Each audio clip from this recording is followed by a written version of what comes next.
And good morning. We are testing people in Zoom. Do you hear us? Yes. Have you loud and clear? Thanks. Good morning.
Yo sé. Yo hablé con ellos. Espérate un segundo.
Good morning, everyone. Christina, we are recording? Yes, thank you. Thank you. Today is April 18th, 2023. This is the CFMC 121 regular meeting. Thank you for attending this meeting. It's 9:04 a.m. We're gonna start the meeting with a roll call, and at this time, for the benefit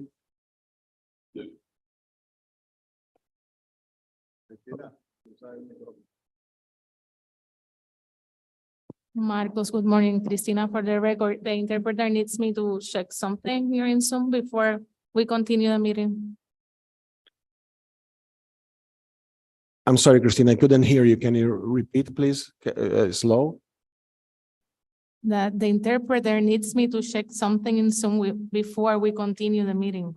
Okay, Thanks. thank you very much. I will wait for your sign to start.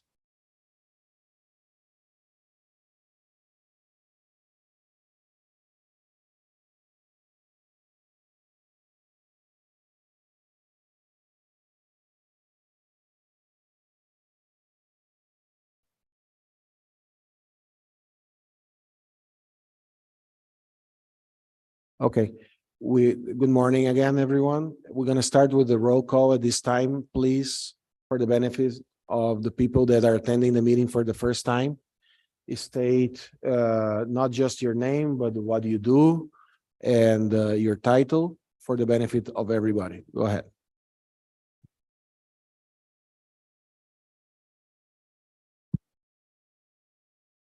Buenos días, Liajay Rivera Garcia, Council Staff. Good morning, Maria Lopez, NOAA Fisheries, Caribbean Branch and Sustainable Fisheries in the Southeast Regional. Good morning, Nicole Angeli, Director of the Virgin Islands Fish and Wildlife Division. Morning, Carl Pachetti, Vice Chair, CFMC. For the benefit of Janet Coy that is attending the meeting today, I'm gonna request especially the industry people to add a little more details, like Marcos Hankem, the chairman of the Caribbean Council, charter operator, ex-commercial fisherman long time ago, and passionate about fishing, fished on the east coast of Puerto Rico, use multiple gears. And my background is marine biology, and I am on the council for many, many years. I think those are the pertinent details for Janet to know where each of the industry participants are. Please follow my steps and give some more details to her, and to have a better meeting and for her to know what to address and what to say to you guys. Go ahead. Good morning, Vanessa Ramirez, Council Member for the Commercial Fishermen of Puerto Rico. I work in the West Coast, in Cabo Rojo specifically, where we have more than 400 commercial fishermen. James Craiglow, Council Member, St. Thomas Virgin Islands. Thank you. Good morning. John Walter, I'm the Deputy Director for Science and Council Services at the Southeast Fisheries Science Center in Miami. And I'll represent the Center for Clay Porch, who is on a much well-earned vacation for the month. Thank you. Andy Strelchak, Regional Administrator, NOAA Fisheries Southeast Regional Office, St. Petersburg, Florida. Around council staff, and those of you who need the radio for translation services, please raise your hand and the technician will bring it to you.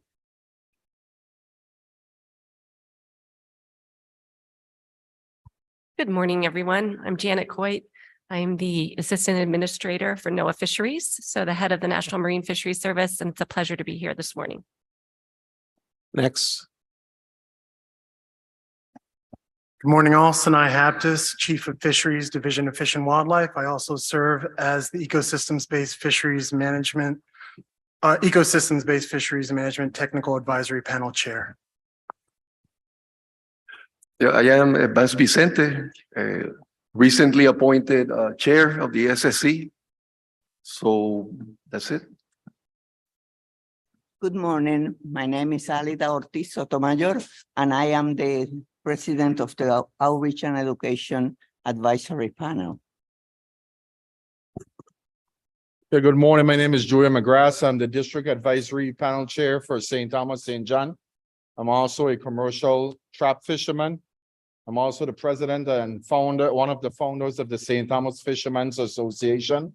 So good morning to everyone and thanks for being here.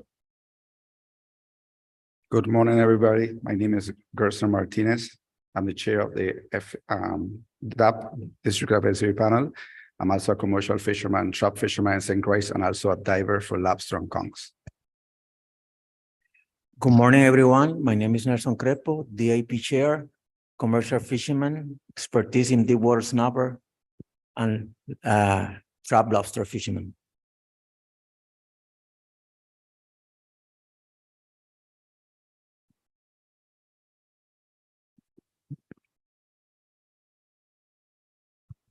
Diana Martino, Council Staff. Hi, everyone. My name is Sean McNally. I'm the advisor to the Assistant Administrator, Janet Coit.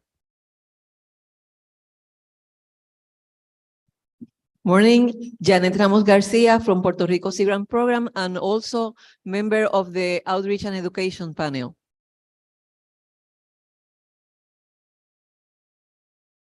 Hi, I'm Wanda Ortiz.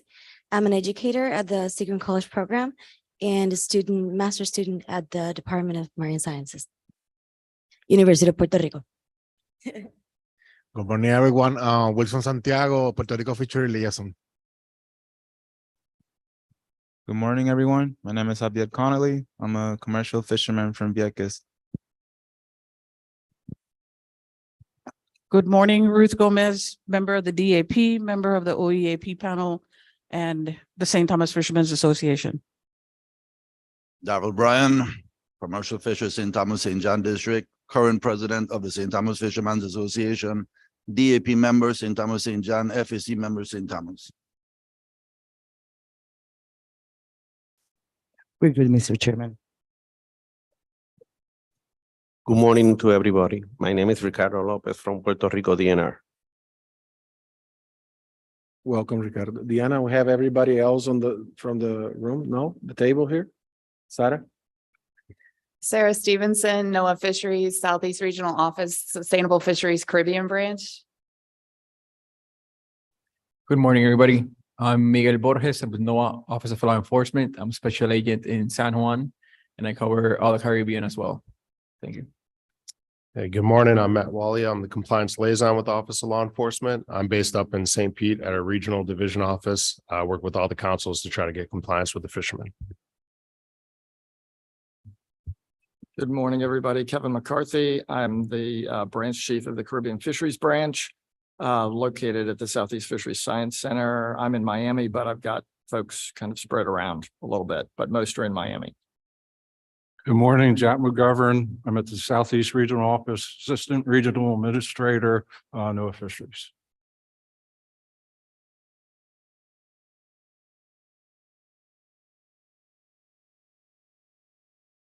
Well, I think we need to address the virtual participants. Can Leah or Christina read it, please, for record? Okay, for the record, people in Zoom are Matt Walia, Brandon W. Taylor, let's open the list of participants.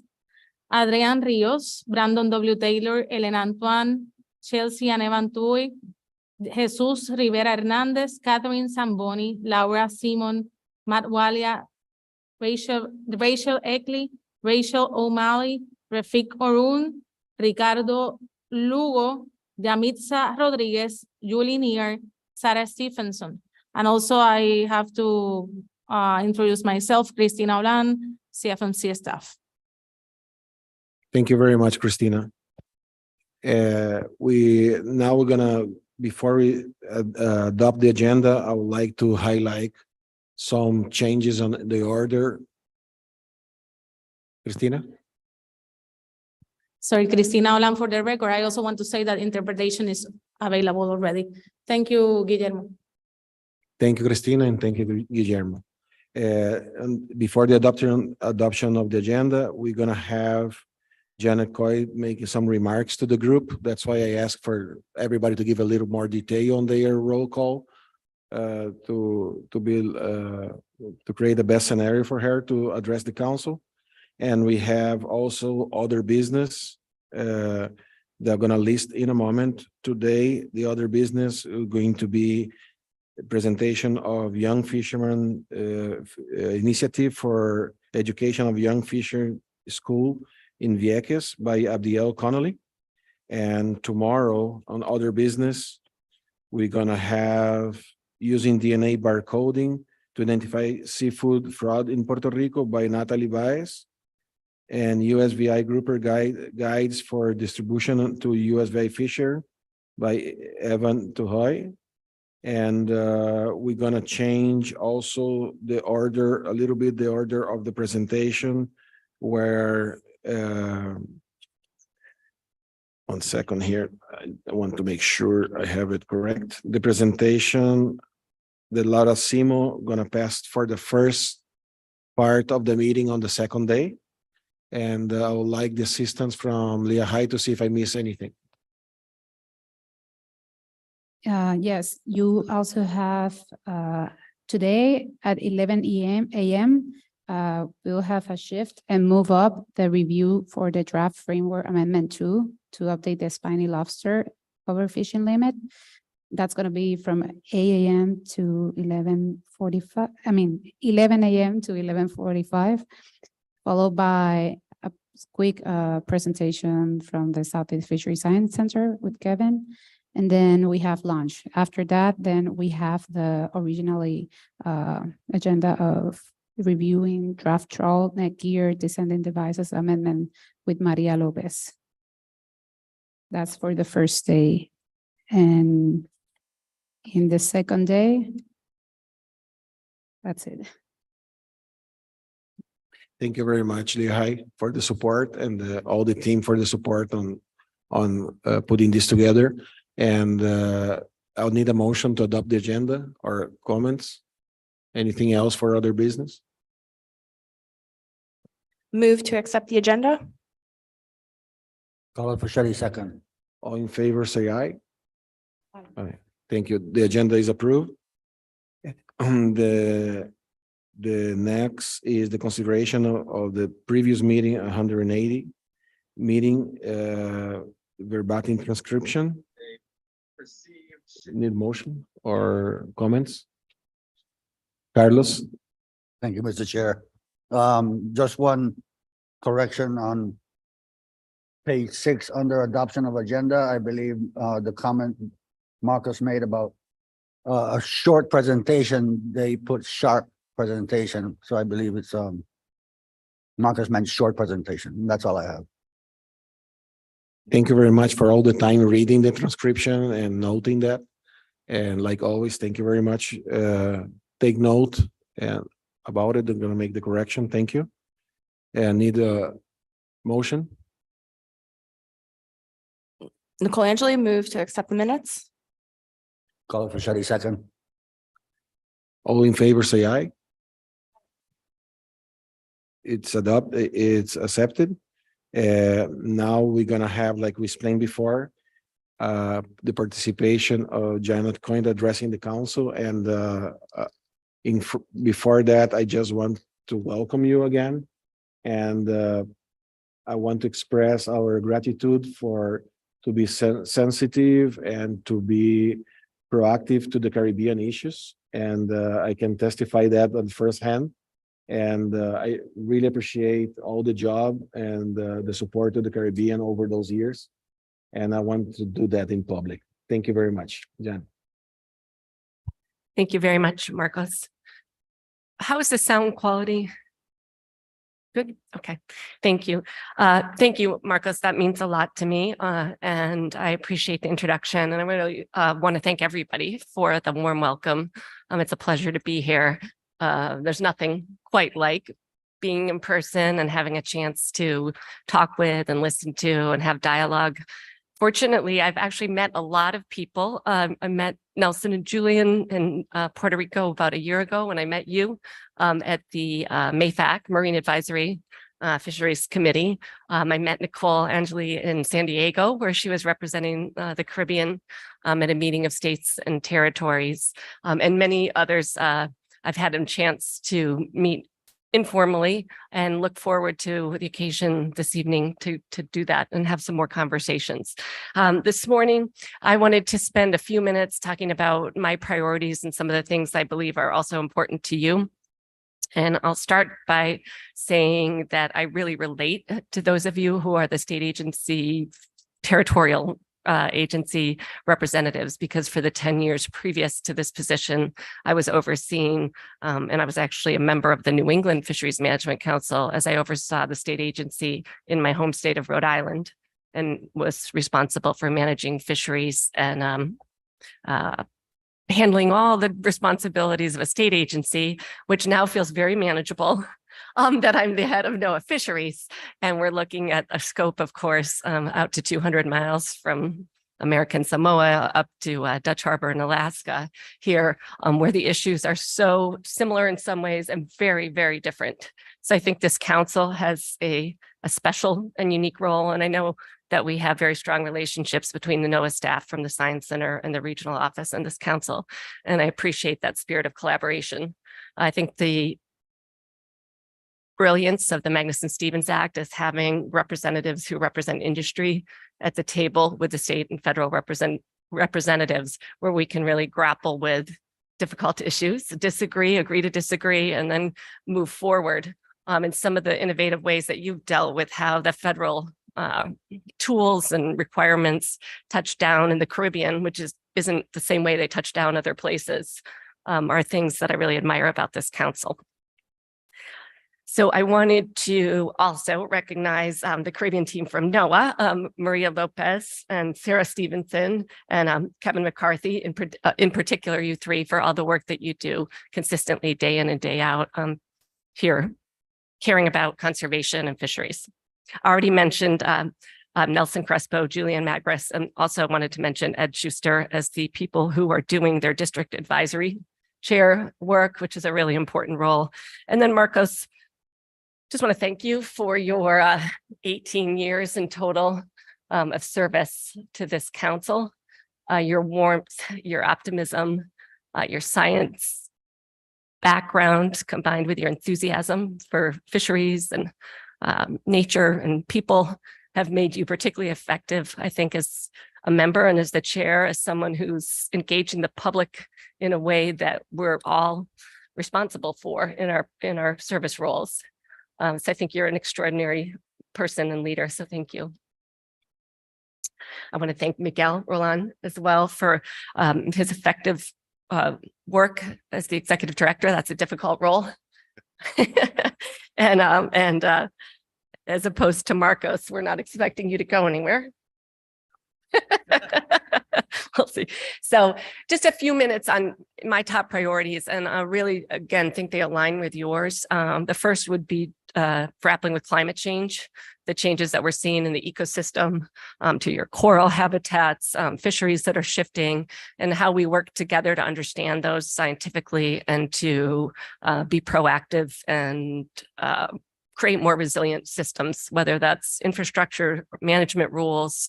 We see the impact of climate change, sea level rise, intense storms, and they really affect our fisheries. And we can see that with all the fishery disasters that we've had associated with some of the hurricanes. Part of climate change is reducing greenhouse gas emissions, and I've been spending a lot of my time on offshore wind, which is burgeoning and growing off the coast of the Atlantic, particularly in the Northeast, where I'm from. But I do believe it's coming to the Caribbean.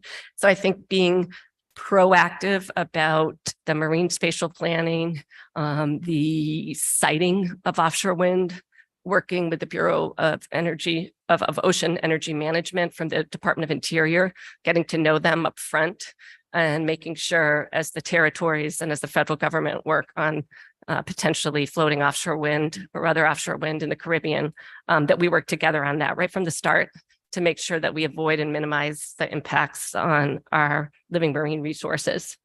Another area of focus and commitment from me is environmental justice and equity and providing access to fisheries. So that's a place where I think there is a lot to be done and a lot to be learned here in the Caribbean.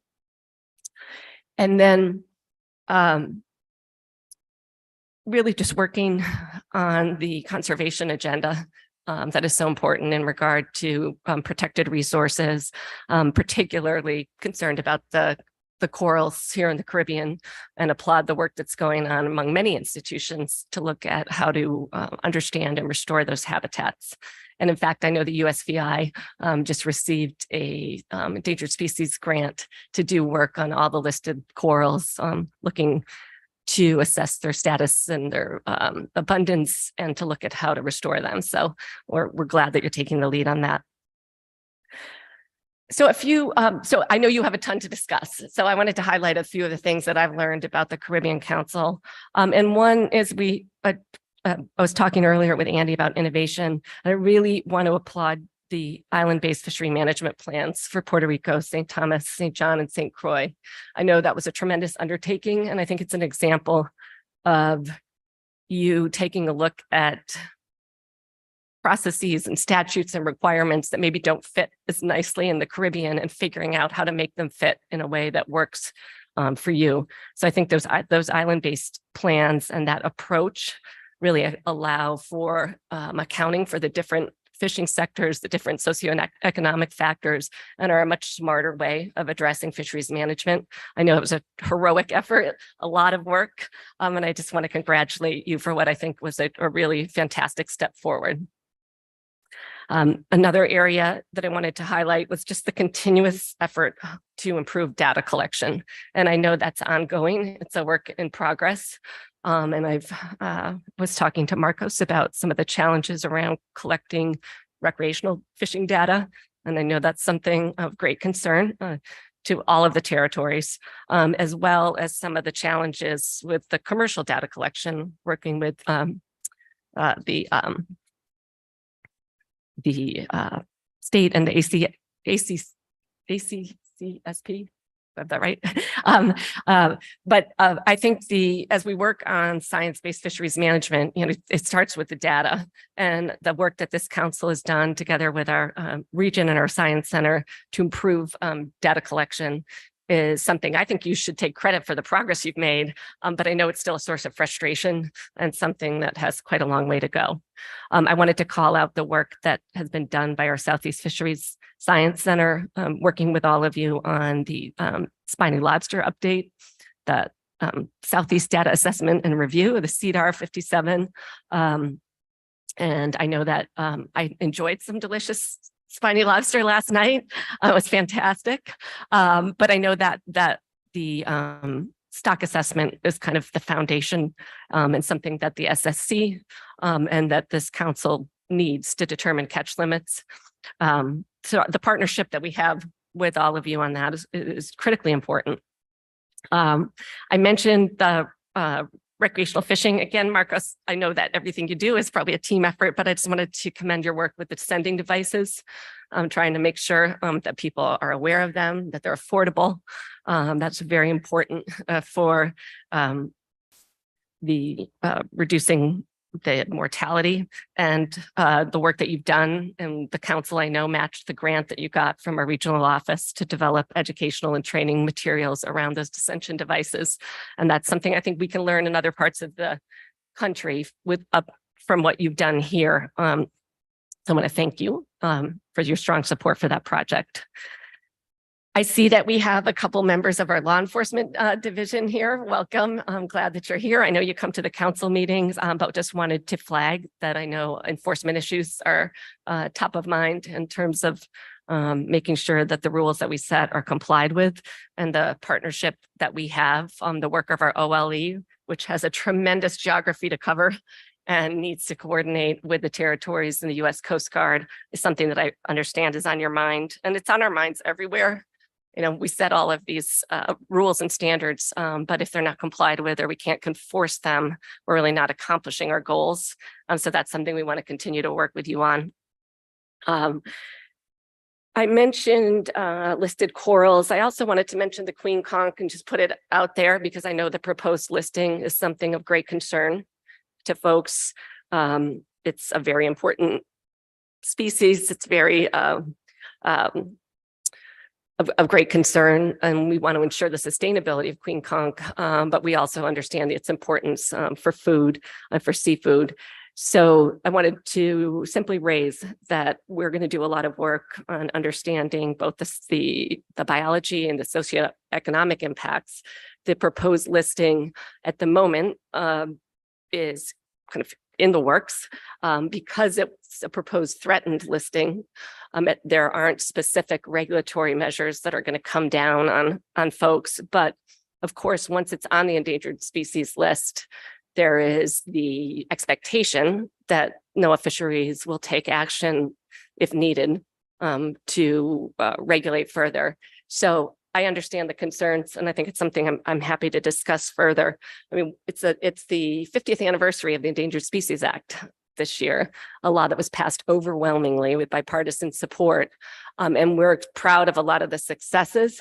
But of course, part of that statute comes with the expectation that we will mitigate and reduce the threats that are imperiling listed species. And when it comes to things like climate change, that's a very difficult thing to do. So I want to continue to, again, support the work on important coral habitat. And as we celebrate the Endangered Species Act, I've been through a lot of Endangered Species Act issues and continue to focus very hard on endangered whales, on threatened and endangered Pacific salmon. And, you know, it all comes down to habitat. In the end, if you don't have the habitat, then you're not going to persist. And that's one of the things that we want to work with you on. We have significant new funding through the bipartisan infrastructure law, and working to provide grants to protect habitat and to conserve habitat is something I'm very excited about having the opportunity to do. And then I mentioned the equity and environmental justice initiatives. Those are from President Biden on down, things that we're looking at. Where do we have areas where our statutes have resulted in people not having a seat at the table? Where have we had places where access to the fisheries or public resources limited? And then back to the data that I was talking about earlier. Do we have places that don't have the same ability to avail themselves of science, to have the stock assessments?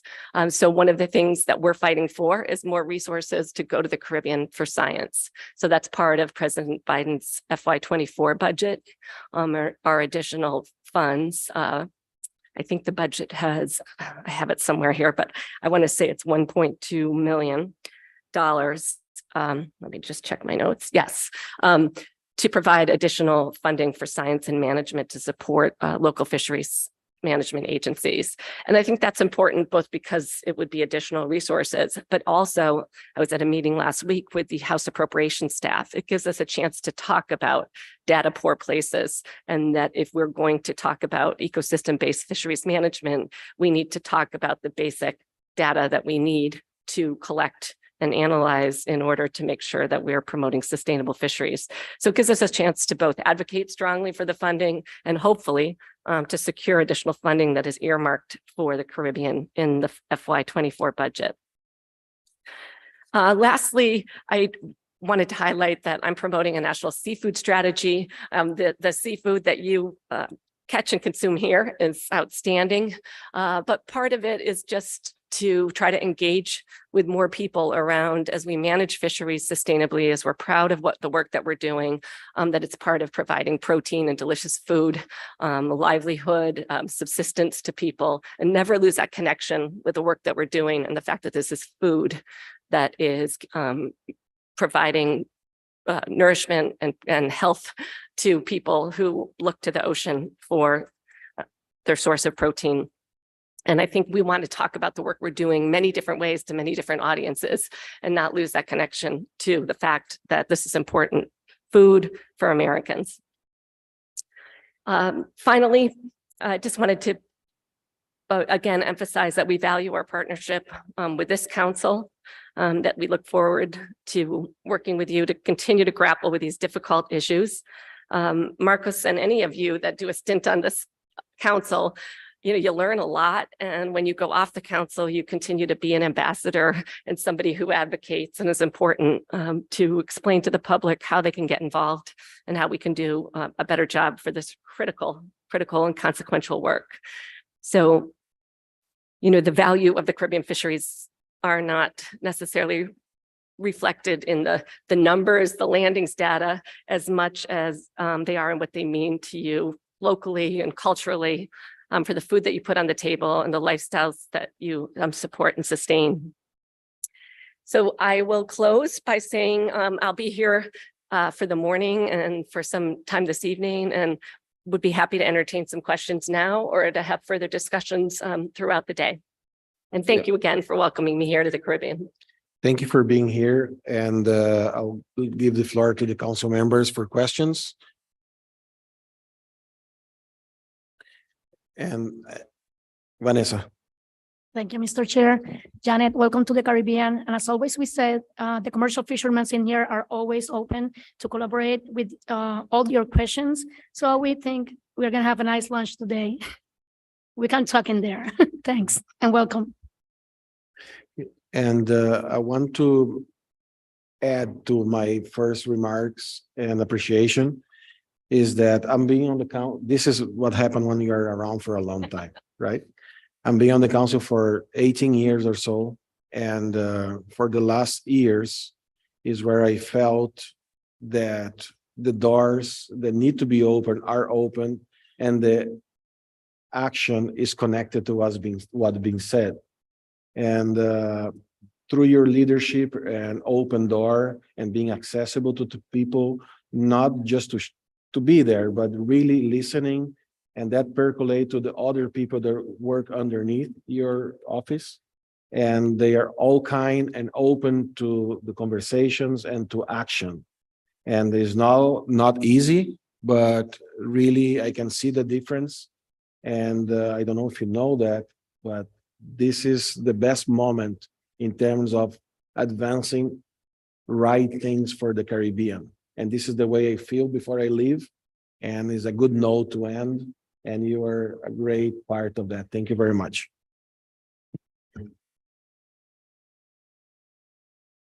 Before I get anybody else, Julian? Yeah, Julian McGrath for the record. Thank you, Jeanette. Excellent presentation, and thank you for recognizing the DAP members. On behalf of the St. Thomas Fishermen's Association and the commercial fishers of the USVI, I love the area where we are sitting right now. I see great opportunity for us to work with NOAA and its whole team and fill in the gaps that are needed to do assessments and to get all the information to make the scientists' jobs a lot easier. So that opportunity, like Marco says, has been the greatest over the last few years, I would say. And we look forward to continuing the collaboration and working to get the best available data that is needed to do these stock assessments, because what I see happen on many occasions is we go in to do assessments and we don't have the information to complete those assessments. And if we close those gaps, I think it would make the job a lot easier for the Southeast Fisheries Science Center and their teams for us to have a positive assessment and get the true outcomes that are needed for the Caribbean. Thank you. Thank you, Julian, and thank for your engagement and the engagement of everybody from this council. Anybody else? Nelson? I joined to Junior Awards, and thank you very much for your talk, for your words. And I'm pretty sure that now we are in the best moment to work for the benefits of our marine resources. Thank you. Thank you, Nelson. Anybody else on the table? No? Thank you very much, Janet, for your remarks. Thank you. If I could just again, thanks the NOAA Fisheries team, because I think the opportunities in this moment, they're constantly advocating for resources for the Caribbean are in large part a reflection of the leadership of Andy Clay, John, and the attitude and openness that they have as they work together with their excellent team here. So thank you again. This is exactly the comment. Everybody from the top to the council participants have open doors on every level, and that's was not seen as clear as we have been seeing in the last years. And I really treasure that, and I really appreciate. Thank you all, Maria, John, Andy, everybody. Thank you very much. Next on the agenda, Executive Director report, Miguel. Thank you, Mr. Chairman. I'm going to be very brief because I want to do something else at this time, but I want to recognize Ruth, Daryl, and Julian is all, but you see these are fisher from the U.S. Virgin Islands, St. Thomas and John, and usually we do not invite people unless they have a presentation to make, but they have an important meeting with the Southeast Fisheries Science Center, and that's what we're sponsored when we talk to Julian about it. We have good news about the sending devices. As you know, in other councils, they are working on, or they already have regulations for the sending devices, trying to see if we can save as many fish as possible when they are undersized, etc.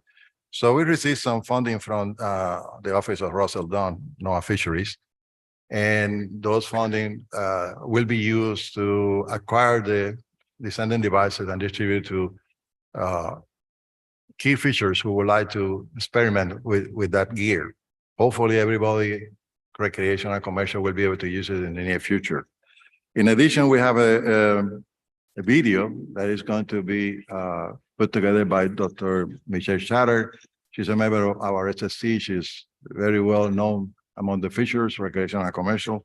So those are two steps in the right direction for the descending devices. And hopefully in the future, the council will have a regulation to recommend to the Secretary of Commerce regarding this aspect of the fisheries.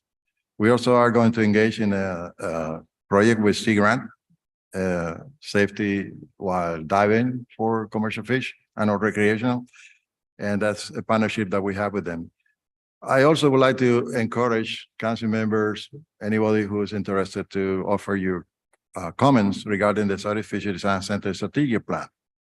As you know, this is a document that is very important. There have been a lot of work involved in it. So if you have not seen it yet, please let me know and we can send it an email with that. But the deadline is the 24th of April for them to have this plan together. I also want to join the words of everybody regarding Janet Coit. I've been around for a long time. Sometimes I'm older than the devil, like this. But in recent years, I have found a lot of let's say, partnerships, real partnership with the Southeast Fisheries and Center Regional Office and the Washington office. And you have done a lot of work. You understand the soul of the states, and you have been able to combine those two. And at the CC meeting, we have found that we have your cooperation and the openness of your office to be closer to the needs of the nation through the council, etc. And for that, we are really grateful. The other day that somebody asked me if I got along with my region and my center, because, well, there are some issues, some problems in other areas. We don't have any problem, and we are 3 councils. So we have the South Atlantic and the Gulf, and we are happy with it. We're happy with. We used to be happy with Roy Crabtree. Now we're happy with Andy Starchek, and of course with the South Fisheries Science Center. But I want to, in front of Janet, recognize a couple of people, Maria Lopez and Sarah, because they do a lot of work that we used to do, and now is because of them we are becoming more effective in drafting documents that are needed for the council to make the decisions that we need. We're always grateful. And Kevin, where is Kevin? Right there. He's our scientist, and he always tells us, what can we do, how to improve the system, how to improve the data collection. And I believe that we have a very good team. As Marco said, that was not the way a long time ago. But Bonnie Ponwith, one time, she used to be the science director, as you know, and she and I made a bet because we wanted to share some money. I said, well, if we will help you this year, you can help us the following year. So I can help you the next decade. And she did it. And the people who came after her, they have done an excellent job. When you have 3 councils, you have millions of dollars involved in other fisheries, and then you look at the Caribbean, small area, etc. But principle, we are all the same. We are treated the same. And to be recognized such by the NOAA Fisheries in Washington and the 2 entities, Southeast Fisheries Science Center and Regional Office, is really appreciated. And talking about appreciation, this afternoon we are going to have a special occasion for the presentation of a book. That was the idea of this lady to my right here, Diana Martino, one time, several years ago before the pandemic. We have an activity with the local fishers and the fishers and the fishers representing the area here, the council member, etc. And it was a success story because we were able to present to one of our chefs a series of dishes prepared with lionfish and others, and it was a success story. So Diana told me, why can't we make a book out of this? And I always said no to her, but she's insisting. And she kept telling me, we need to have a book. Okay, we're going to have a book, but we need to have a champion for that book and see if we can convince somebody. So we talked to Alida Ortiz, and Alida said, that's a great idea. Alida is the chair of our research education program. She's a marine biologist, but she had been an educator for all her life. And she took it upon herself to put together the book. Then Alida and I were talking about the benefits of having the book and a president have an executive order that we should promote the underutilized species, that we should promote the use of local caught fish across the nation. It was not this president, by the way, but anyway, it was the other guy. And he said, well, maybe now we can put money into it. And we did it. So at this time, taking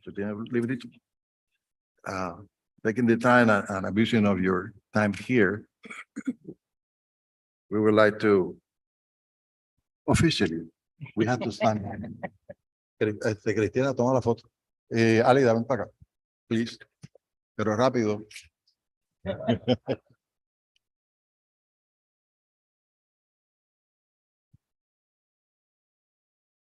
Okay, Alida is the principal author.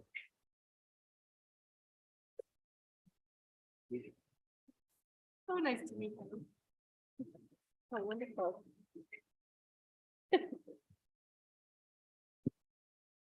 Alida is the principal author of the book, but we have a lot of contributors. We have Wanda Pantoja, Dr. Wanda Pantoja. She's an expert on culinary arts, University of Puerto Rico. Juan Carlos Vicente is the main chef. He's the one who put together the whole thing. But we also have Cedric Taquin, and you are going to meet these people this afternoon, this evening at the Guancha. Cory McGrath from St. Thomas, US Virgin Islands. Carlos Rachete. Carlos told me that he's not a chef, he's not a cook, he's a chook. He invented that word, but he chook. It's a mixture of a cook and a chef. None of the two, but one in the middle. He created that word, so I love it. We have Michael Funk. We have Nicole Grill. She's a liaison officer, St. Thomas and John, Sol Carbon. Delia Escribano, Juan L. Gomez, and Cynthia L. Gotay. These people were the one who put together the recipes that we have here. And the two editors are Diana and myself. So I want Diana, and a special thanks to Elena and Toun, because when you write a book, sometimes you think that everything is grammatically correct and everything, then you give it to an editor and crisscross the whole book. So we are very thankful for that. So at this time, I would like to, she hates this, but she has to say a couple of things to give the book to the big boss. Good morning. Janet, this was part of our sustainable seafood campaign so that people can learn that there are many other species that are really good and that can take the pressure out of the other ones that everybody knows. So I hope you enjoy if you are able to make any of those. I know you will. Thank you. Thank you very much. That's so exciting. This is beautiful. And I think promoting underutilized species is a win-win. And I look forward to it, looking at this. Congratulations.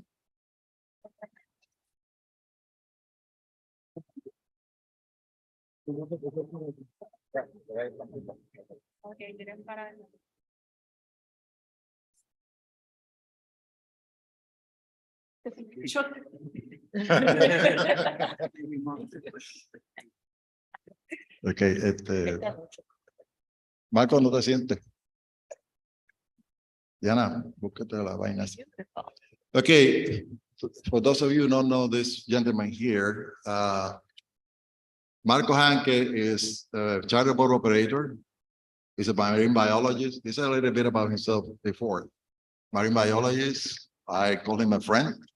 He and his family got two beautiful daughters and a beautiful wife and an excellent family. But he had been working with marine resources throughout his life.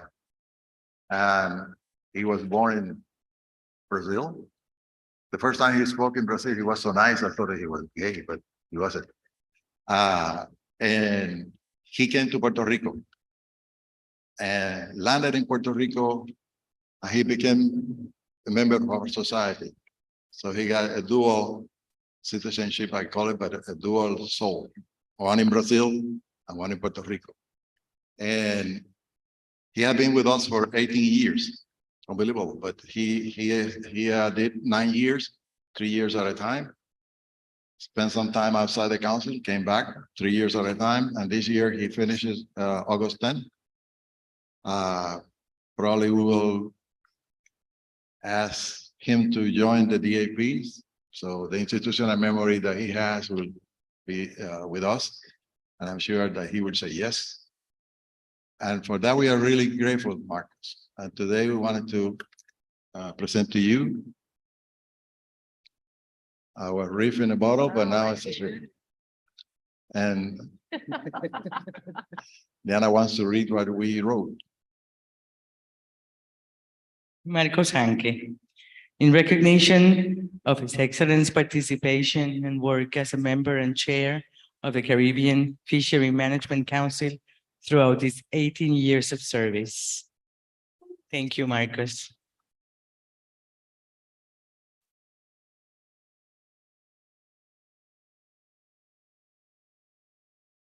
Thank you very much. And you guys all know, I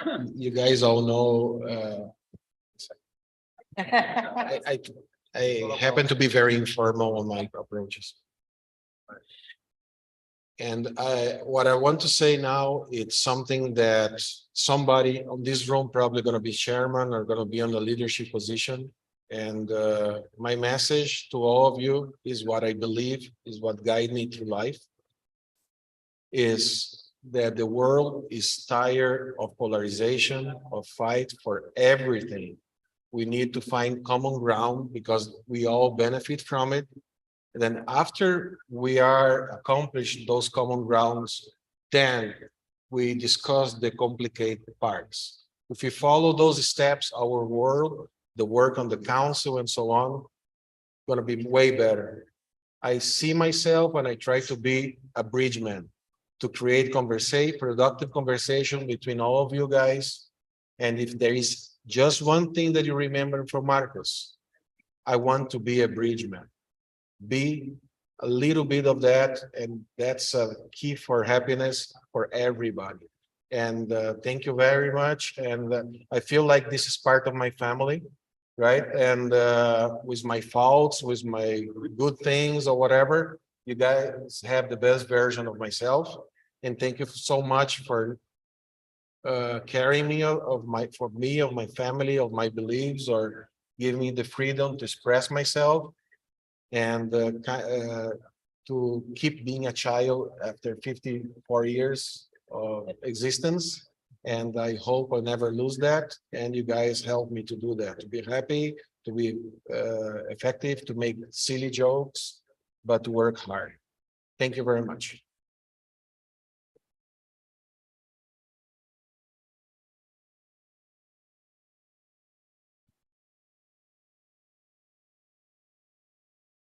Oh, okay.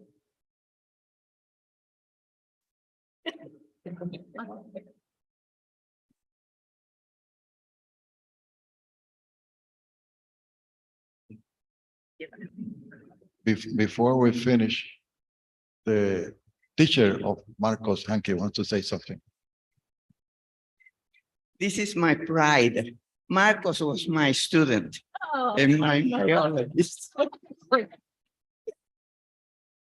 So after many, many years, I have been as a chief, and I think this was the best student that I ever had. Oh. Thank you, guys. Let's go. Business is on.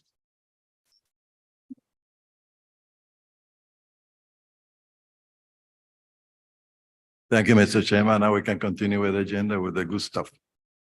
Thank Go you very ahead. much. Let's go. Thank you. On a good note, next part of the agenda is the update of amendments on the island-based fishing management plans. Maria Lopez. Okay. Good morning, everybody. Thank you, Marcos. So this is a presentation that we do at every council meeting where, it's coming to the screen in a second. In the meantime, this is a presentation that we do at every council meeting in the morning just to start the process. It's a review of everything that we have, that we are working with right now, the things that still need to be done, the things that are in the council agenda. And then it has also action items for the council to address. Okay, you can go to the next slide.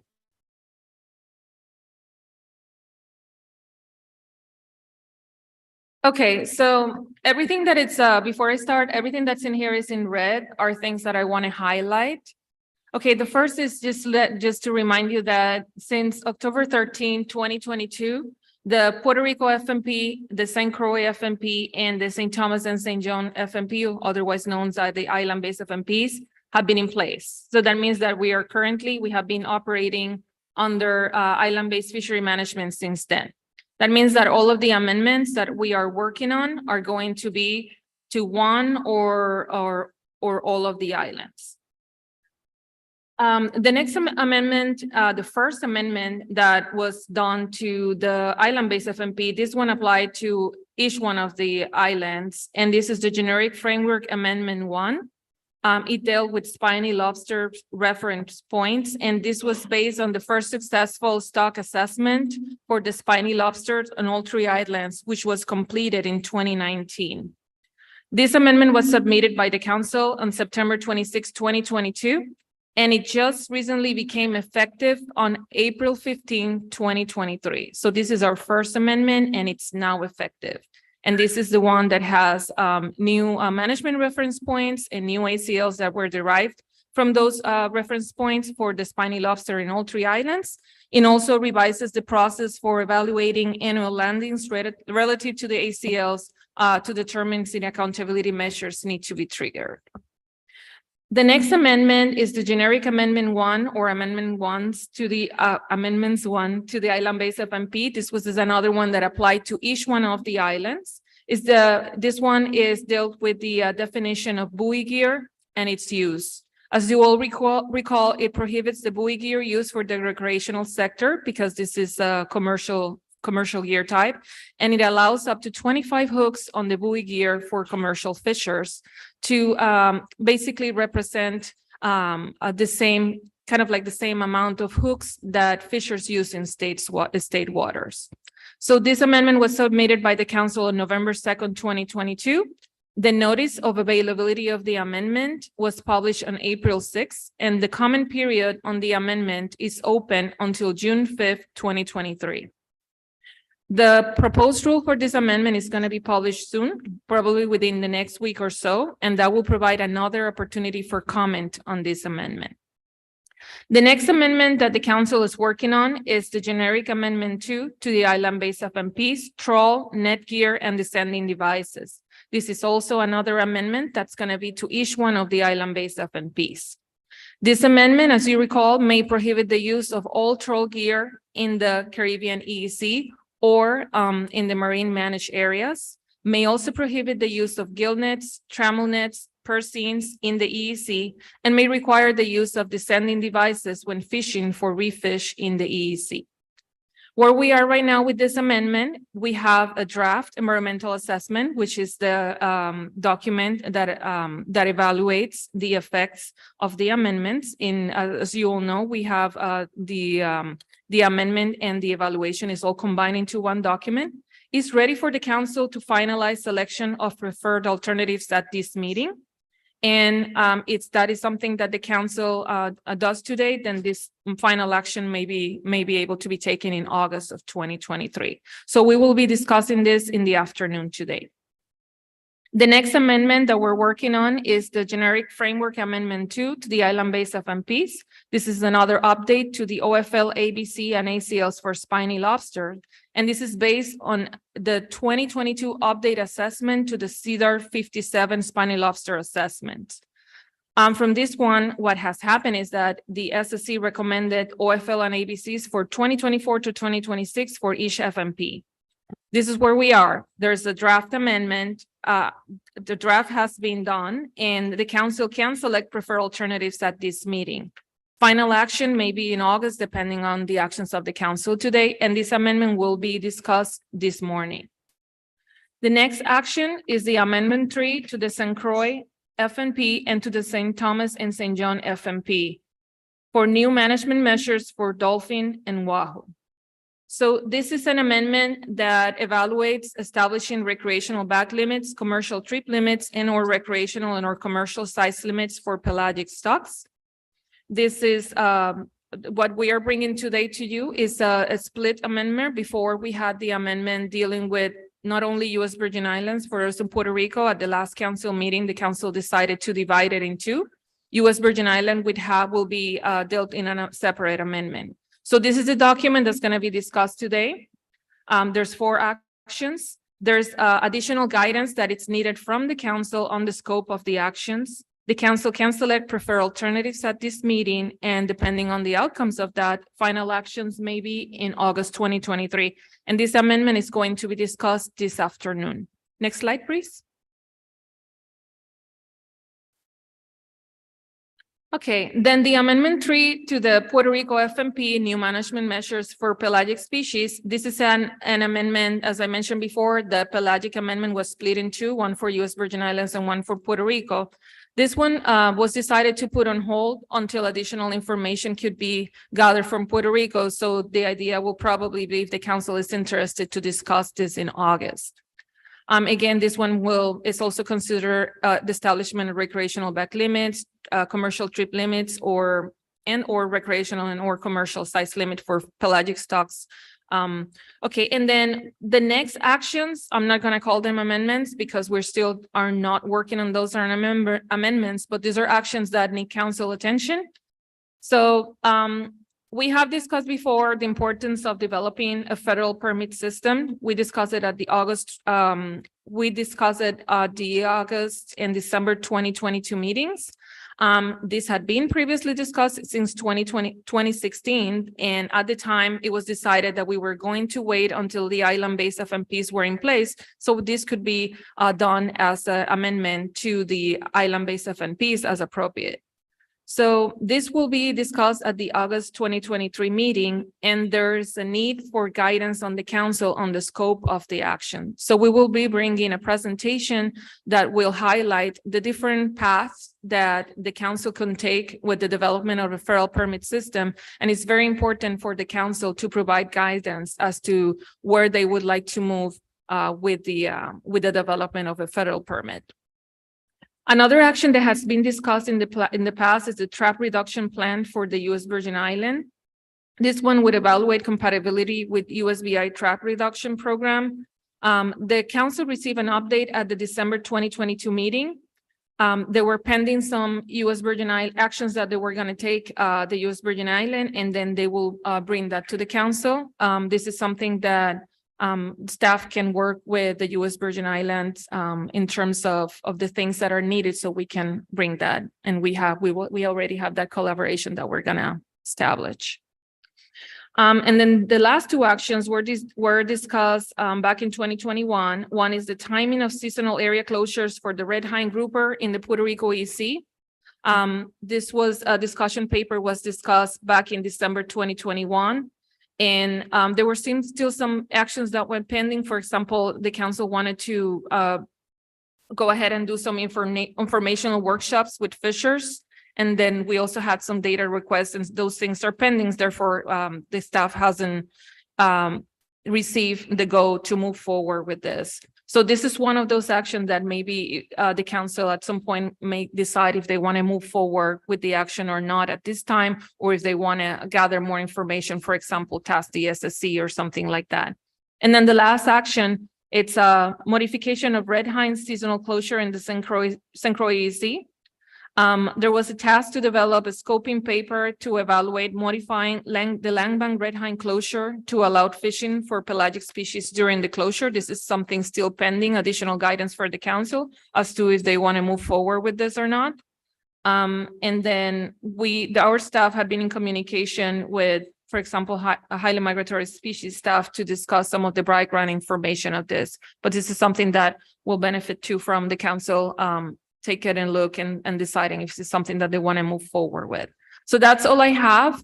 Mr. Chair, if you want to have some discussion about this, or otherwise, everything that was presented in the first page, we're going to be discussing throughout the day. Some of these actions that are still pending, then whatever you decide to do. Yeah, Thanks. I think I request the council to reserve the meaningful discussion of this later on, like you suggest.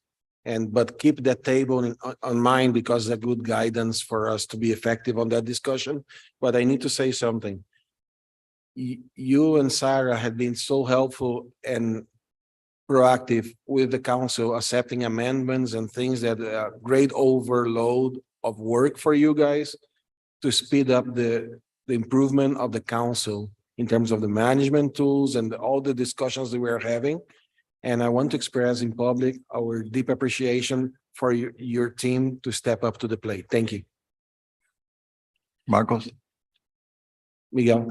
Yeah, one question to Maria. From what you need, this council, is there any action that we can take at this time that you consider could be the easy ones? So we can get the council moving toward the direction that we need to move? My recommendation, Maria Lopez for the record, my recommendation will be when there is a appropriate time in the agenda later on, we can bring this table back And then some of the items that are here in red pending, particularly for the ones that are action, the timing of seasonal area closures, the rate high seasonal closure. I think these are decisions that maybe the council will need to think a little bit about if they want to move forward with those. So Marcos, I believe you said that you will like to see this later today. So we will keep this table in a presentation and then we can continue just discussing the rest of the actions. Can you guide us as to the time that we can stop and ask for the council motion or whatever? Yes, I can. Okay. Thank you. Andy? Yeah, thanks, Maria and team, for putting this together. And so in response to what you just asked, Miguel, I think what we're going to see is with the April and now August meetings, there's going to be some amendments that obviously are going to be completed and moving into the rulemaking process. So we want input from the council as to what we want to prioritize, right? What are we going to work on moving forward? And I think a lot of that, if you can think about what's on this list of kind of why we put it on hold, why it stopped work for the time being, and do we have enough information at this point, or can we bring that information back at the August meetings that would then help us to prioritize those actions thereafter? So we can talk about that further later in the meeting. Thank you, Maria. Next on the agenda, we have a break and we'll be, go ahead, Maria. Mr. Chair, I think we can move forward with the accountability measure discussion and then the break. If that's okay. Yes, go ahead.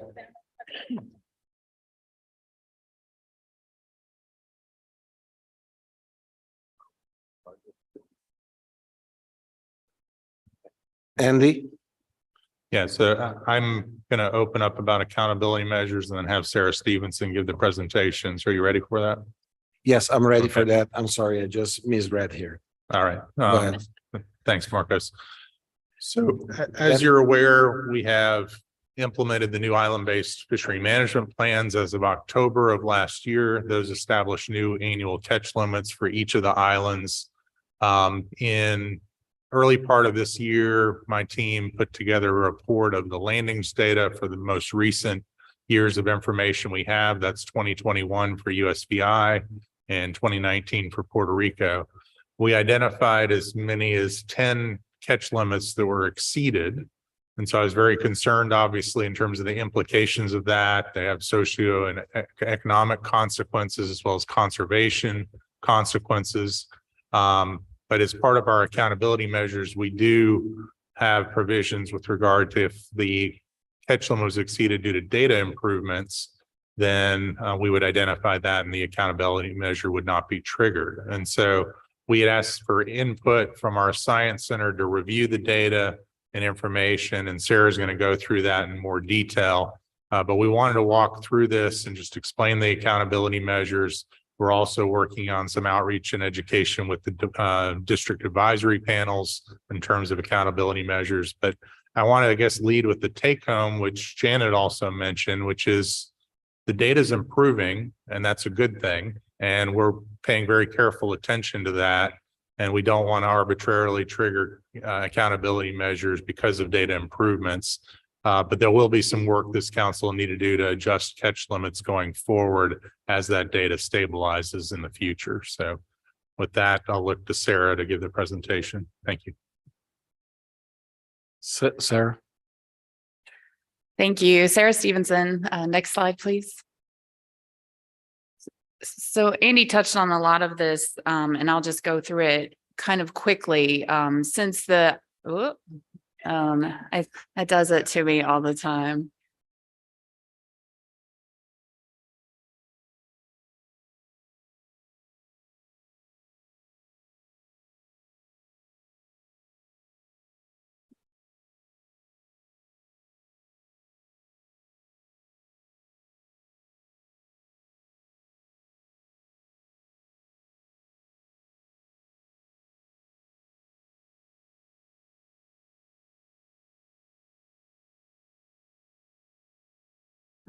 Okay, I'll just talk real fast. So the FMPs outlined a specific process, the years to use in these first few years after the FMPs were implemented, just kind of in recognition that there may be a little bit of kind of like a lag or whatnot. So they identified that the first year of FMP implementation that we would do ACL monitoring, you would use the most recent single year of landing. So as Andy explained, and is a little bit later on this slide, for Puerto Rico, the most recent landings that we have that's complete is 2019. And then for USVI is 2021. So for this year, those are the years that we used. Next year, we will use another just single year of landings. And then the year after that, which would be the third year of FMP implementation, we'll use the average of 2 years of landings. And then thereafter, we'll start using the 3-year average, which is what we were using before the FMPs were implemented. And then I just did want to point out that last bullet that there is currently no recreational data information. So for Puerto Rico, where recreational ACLs were set, the commercial ACL will become the ACL for the stock. So I just wanted to make everybody be aware of that moving forward. Next slide, please. So accountabilities for reef fish stocks and stock complexes and for spiny lobster are different than for the pelagic stocks. So I'll talk about those first. If NMFS estimates that landings exceed the ACL, the length of the fishing season will be reduced by the amount necessary to prevent landings from exceeding the ACL in the current year of fishing. So there are a couple of caveats to that. The AM would not be applied if NMFS determines that the fishing season reduction is not necessary based on best scientific information available. And then the AM would also not be applied if NMFS determines that data collection or monitoring efforts improved. So any fishing season reduction that is required will be applied the same way that it was before. So this bottom bullet is not a change from what we had before. The length of time will be estimated and there will be a closure that it starts sometime early in the year and will end on September 30th. But if we need more time from January 1st to September 30th, then it will be added on starting October 1st and moving towards the end of the year. And the reason that it's set up that way is to try to avoid any closure around Christmas time, because we heard that was, a big time for lobster and some of these other reef fish. So that's why it was set up like that. Next slide, please. So for the pelagic stocks, which in the USVI is just dolphin and wahoo, and for Puerto Rico includes those as well as a couple tunas, a couple mackerels, great barracuda and triple tail. We established an annual catch target, which is 90% of the annual catch limit. And so during this monitoring process, if landings, they'll be compared to that ACT based on the same process that we just saw in the first slide. So for this year, we compared the landings to the ACT for those stocks. If landings exceed the ACT, NMFS in consultation with the council will determine if any appropriate corrective action is needed. And that was set up because these are stocks new to management. They're pelagic, they go all over. And so we recognize that corrective action like a season closure may not be the best way to manage these stocks. Next slide.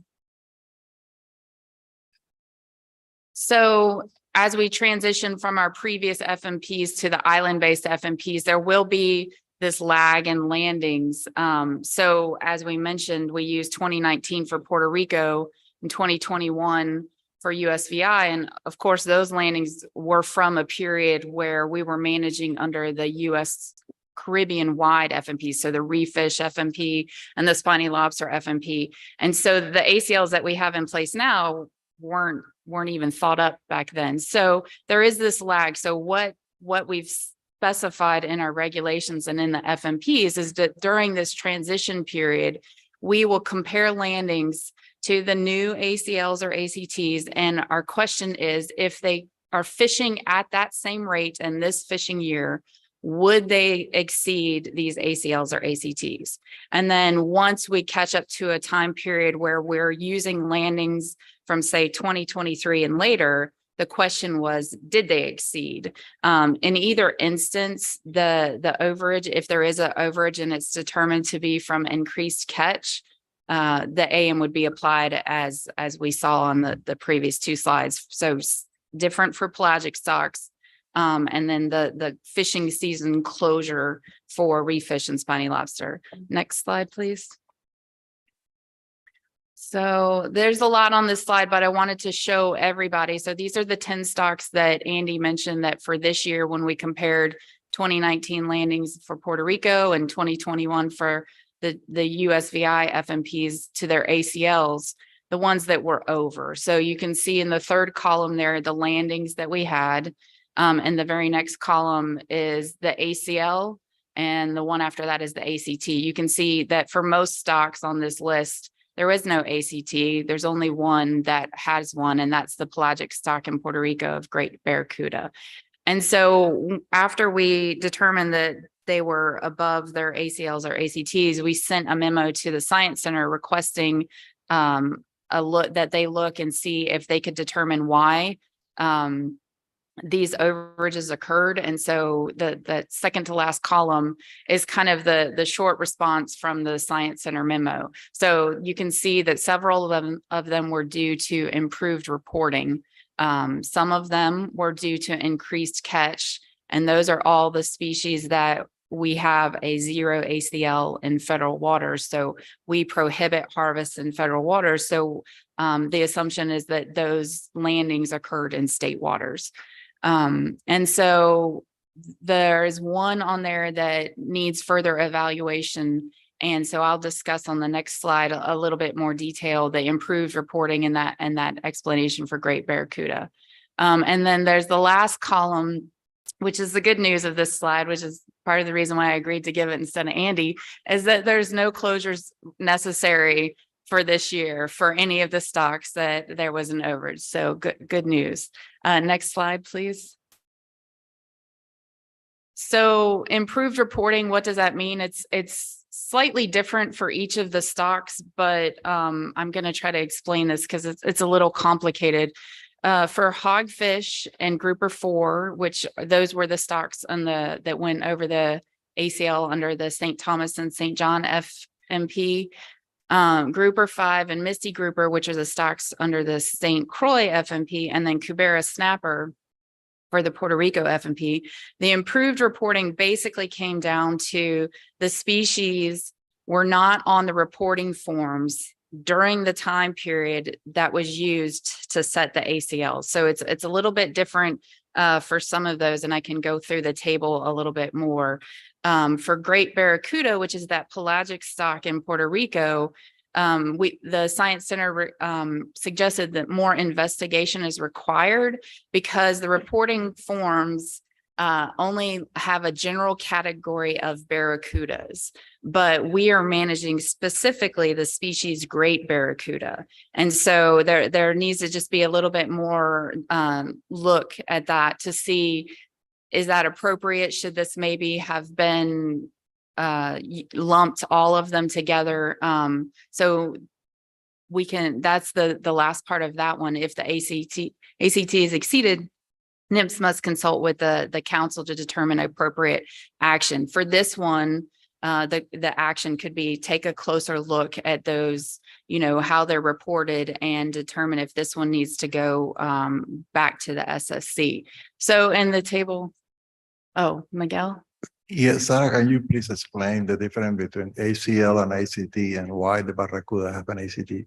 Okay, That's the question that they asked me. Okay, so the ACL is the annual catch limit, and it was set using the ABC control rule, the acceptable biological catch control rule that's in each management plan. And then once the ACL was established, and we did that for all the stocks, pelagic, reef fish, spiny lobster, but for the pelagic stocks, when we were developing the accountability measures for these new species that we're going to start managing, we decided to develop an annual catch target, which the council set at 90% of the ACL. So if the ACL was 100,000 then 90,000 is the ACT. So that ACT is going to be kind of like our trigger. If we compare landings to that, it makes us take a step back and take a look at the stock. The difference is with these pelagic stocks, there's no immediate follow-up action like a season reduction. We're going to take a closer look. We're going to determine why. Was there a large influx of recruits or juveniles? Was there something else that was outside of the fisheries control that led to that increase in catch? So the pelagic stocks all have that ACT. And so, and that's our management. They also have an ACL, but the accountability measure is tied to the ACT, the target, not the limit. Does that, okay. Kevin? So, Miguel, does that answer the question? Because there's another way to Yeah, frame that. But if yes, you I have asked, me, I'll say no more. yeah, I explained it to a couple of people, but I wanted to hear from Sarah, from the record. Okay, so looking at the table, the first row, you can see hogfish. The reference period of landings that was used to set the ACL for hogfish was 2012 to 2016.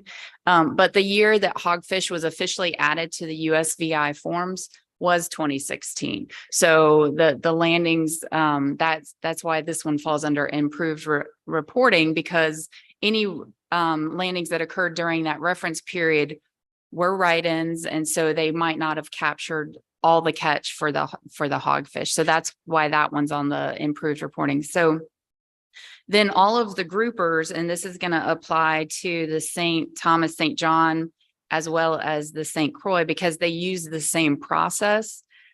So they use the landings by species. The 2012 to 2016 forms had most species of groupers written on them that we are going to manage.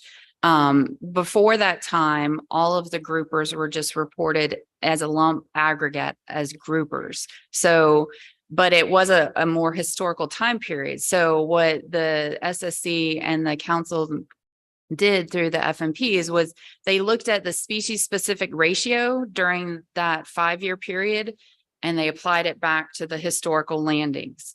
And so, like I said, most of the species of groupers that we're going to manage under the new FMPs were on the form, but there were some that weren't, some that were added and at a later period. So for instance, their black red tiger grouper, which are 3 of the 4 stocks managed in both the St. Thomas, St. John grouper 4 complex and the St. Croix grouper 5 complex, those weren't on the form until 2016. So any kind of species specific ratio might be a little off when you then back apply it to groupers. And the same thing with Misty grouper, that's gonna, even though it was on the form, all of the groupers are likely a little off because they were using species specific from that period and applying it backwards. And so if there was one missing or not really reported, it was write-ins, you're not going to get the best snapshot of that species specific to apply to the historical landings.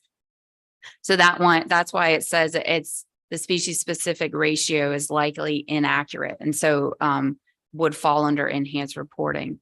And then last, Cubera snapper for Puerto Rico. The period used to set the ACL was basically 88 through 2011. There was some known errors with the 2005 landings, so that wasn't used for any species. So that's why it's missing here. But Cubera snapper wasn't added to the Puerto Rico catch form until 2014. So it's the same issue of anything that was on in the landings data during the reference period used was likely due to write-ins and wasn't because the species was included on the form. Next slide, please. And with that is the end. So the next steps for these, we're going to obviously keep monitoring each year, but now that we know that this has occurred, the council could revisit ACLs for soccer complexes that include species that weren't on the reporting forms. We know of some because we identified them during this year's process, but more could probably be looked at there. And then also start a discussion, if you like, to determine any appropriate corrective actions, if any are needed for ACT overages for those pelagic stocks, since they are new. Just start the discussion of, since this is going to be an annual process, what steps could we as Zero and the Science Center take? So Andy, with that, I'll turn it back to you.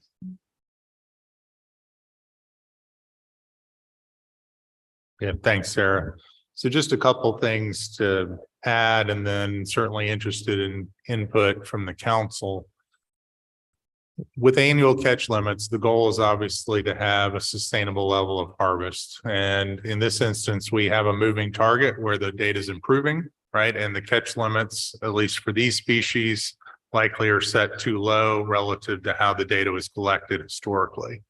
So what we need obviously going forward is then a stable period for landings data where there's not change happening to the reporting in order to set new catch levels that are appropriately set relative to the new reporting regime, right?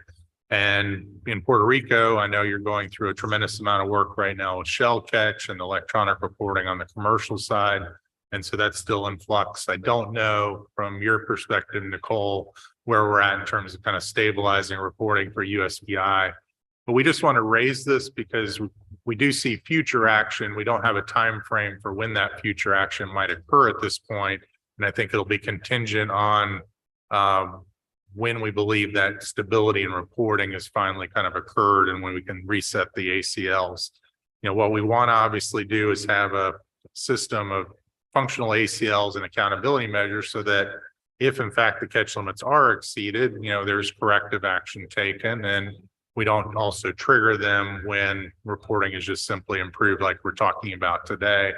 And then the last thing I'll note is that although we've identified these 10 species that kind of triggered our review, there's likely other species where data improvements have occurred, but for whatever reason, the catch limit wasn't exceeded. And so I think it's going to need to be more broadly looked at with the Science Center going forward in terms of updating our catch limits under the island-based FMPs. So we just wanted to present this. As I mentioned, we're going to be bringing this to the district advisory panels as well to share with them the implications of this. And ultimately going forward, we'll want to work with the council to update the catch limits.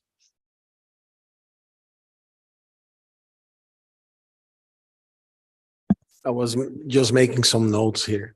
Sarah, do you want any discussion about Barracuda to put on record now or later? Yes, if you know of anything that will help us when we start looking into that, it would be appreciated. Okay. In Puerto Rico, the great barracuda is prohibited by law to be commercialized because of consideration of ciguatera. I went around the room and I confirmed with Nelson, with Wilson, there is a minimum landings of it, usually for bait and for community consumption, for personal use, which is minimum, very, very small. Saying that there is 3 species of barracuda present in the Caribbean, Spiraema barracuda, which is the great barracuda, Spiraema picuidilla, and Spiraea guachancho. The 2 smaller species are the ones that aggregate in schools that you can see landings for different gears, usually artisanal, small, very small scale fishery that is very good to eat without chances of ciguatera because of the biology, and the communities use them. And that's what we need to adjust and to understand on the barracuda group fishery. That's the reality that is going on. I would like to hear from the DAP if I'm missing anything. Thank you, Mr. Chair. Nelson Crespo for the record. Marcos, you say correctly what I want to express. The barracuda is a, small scale target. It's only for some communities, and it's an artisanal fishery, and it's not a big market. In the big one, the big barracuda, we only use when we don't find any other bait. For the deep water snappers, we go for the barracuda for a few ones just to complete the 1 day of fishing. That's all. Yes. Good. Vanessa? Thank you, Mr. Chair. Vanessa Ramirez for the record. As you said, also, only the smallest one are the one that we use for practically house consumption. It's not commercial. And the only, from the point of view of the commercial divers, the only way that they have to kill them is if they are aggressive to the divers. But it's not for consumption. It's only to prevent accidents. Thanks. Do you need anything, Marcos? any aspects of it, Miguel? Yeah, but the issue is that we deal with numbers.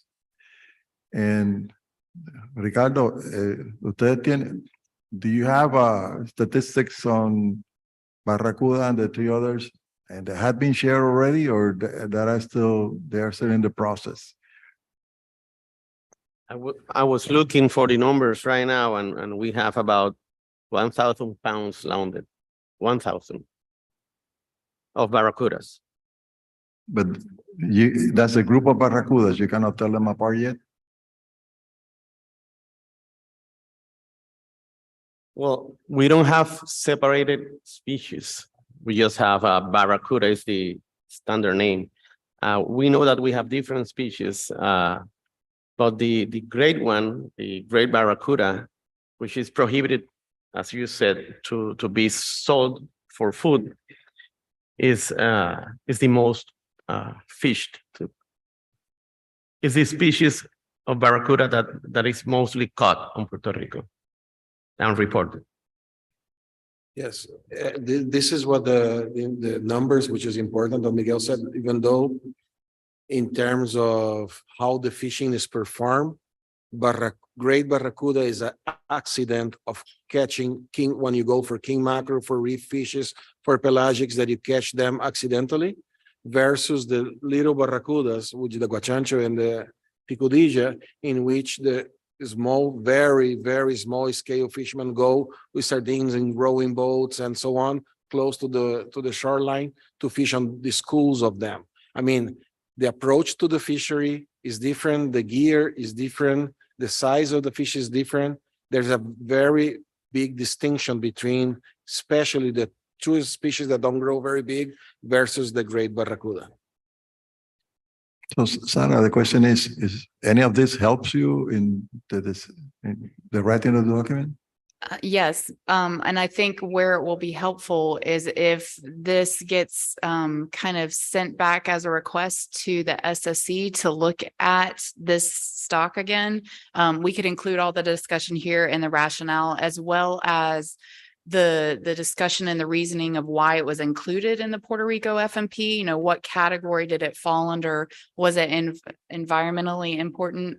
Was it economically important? Was it, you know, we know it wasn't managed before, but we can take all of that information and present it to the SSC, and then they can make the determination of, well, should we, and basically how it's landed, how it's reported, knowing all this information now, would they recommend any changes to the ACL and the ACT? So, Mr. Chairman, yeah, hi.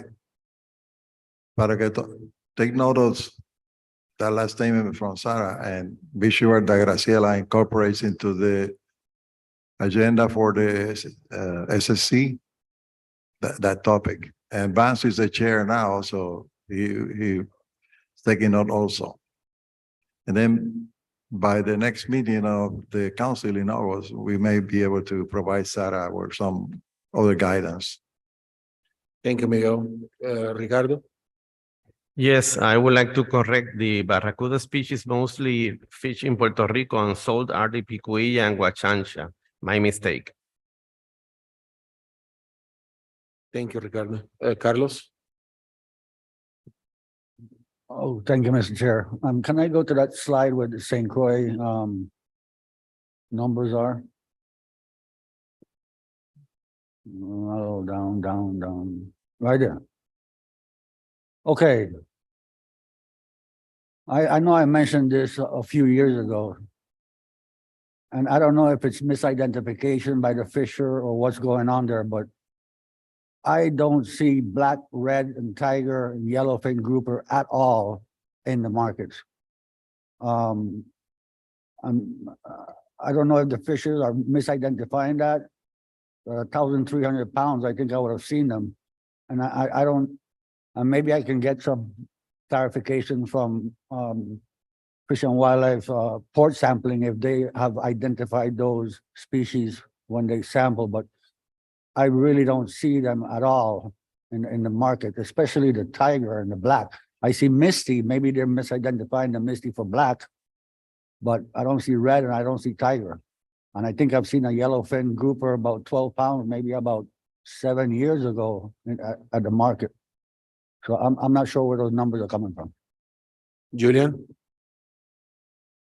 Joey McGrath for the record. Okay, so since we're on this slide, I'd like to ask a question, make a comment. The Nassau grouper landings of 3,117 pounds. The Nassau grouper has been closed from back in the 80s. It's a no-take.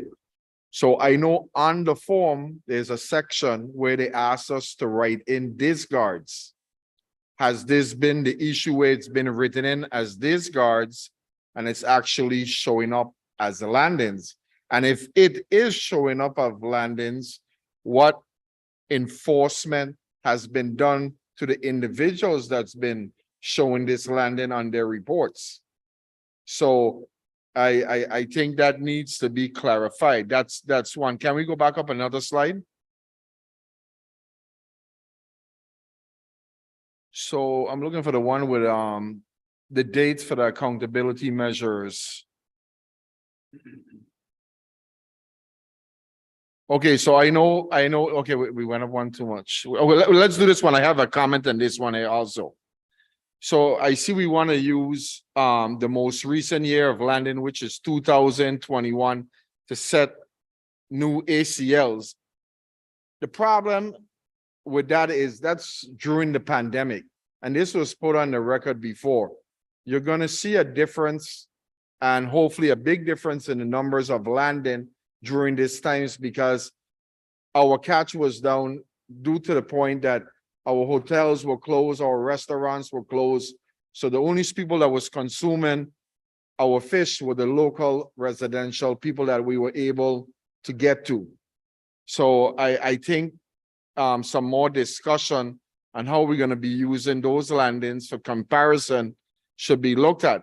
Your best year that's coming is going to be 2022 to 2023 because of how the calendar year of reporting is used. I think if we're going to be looking at comparing anything, it needs to be prior. I think it needs to be 2019, which would get us out of the pandemic area. So I'm just throwing that out there. Can we go at the accountability measures? Dates, they go the other way. All right, this one here. So I know also, I see here that we're looking at setting the accountability measures from January 1st to September 30th, but recently in prior meetings, we agreed on September 30th, going the opposite direction. So I don't think this is correct. So if I could get some clarification on the three issues that I brought forward, that would be great. Thank you. So I will let Kevin answer the question about Nassau Grouper, and I will answer the other two with this question first. The way that you described the AM closure is correct. So we calculate it from September 30th back until some date that's required to prevent the same overage from occurring. So for instance, if only 2 weeks are needed, then it would be, September 15th and it would end September. It's not, but that's verbatim from the regulation. So I probably should have tried to phrase it in a way that makes more sense to you, but you are correct. The other question about the years used in comparison to the ACL, we've also recognized in these processes that a lot of the ACLs that are set that are new under the FMPs are very low ACLs. And that was due to the process used. So that could be part of it, but using landings from 2021, which was a COVID year, theoretically the landings would be low, right? And so they would be lower than your ACLs. So when we're doing the comparison, you shouldn't trigger, you shouldn't go above. The landings would not exceed the ACLs. What you might be more worried about is what happens in a year, like you just mentioned, with 2022 and 2023, when it's going to increase, when fishing gets back to normal following. But those are all things that are now on the record, and that first bullet there that talks about best scientific information, some of that is not necessarily stock assessment related. It's, you know, what's happening in the fishery. And so that's what that first bullet is kind of encompassing, as well as stock assessments, is what's going on. Are we under a pandemic that has changed everything? So, and then if that answers those two, I'll let Kevin answer your Nassau. All right, yes, thank you. That clarifies it a lot more for us.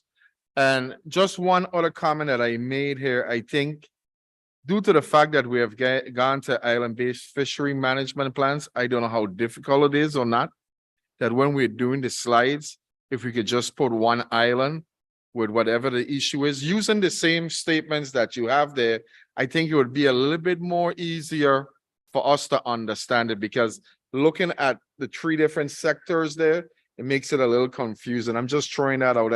Not that I want to give you more work to do, but you guys are doing an excellent job. Thank you. Well, and hopefully you'll see when we get to the amendments that that's the way we're structuring the amendments. So for instance, if there's one that's addressing all three FMPs, you can go straight to the St. Thomas section and just find out what's pertinent to your island. And so we are being cognizant of that, but thank you for pointing out that it could help for the presentations too. Thank you, Sarah. And Janet, you want to make a comment? Yeah, actually mine is a question. Could you go back to the slide with the numbers? And I don't normally get in the weeds, so this may be, go back to the one that Carlos asked you about, or forward, sorry.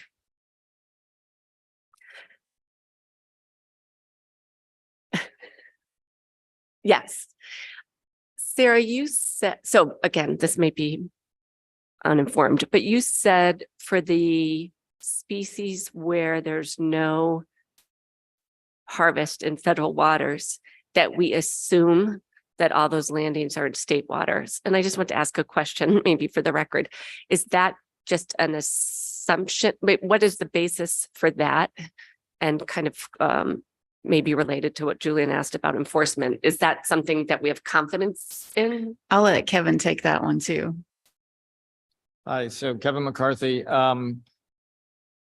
So the fishers can report on the form, did they fish in the Virgin Islands within 3 miles or beyond 3 miles, in Puerto Rico, inside or outside 9 miles, nine nautical miles. So when they report that, we just accept that as the way it is. It's not always reported. So there's a big uncertainty around how much fishing was going on inside or outside, given the large number of unreported or not filling out that section.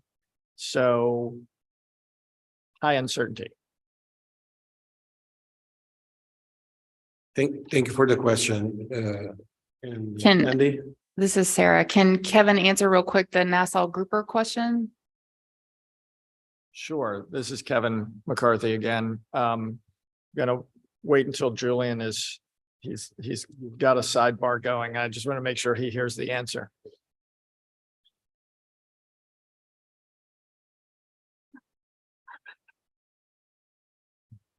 And Okay, I'll try this.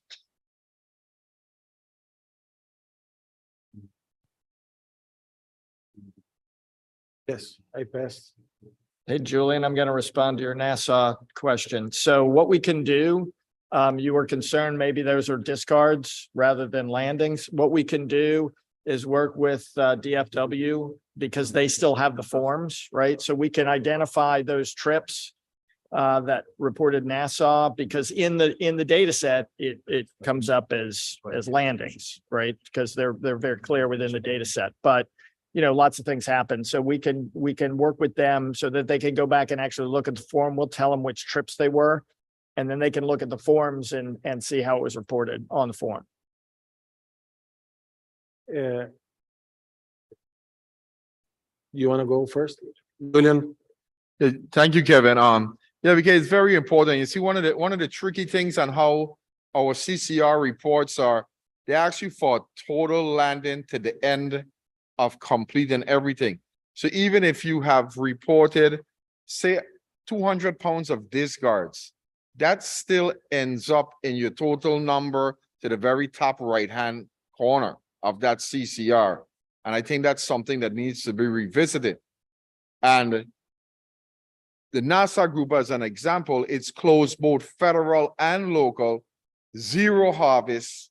So I'm glad you say you can revisit that with Fish and Wildlife and see what happened there, and let's fix that problem, because this looks bad when you're saying you got 3,117 pounds of fish being a closed species of fish that's not supposed to be caught, and knowing nothing was done. So thanks again. A follow-up, just to clarify the concept of discard. Julian, please. Discard, when you are estimating the amount of discard because you did on the water, is estimation of the discard, or you're waiting the discard, getting the discard on dock and waiting that, just to understand. Joey McGrath for the record. It's an estimation that we, the commercial fishers, make. So what we do on the catch report, if the different species that we release, like say right now, we're going through the lane and mutton snapper closure. We would say, well, guesstimation, we're going to write in release 20 pounds of lane, release 50 pounds of mutton. That goes on, but it's a guesstimation of weight by the fisher that's put on the catch report. There's a section on the lower right-hand corner that you have for discard. So that's written in. So all the different species, like right now we're in a sector of the grouper unit 4, I think it is, or 5, grouper unit 5, that's closed, and the mutton snapper season is closed. So you can see a large variable of species with numbers next to it that have been discarded because it's no take right now. Thank you for the clarification, All but right. it's important to be clear when we talk about numbers, if it's an estimation or not. And I have the shot, but I want to give a follow-up to Andy. Yeah, this has been a really good conversation. So I wanted to follow up on Julian's comment earlier, and I think this is the challenge right now with large time lags in the data, right? Because a lot can change, whether we're talking 1, 2, 3 or more years in some instances, both from issues like hurricanes and COVID to changes in recruitment to the fishery, right? Fisheries are going to be going up or down. And so the closer we can have the time frame in terms of when we get the landings data and comparing it to that catch limit, the more relevant it's going to be going forward. And I know we're all striving to accomplish that. I was going to make a similar comment that several have made about Nassau, but I also wanted, I guess, check with Queen Conch. Is Queen Conch prohibited in territorial waters of St. Thomas, St. John? Or is that an authorized harvest as well? Is that another situation where we might have reporting of a species that's prohibited? Julian. The Queen Conch is closed in the St. Thomas, St. John district in federal waters, not in local waters. So the annual catch limit for federal waters is 0, but it can be harvested in local waters. Anybody else? And Greg, I was looking for the hand. I knew that I have a hand. James Craig Lowe, St. Thomas Council. I just, looking at this chart, I see what's the chances, I see the hogfish and the Nassau grouper numbers are exactly the same. Is there a chance that it's just a misprint for the Nassau grouper and somehow the chart got misprinted? I'm just making a point. I'm just pointing that out because That's a good point. You have to. it could be that Nassau grouper is 0. You should play but that it got number. printed wrong on the chart. Maybe we should use the number for the law to make the millionaire. The popular number. Anyway, thank you for your good catch. And I want to tie to something into the future here in terms of the data improvement. we're gonna get into the scenario because this council is proactive with descending device, and there is descending device that can be applicable to trap fishermen and so on. I don't want to go to the details, but going to be very important into the future. This is for the representatives of the government, maybe to have a box if the descending device is being used by that fisherman for the discards, because the mortality of those discards will be different, and that gonna benefit, gonna be good for the fishermen to do, good for the environment, good for the release. It just makes sense to document from scratch if the fishermen are using the sending device to release those fish. Andy. Yeah, so James, great catch. Nice eyes there on the landing. So based on the memo we have from the Science Center, it was 575 pounds of Nassau grouper. So it was greater than zero, but it was less than the 3,000 pounds. Yeah, thanks. Vanessa and Carlos. Thank you, Vanessa Ramirez, for the record. I just want to make a point of clarification about the Queen Conch in Puerto Rico. There's in the chat a comment from Ricardo Lugo, and it's about those pounds are they state water landings. So I will let Ricardo Lopez to answer that, please. Sorry, you said Ricardo Lugo at the beginning. Can you repeat the question? Oh, yes, in the chat, the comment of Ricardo Lugo about the landings of the Queen Conch. We know that in federal waters is prohibited, and those numbers we would need to clarify if those are state water landings. Yeah, it should be state water landings. Ricardo Lopez for the record. And I want to give the word to the chat first, then Carlos. Cristina. Thank you. Okay, what Ricardo Lugo wrote is a concern with the 203,640 for the Queen Conch reported. Will be interesting how much in reported in local waters, since some of the section in the zone map split in EEZ and local waters. I could understand few pounds reported as an error, but that number is too big and I need to be validated. Yes, and I want to add to a reverse analysis on this. The available grounds on federal waters in Puerto Rico to harvest conch on federal waters, if that's the case, that number, that's the most productive queen conch fishery in the world, right? Very dense, a lot of queen conch living in there, which is not the case. Anyway, Carlos? Yeah, I just didn't want to be misunderstood when I said that I don't see the black, red tiger and yellowfin landed. I'm not saying that they're not out there, because I know there's a scientist from UVI who did a study in Land Bank and he's seen yellowfin grouper. They're just not landed. I'm not seeing them at all the selling sites that I've been to. Thank you, Carlos. And I don't want to keep spinning. I think we have a very good record. There is anything else you need from us, Sarah?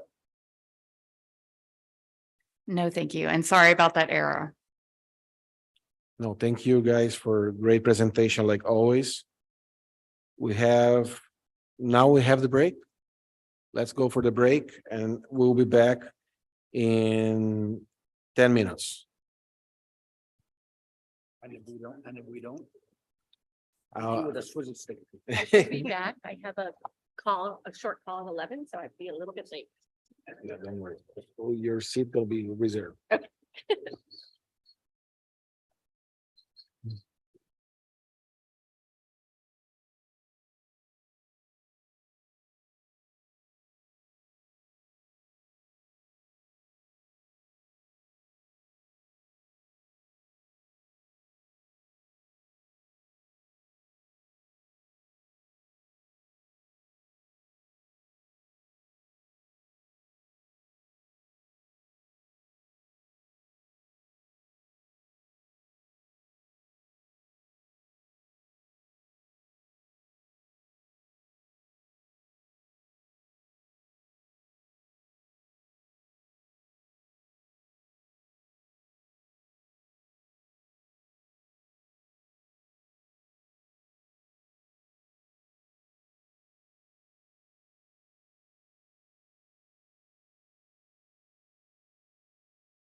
Hello, everyone. Please take your seats. We are a little behind. A lot of good conversations on the room, but please take your seats.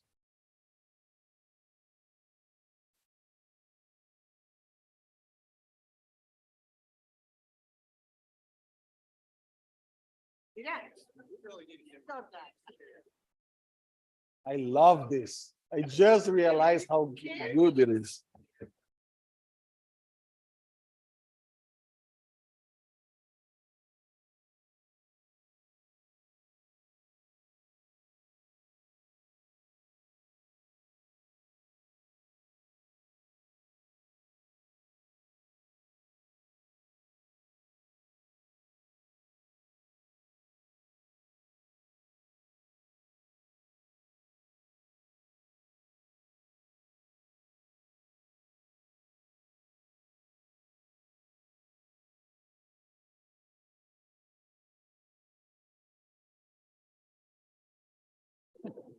Christina, are we recording?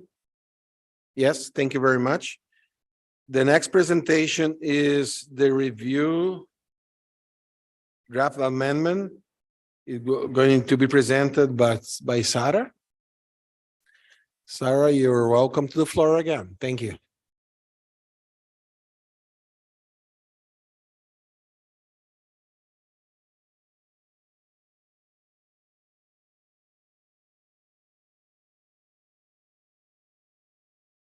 Thank you. So we talked a little bit about this morning when Maria showed our list of active amendments.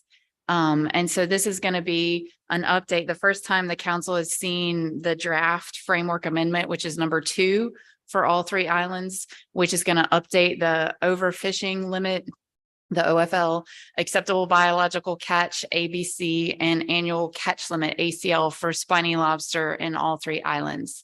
And these updates are based on the 2022 update assessment to the 2019 CDR 57 spiny lobster stock assessments. Next slide, please. So just a little background.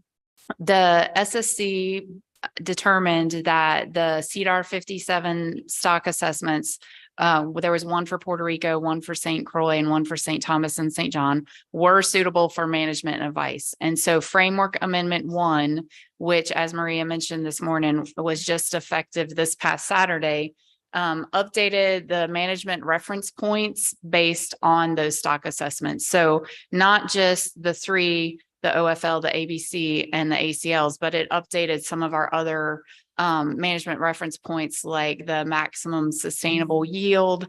So it updated all of those that we use in management.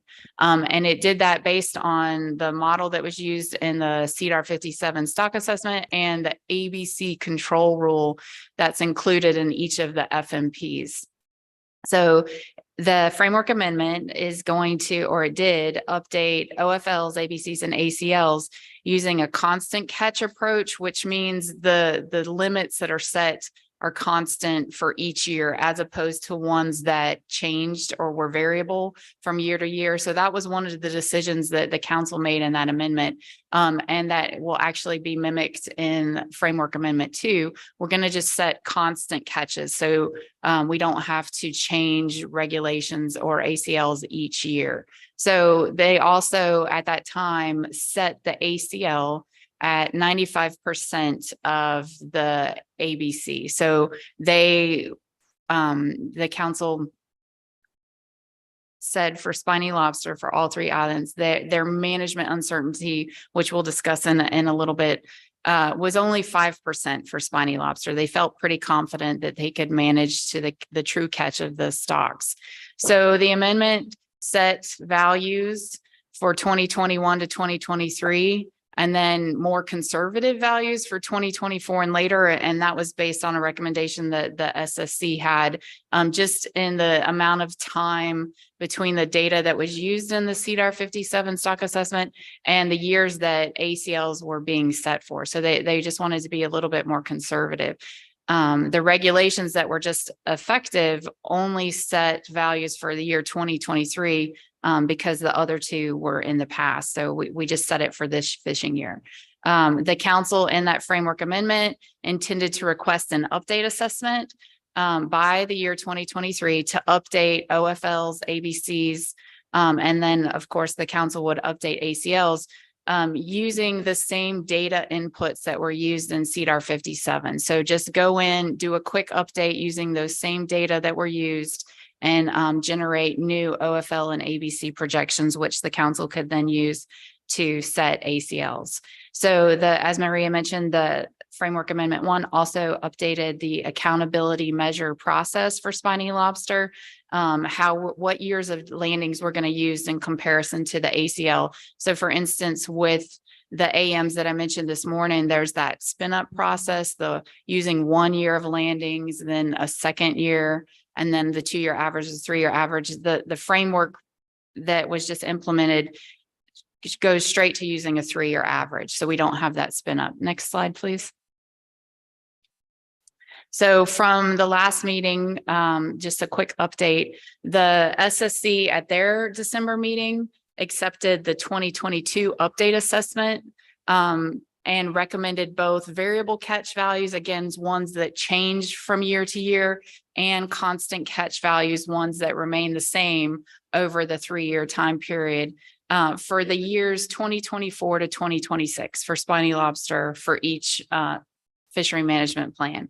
At that time, the council directed staff to begin a second framework amendment to each island-based FMP based on those projections from the 2022 update assessment, and to update spiny lobster, OFLs, ABCs, and ACLs using the constant catch. So in December, the council identified that they would like to continue using constant catch values as opposed to variable catch. And so that's what the framework contains, and I'll show you those values in a few slides. And then so following the December council meeting, an interdisciplinary planning team was formed to draft framework amendment 2. Next slide. Just a reminder what that IPT is. It's a group of scientists and other aspects like law enforcement is on the planning team, economists, data analysts. So we all get together and we look at what we were tasked with, and we put forward the best amendment that we can. So you can see it's comprised of staff from our regional office, from the Science Center, and the council. And so we met in January, and so I'll be showing you results from that today. Next slide. So that we did produce a draft amendment, which is in the briefing book. And so it's number draft framework amendment 2, and it's called generic because it's amending all 3 FMPs. Next slide, please. And so there's 3 actions included in the draft amendment. They're identical. They just one applies to each island. So action 1 applies to Puerto Rico FMP. Action 2 applies to St. Croix FMP, and action 3 to St. Thomas and St. John, but they all are identical in what they say. And so there's 4 alternatives identified, and those are very similar to the alternatives that were presented in the first framework amendment. And so alternative 1 is no action, meaning that the OFL, ABC, and ACL for spiny lobster would remain the same as what framework amendment 1 includes.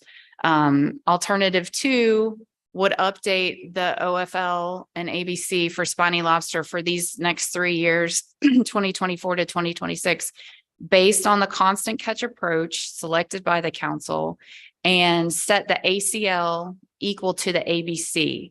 So that means that there's no management uncertainty. You believe that the catch reported is the true catch. Alternatives 3 and 4 will have the same exact OFL and ABC because they all stemmed from the 2022 update assessment. So all 3 alternatives will have the same OFL and ABC, and the only difference is what level of management uncertainty the council feels there is for spiny lobster in each island. So alternative 3 is going to set a 5% buffer. So it's going to set the ACL equal to 95% of the ABC, until that number is modified. And then alternative 4 is going to set a 10% buffer and set the ACL equal to 90% of the ABC until modified. Next slide, please. So just a quick comparison of these different alternatives. Alternative 1, which would not change anything, would be inconsistent with the requirements of the Magnuson-Stevens Act to base management measures on the best scientific information available. So in this instance, the 2022 update assessment is best scientific information compared to the CDR 57 assessment. In Reykjavik?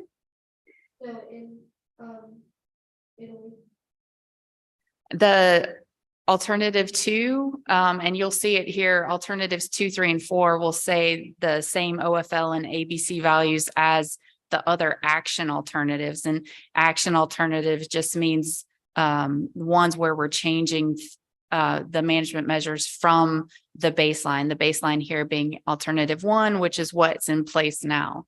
So alternative 2 would have the same values for OFL and ABC as alternatives 3 and 4.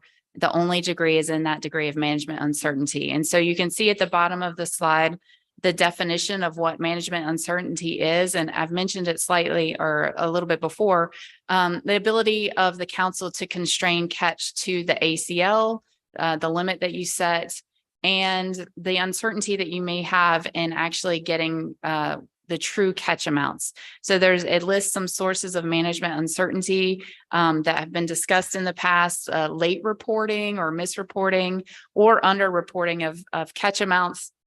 And then a lack of sufficient in-season management, which we obviously don't have, hearing that our data is usually not available to use in comparison to ACLs to 1 or 2 years after the fishing occurred. And then also the in-season closure authority. So when we close in federal waters, the state doesn't always close. It's not required to. We ask them to do it for the benefit of the stock, but they're not required to do it. So those are all areas of management uncertainty. So you can think about those for spiny lobster in each island as we move through this presentation. And what buffer would you like to have between the catch, the acceptable biological catch, like what you should be catching versus the limit that you set for each year. And so you can see for alternative 2, there would be no management uncertainty. The ACL would be equal to the ABC. This would allow for the greatest amount of lobster catch, but it would also take the most amount from the stock, remove it from the biomass. And so alternative 3 is the same OFL and ABC. It's going to have a 5% management uncertainty buffer, which is a lower amount of catch allowed than number 2, but more than alternative 4. And so just to remind you, the 95% buffer was selected under Framework Amendment 1 for all 3 islands. And then lastly, alternative 4, the same OFL and ABC as alternatives 2 and 3, but a little bit more management uncertainty. So a bigger buffer, a 10% buffer, the ACL would be set equal to 90% of the ABC. And so out of the alternatives, this would have the smallest amount of catch allowed, but would leave more lobster in the water for future catch. Next slide, please. So we're going to go through actions for each island so you can see the values. This is table 2.1 in the draft amendment that's included in the briefing book. So it has each management measure under each alternative. So alternative 1, the no action, these are the values that are in the Framework Amendment 1 for spiny lobster for Puerto Rico. And as I mentioned before, Framework Amendment 1 did set 2 different time periods of reference periods, one for 2021 to 2023, and then more conservative ones for 2024 and later. So the no action alternative, the values that you see here are those more conservative values. So the ones that will be in place in years 2024 and later. So we wanted to compare that, the new options, alternatives 2 through 3 to not what's in place in 2023, but what would be in place for next year, just because they're more conservative. So you can see the OFL and ABC for alternatives 2 through 3, 2 through 4 are the same.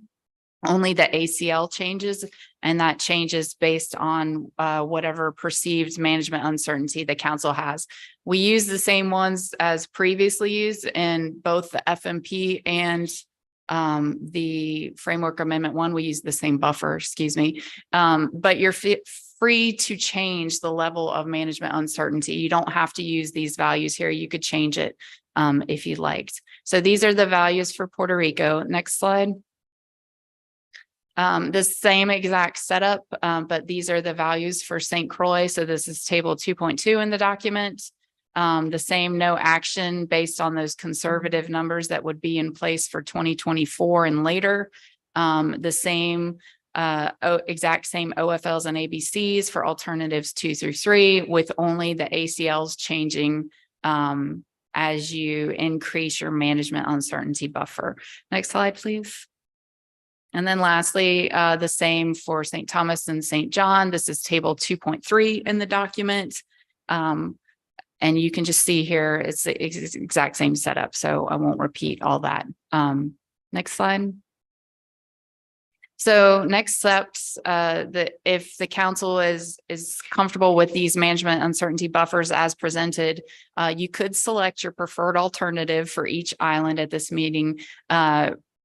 Either one action, but probably separate actions would be better. So select that management buffer uncertainty for Puerto Rico, for St. Croix, and then St. Thomas and St. John. And then the IPT could take your selections back and develop Framework Amendment 2, hopefully for final action at the August 2023 council meeting. Since this is very similar to Framework Amendment 1, since it's based on an update assessment, a lot of the document could be incorporated by reference from our last document. So it should be a fairly straightforward amendment to work on. And I believe that's next slide, I believe is just questions. Thank you, Sarah, for a great presentation. That lobster is looking at us. Behave. Questions? Marcos? Miguel? Not a question, but the hour that we have here between lunch, half an hour.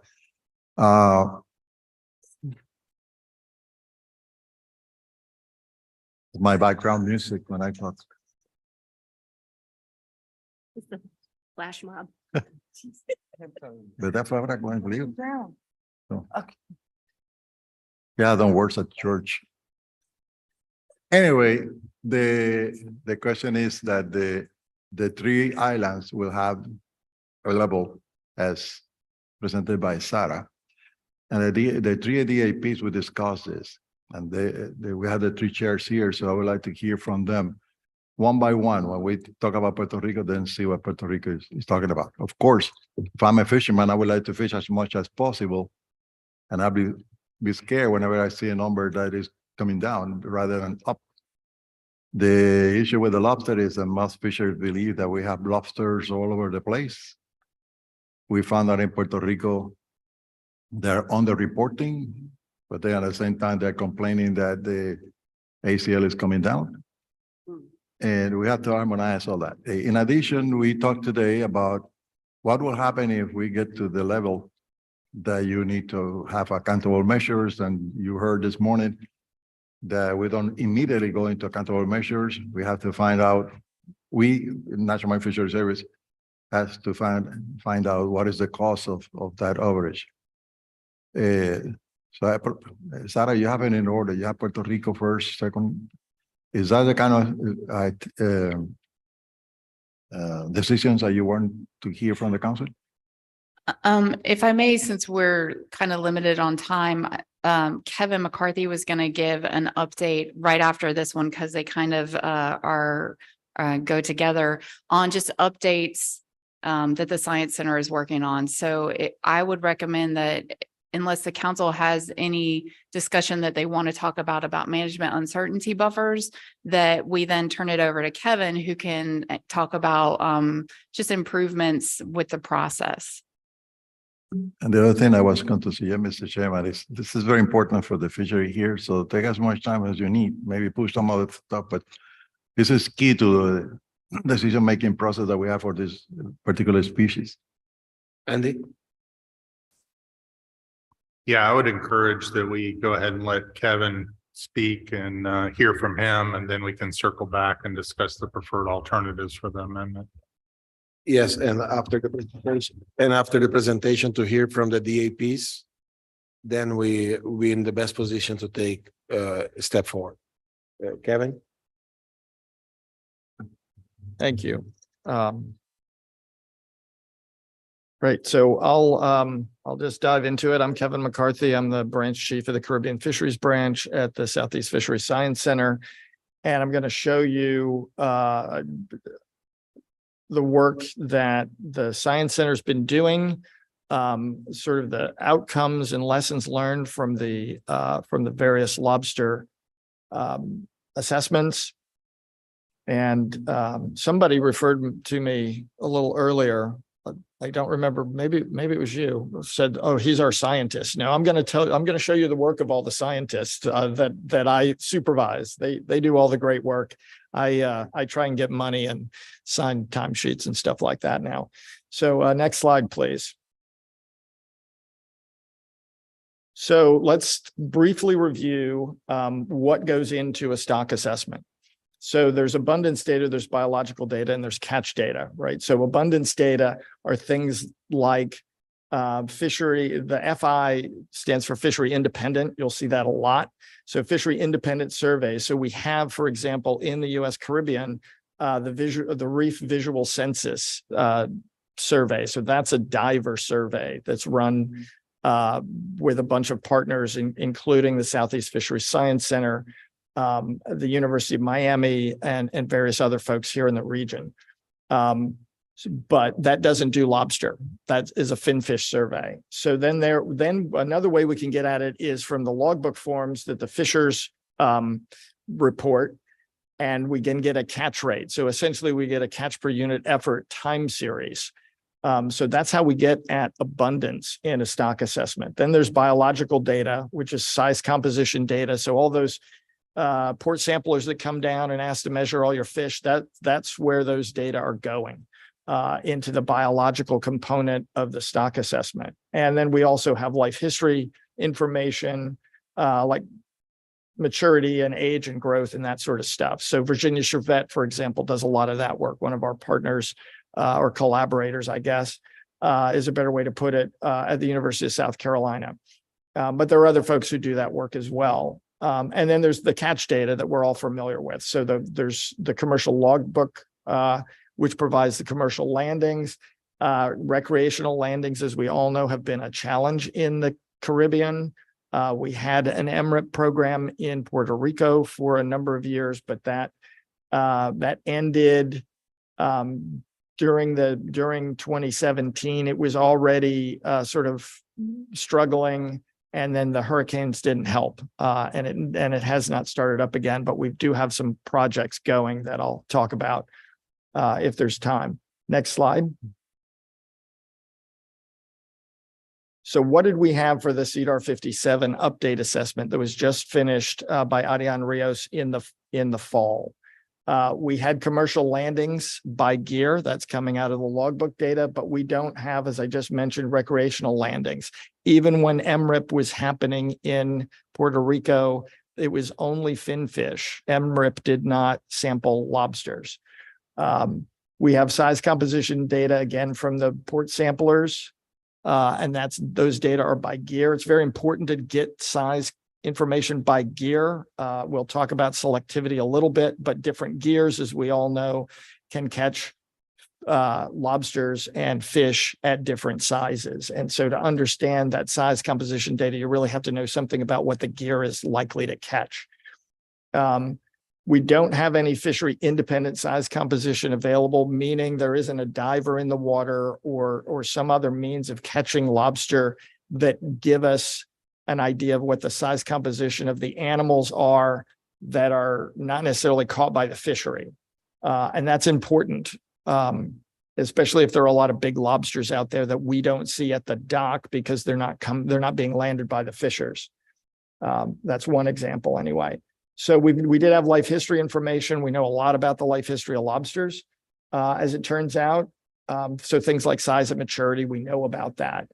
We assumed gear selectivity to being dome shaped, meaning that there are animals that are too big for the fishery. Either they don't get in the traps or the divers don't want to deal with them, or there's not a market for it. But whatever the case, there was an assumption that there are big lobster out there that we don't see in that port sampling.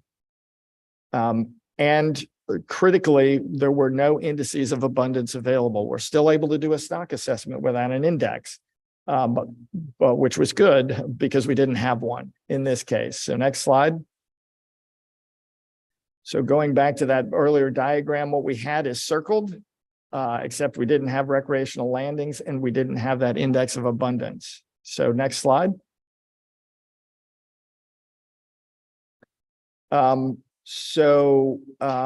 What we ended up with as a result of the CDR 57 update was a small reduction in the OFL, which means a concurrent reduction in the ABCs. But we're hearing from the fishers that there are a lot of spiny lobster out there. So what this says is we really need a fishery independent index for spiny lobster. The reason there's an asterisk there is so that I define FI as being fishery independent. So what that means is we've got some kind of way of getting at the abundance of the lobsters in the water that is independent of the fishery, because fishers are very good at catching lobster. And so we need something independent of that, because fishers could have high catch rates until there aren't any lobsters there. I don't think that's what's happening, but that's the importance of a fishery independent index. It doesn't rely on the dynamics of the fishery for its catch rates. It is more a better reflection of the number of animals in the water. So a high catch rate in a fishery independent index would mean there are more lobsters in the water. A low catch rate would suggest that there aren't as many.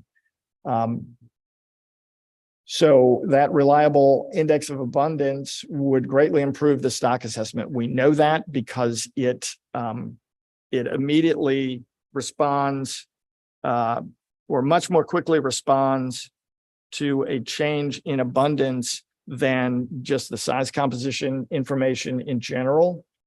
And if we have a fishery independent or an index of some kind, we could allow adjustments in the ABCs based on the performance of the index. We wouldn't have to wait for the next stock assessment. But we also believe at the Science Center that a cooperative research program, that's the CRP there in that third bullet, a cooperative research with the fishing community is critical to getting these kinds of data. You all have the boats, you all have the knowledge, and I think a partnership with the scientists at the center in Miami is the best way to go. So next slide.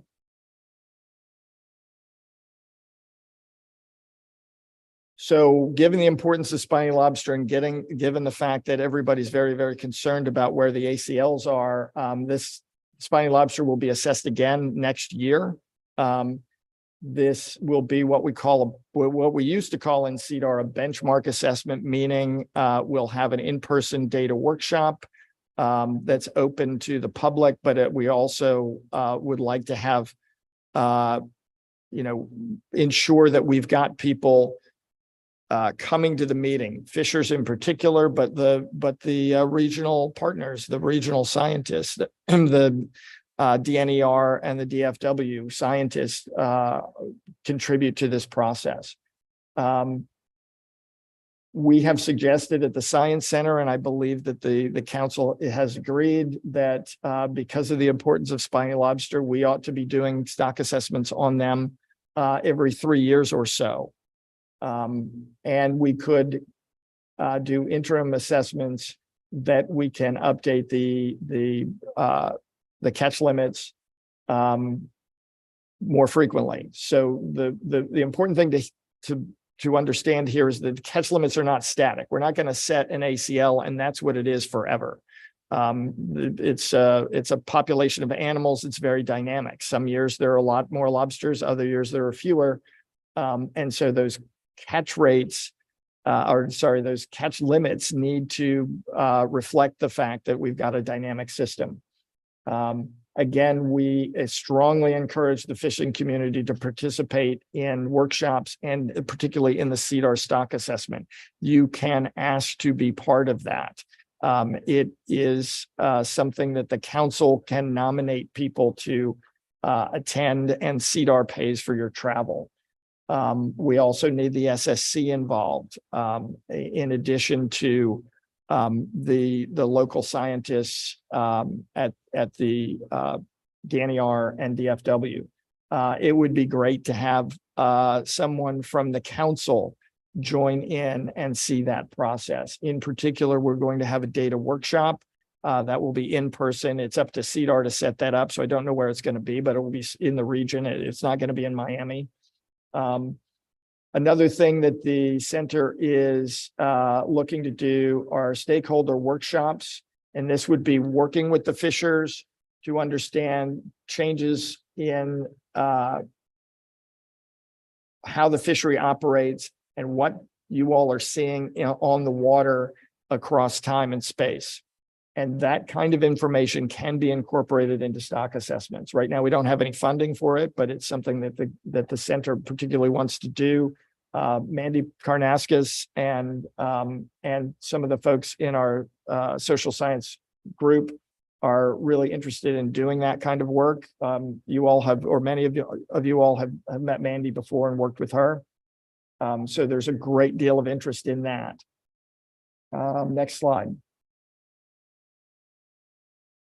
So some of the projects that are happening that specifically go at the data limitation of the spiny lobster indices or lack thereof is a Puerto Rico fishery dependent lobster survey that is in collaboration with the commercial fishers. That'll get its size composition, not just the stuff that is landed, but everything that comes up in the traps.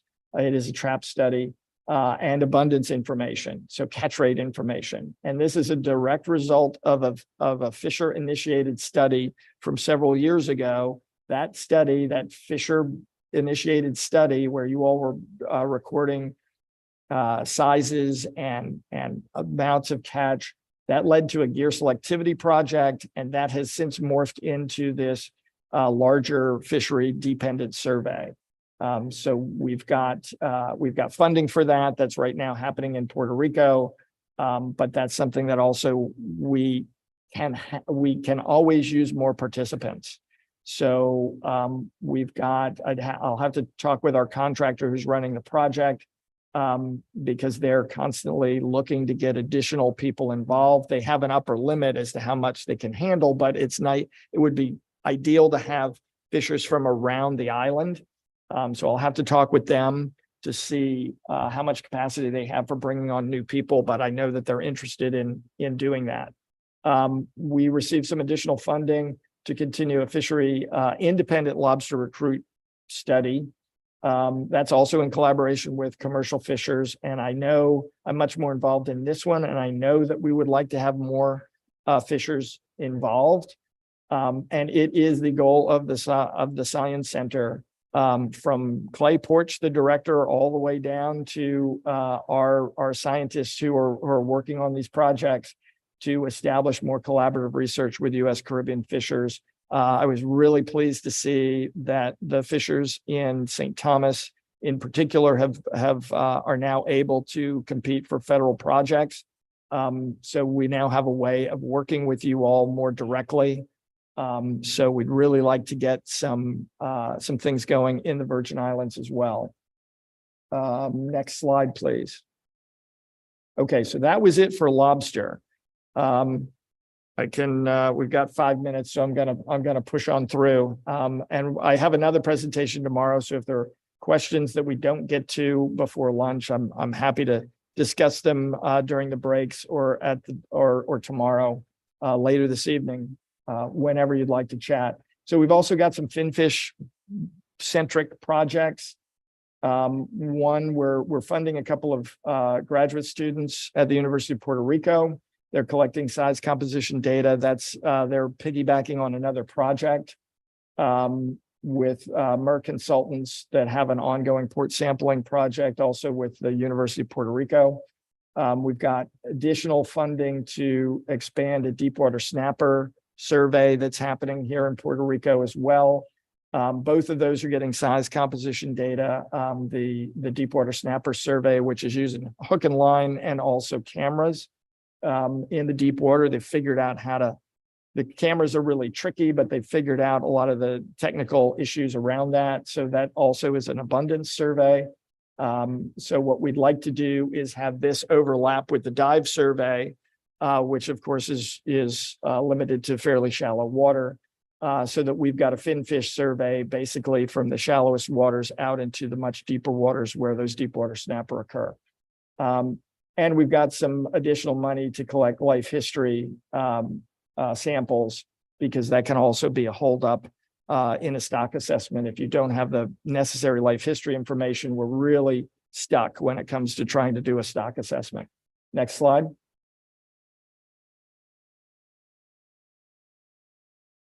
So we've also got some port sampling projects. I mentioned that we didn't have recreational data, but we're trying to resolve that in the U.S. Virgin Islands, where we're partnering with the Division of Fish and Wildlife. They're really doing the heavy lift of getting people out in the field, collecting size composition data and landings data. We're on our side of it, we're helping with the survey design and with the funding. But we've got port samplers that are going to sample whoever comes to the dock, whoever comes to the boat ramp. If you're commercial, they'll be sampled. If you're rec, they'll be sampled. If you're for hire, they'll be sampled. We're trying to get the entire fishery. We're also working with the NER. They're very much the lead agency in this. We're providing a little bit of support when it comes to survey design and some of the training. But they're focused on a recreational port sampling design. So they'll get size composition and landings from the rec side of the house. In this case, they won't be limited like the MRIP was for finfish only. If they bring it to the dock, we're going to find a way to quantify it. If they come back with a bucket of algae, I don't know why they'd want to do that, but if they did, we'd figure out a way to measure it. And on the data management side of the house, we received some funding to try and improve the sampling efficiency by using artificial intelligence and machine learning. So we're taking photos of the fish as they're coming in to try and speed up that processing time that the port samplers keep you all held up at the dock, by having technology solve some of the problems. So people aren't busy writing things down. It's all being automatically collected. And so that'll get us at size composition and landings information. Next slide.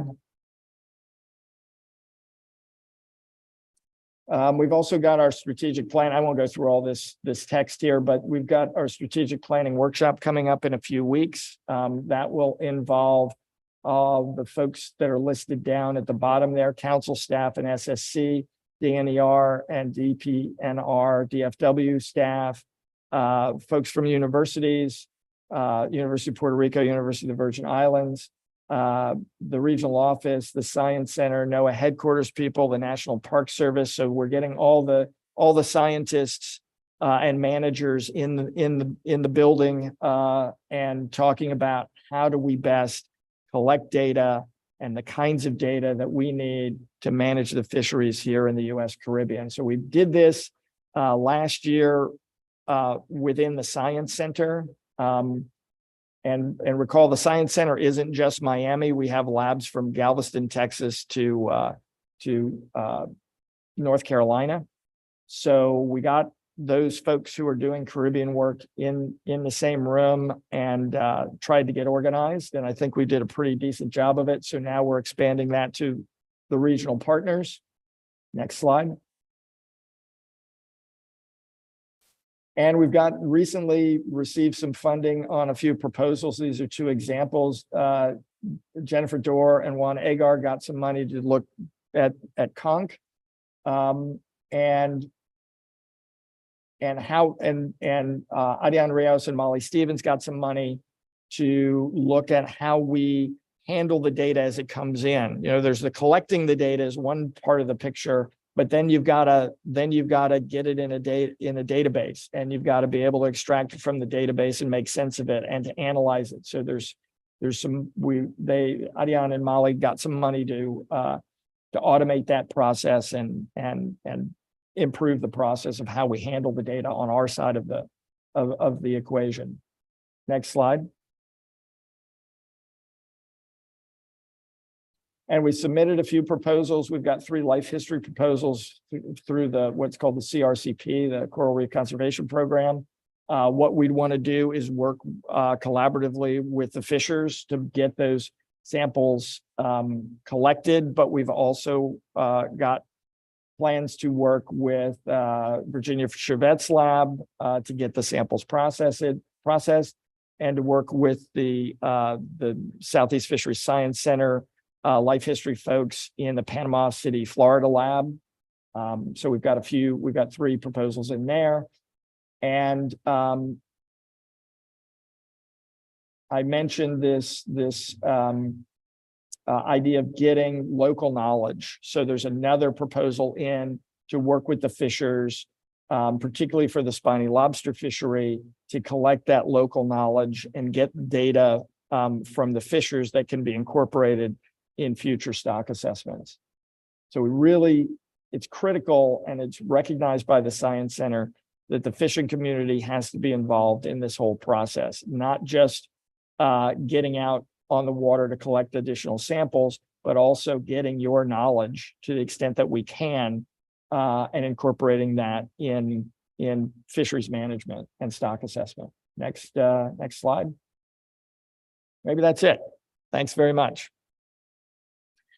Thank you very much. I have the chat, and I heard, I read on the chat the Mr. Lugo are requesting emails or telephone numbers to contact to get engaged and participate, and to be available to participate on any effort.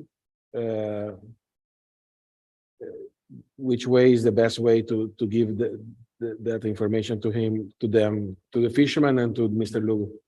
So I think if they get in touch with me, I can serve as a conduit to the folks that are running those. We've got 2 consulting firms that are really handling the in Puerto Rico work, and we coordinate with them.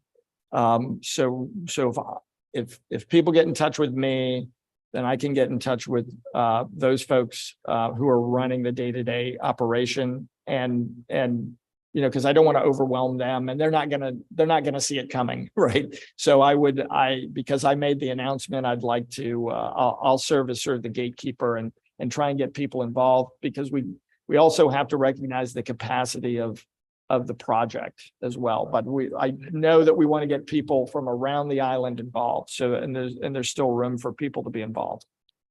Christina? Thank you, Mr. Chair.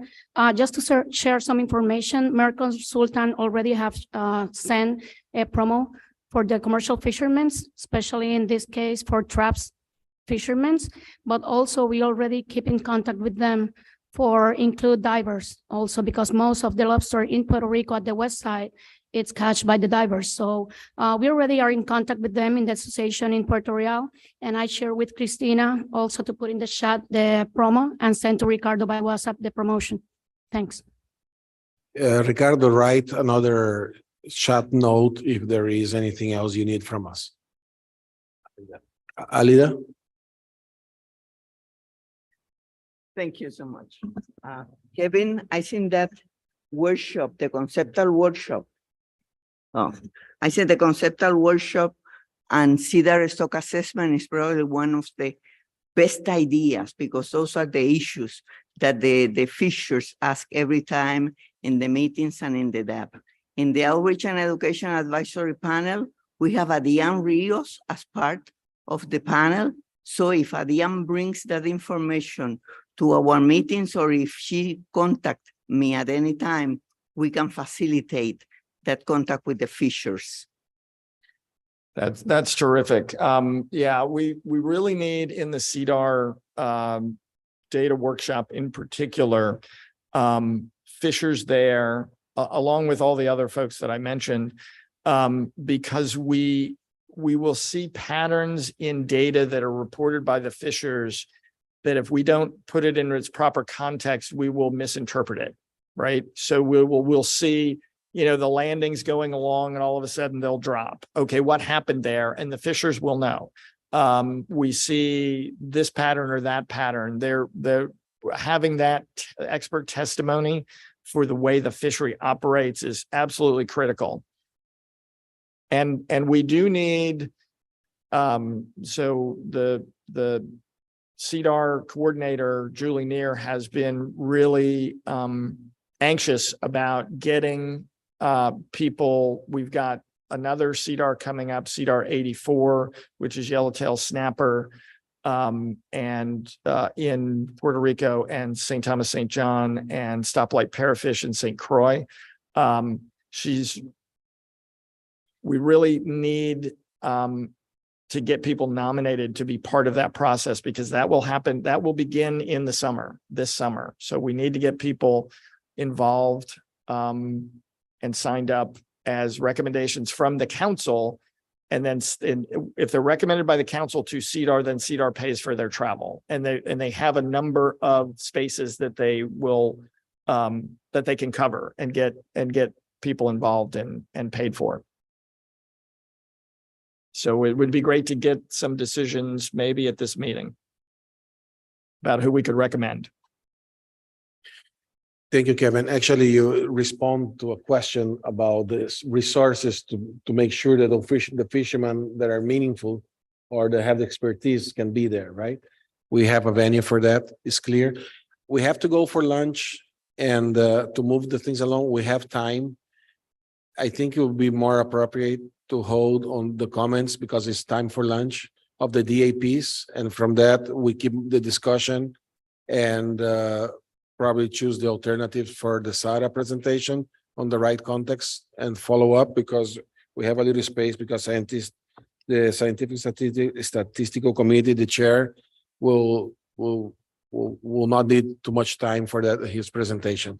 Let's go for lunch, and when we come back, we're gonna hear from the DAP about this issue. Let's break for lunch. We come back at 1:00. It's just 10 minutes. I'm gonna take advice. Let's take at 1:10. We come back.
Let's start. I'm gonna take that away from you.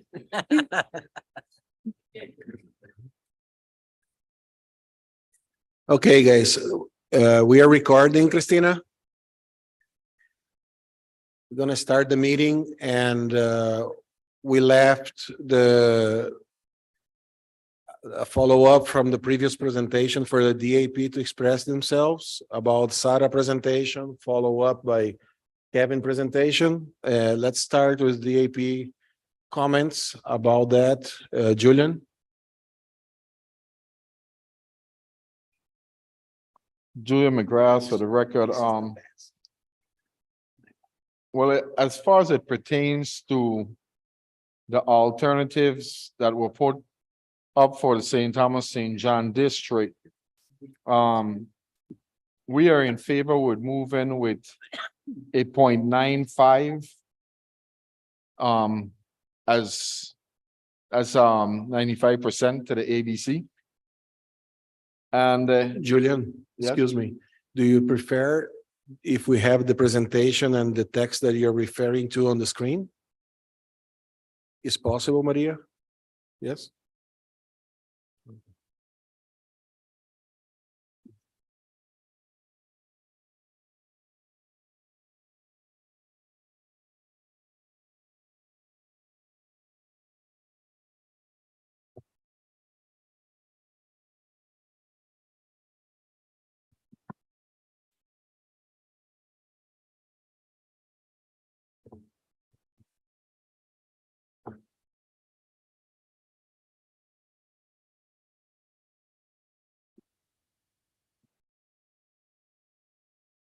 Keep going on, Julian, until they're gonna pull up in a moment.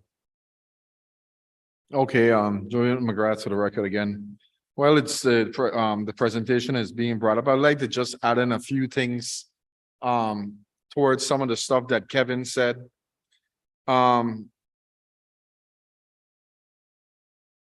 There's a lot going on with the lobster fishery right now. This year, we're having one of the best season of the lobster run that even some of my fishers have said that they have seen in 25 years.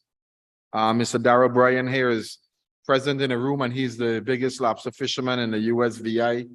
And, you know, we have this lobster run that's going on, but we are unable to show what a run that we're having due to the fact that the imports that have been brought in to the St. Thomas, St. John district from the BVI and other places has caused us to lose a lot of our sales into the market.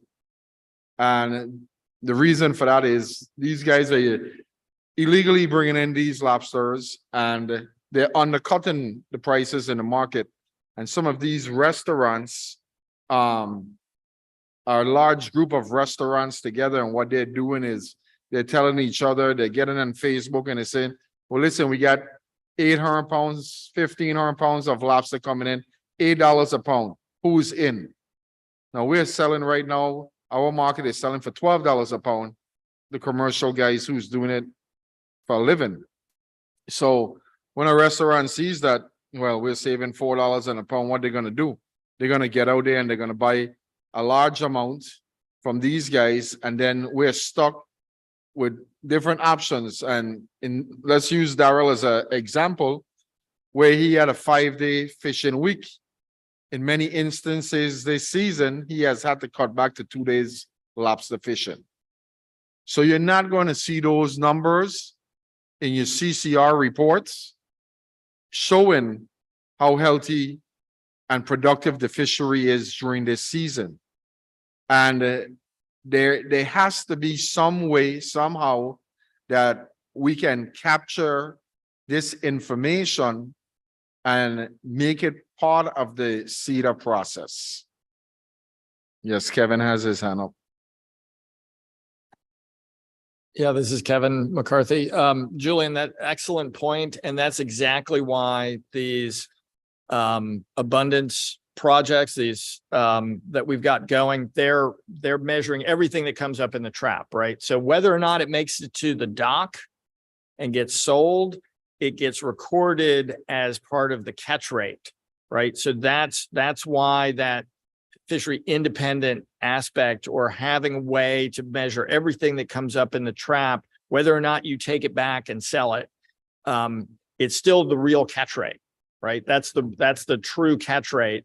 And that's why we really need an index of abundance to go with the rest of the pieces of the stock assessment, because that will react a lot faster than a change in the size, right? So we got all that size information, and that's great, and it's critical to the stock assessment, but it doesn't change with the kind of speed that an index would.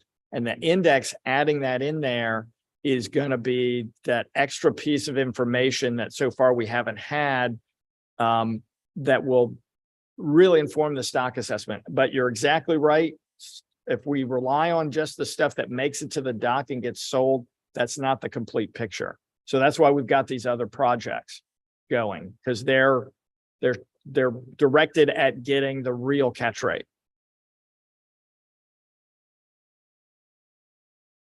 Thank you for that, Kevin.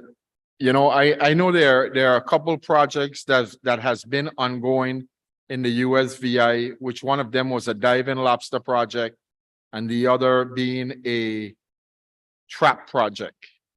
And we have a lot of issues with how those projects are being done, because we feel the lobster fishers feel that they're not gathering the information in the areas where they should be gathering the information, due to the fact that in certain areas, certain traps would fish better than other traps. So where a trap in the west, a wire trap, and excuse my language, but this is what we call it, the pussy funnel, would fish way better in the west of the island. To the east of the island, that trap does not do well. The plastic traps would do better. And then on top of that, we have different times of the year where the lobsters run or walk through. So if you don't know when that is taking place and you're doing a study, the chances of you not capturing the information that you're looking for is not going to happen. So, you know, I know moving forward, we have a lot of ideas to come involving the fishermen more in some of these projects. And I think it's very, very important, because we're the ones with the hands-on knowledge. You guys are the scientists with the book knowledge. And I think at the end, our goal is to accomplish the same outcome. So that's what we would like to see. You know, if we're going to do something, let's do it correct the first time, stop throwing money away, and let's do it right, that we can really move forward with having a nice data set. And I think the lobster fishery is one of those fisheries right now that we can get a lot of information and use that as guidance to collect information for other species that we have identified for the CETA process, or other stocks that we are missing that information. So thank you for that. The slide here is up, St. Thomas, St. John, OFL, ABC, and ACLs. And we would like to see alternative 3 ACL equals APC times 0.95%. That's the alternative that the district advisory panel and the fishers of the USVI would like to see moving forward for the lobsters. That's my comment. Thank you. Gerson? I also agree with Mr. Julian McGrath and Gerson Martinez for the record. Alternative 3. Nelson? Thank you, Mr. Chair. Nelson Crepo for the record. We are agree with Kevin's presentation and also with Julian's statement. And I think at this time it's pertinent to read part of my DAP report regarding the lobster. When we are discussing the island-based fishery management plan, the table from the lobster show a reduction of the ACL for the next few years.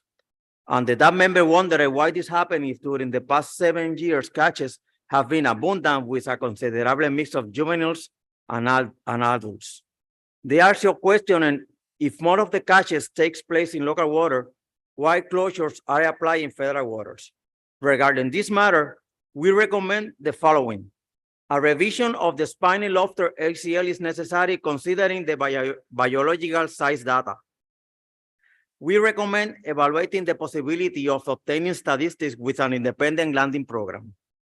We request to the Southeast Center to hold a workshop with the existing projects using lobster as a model. We want to know which projects are running, the data you need, and how fishermen can collaborate, maybe creating a committee that includes all sectors related to lobster fishing, like divers, pots, and trammel netters, with scientific participation and direct guidance to contribute to the data of the lobster ACLs.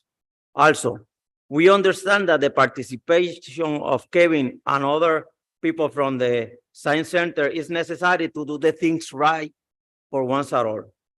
And I think, and I bring that anytime I have a chance, I mention this, and I think it's time to the local government to step into the plate and attend the issue of the trammel netters. This is the only year that is affecting the lobster in our region. You cannot imagine how many juveniles are killed or are and end in the market with the trammel netters. I don't know if NOAA can provide or design a task force, because the trammel nets are not using all year around, only in a specific season when the surf comes, maybe to attend this issue if a provision comes to this year. They also kill nurse sharks, snappers, and many species that can end in the market. And you cannot imagine the line of dead fish you find every time one of the fishermen pull up one of these nets. Thank you, Mr. Chair. Thank you for bringing this issue again. Any comment from the local government that was called for participation? No comment. Okay. I think we are. I think we have Carlos Nelson. Last comment. We recommend the alternative 3 for Puerto Rico. Thank you. Thank you. Carlos, do you want to make a comment or make a motion? Go ahead.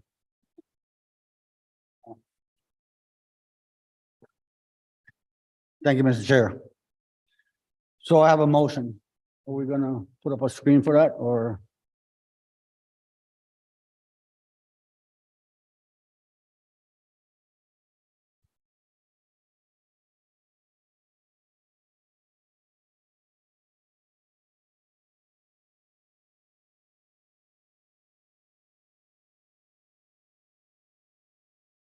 Should I do the rationale before or after I do the motion? Okay. Okay.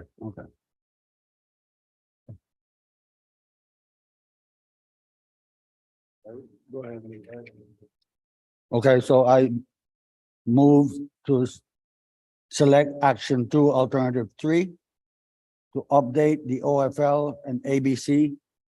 Carlos, I'm sorry to interrupt you. Please say it slowly so that I can write your motion for you. Slow.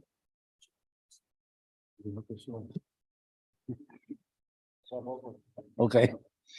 Update the OFL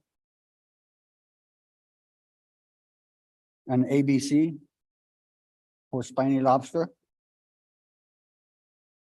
for the period of 2024 through 2026,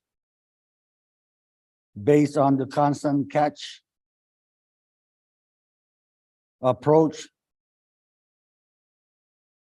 and set the ACL equal to 0.95 of the ABC until modified.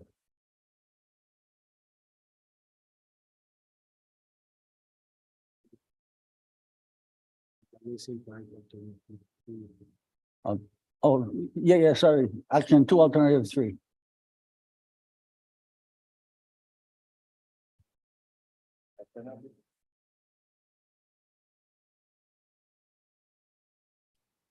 Carlos, that's your language. Move to select action 2, alternative 3. Or some, and for which islands? For the 3 islands? No. Okay, so St. Croix. Just confirming that is right on the screen.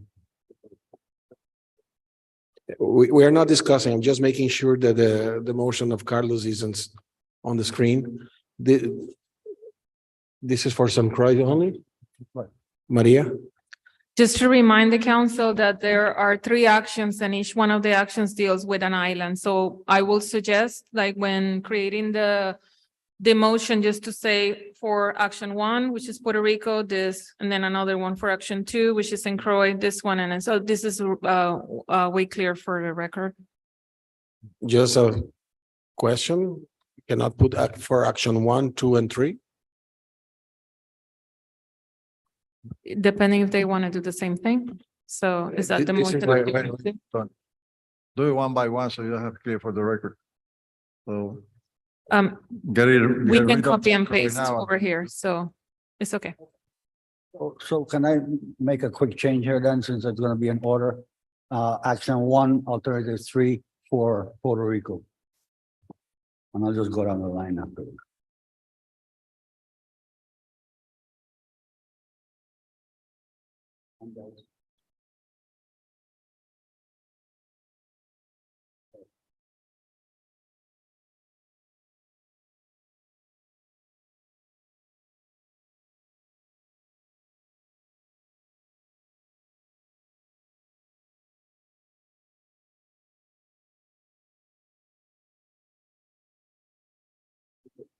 We're gonna address them, the action 1 first.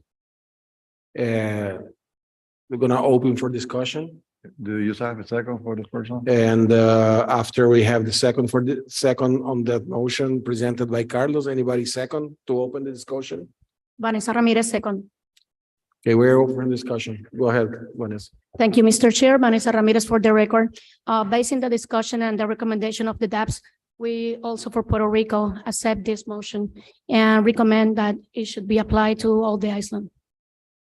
Thank you, Vanessa. Anybody else?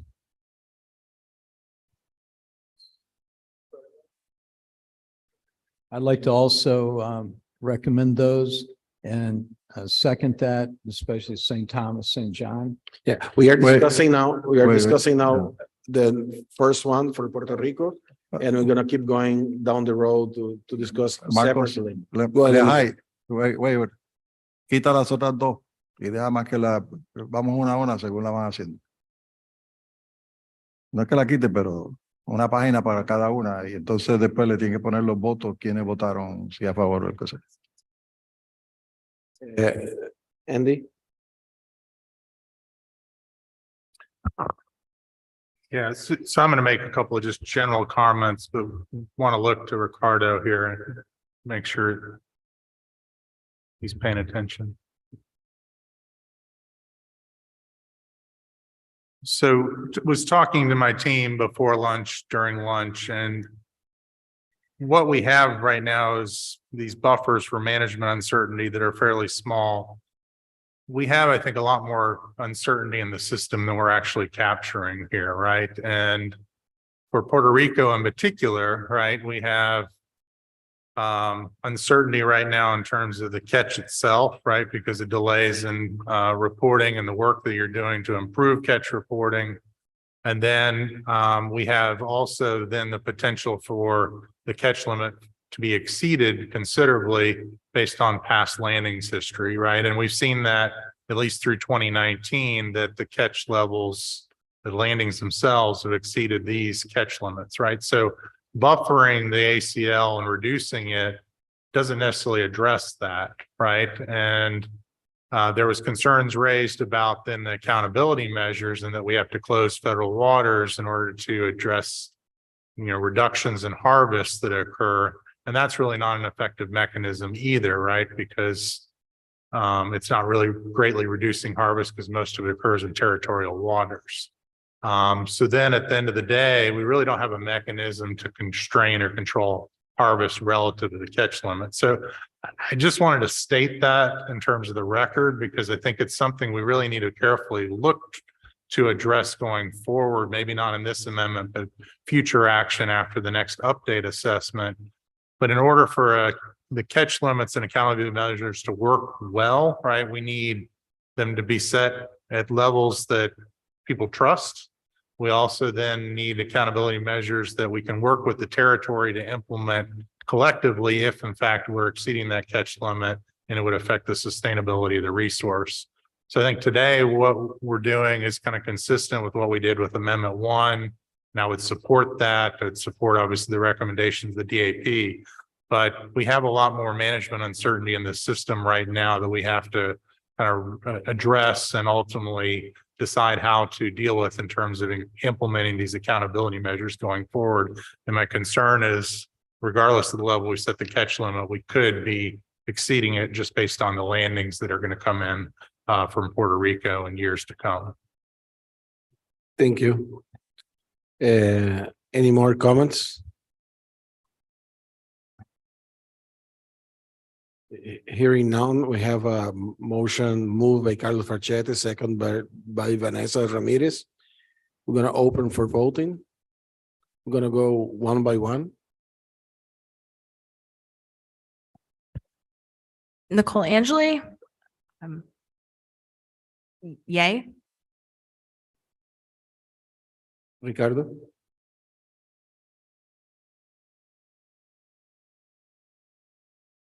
Ricardo Lopez, yes. Carlos, Carl Fisher, yes. Andy Strelchek, yes. James, James Craiglo, yes. Vanessa Ramirez, yes. Marcos Hanke, yes. All in favor. The motion is approved. Okay, we have another language, another motion presented by Carlos previous, suggested language. Can we move to that?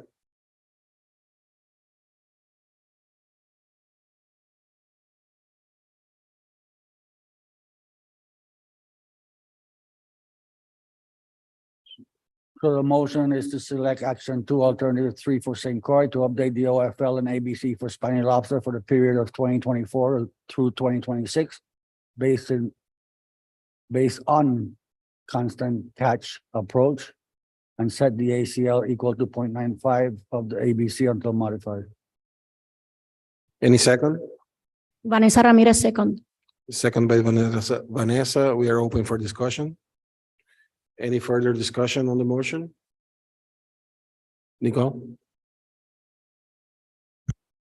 Nicole Angeli, we support what has been iterated and justified by our district advisory panels. We believe that our uncertainty is small and our management is strong, and we support alternative 3. Anybody else? Seeing no hands up, we're gonna go for a vote again. Nicole? Nicole Angeli, yes. Ricardo Lopez, yes.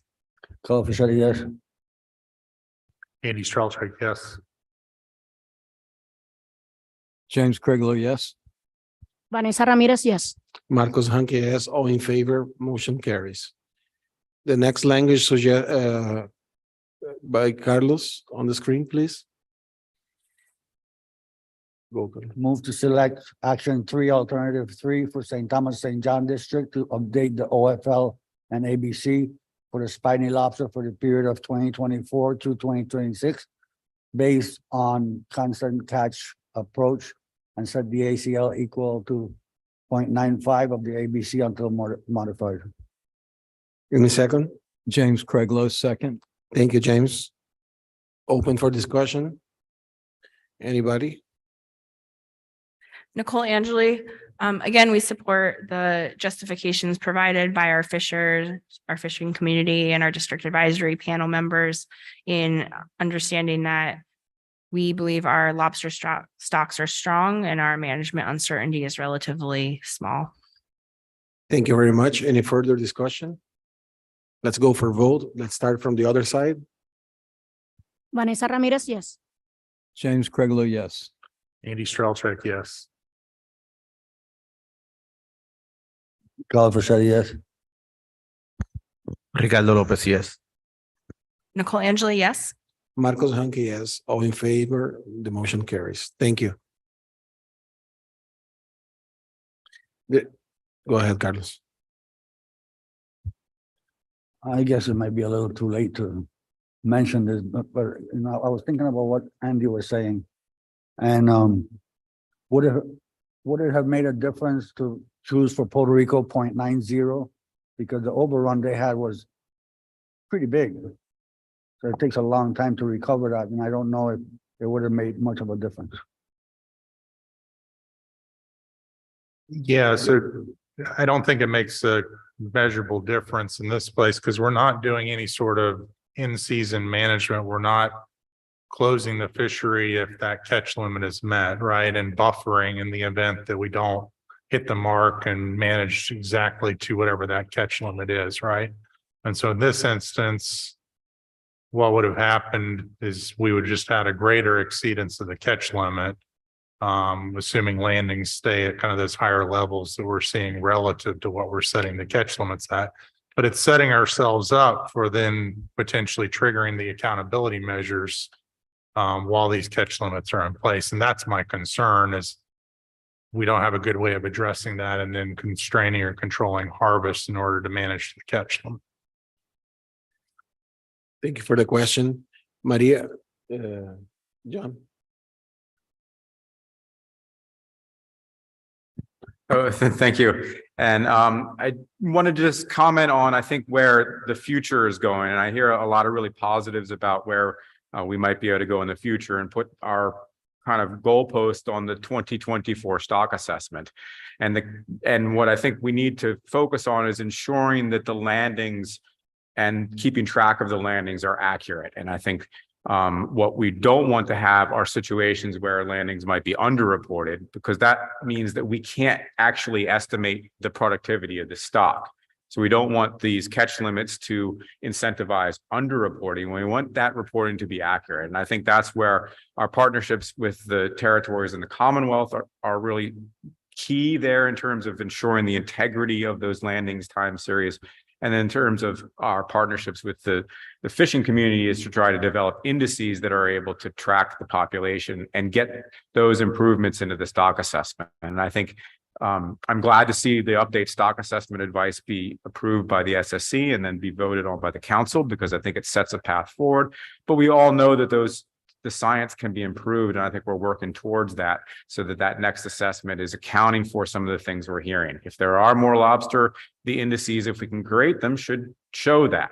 And I think that is the path forward, and the future is not that far ahead. So thanks. And I think that this is good news. Yes, Maria, I want to make a comment following up on what you say. I was talking to Nelson. I have been talking to lobster fishermen before. And yesterday we have some conversations about the importance of creating index, right? That we are already establishing the formal creation of the new index with the information that are going to arrive to our hands. But on the last DAP, we received requests of participation, stronger participation by the industry on providing complementary added data to make stronger the participation and the data.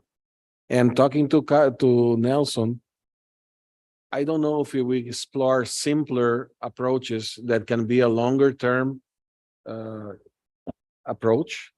Sorry for the repetition there with the industry, like the number of pounds attached to a validated number of lobster per report, that you can create a long-term index, because it's not the same, many little lobster versus a few little lobster on the same amount of pounds.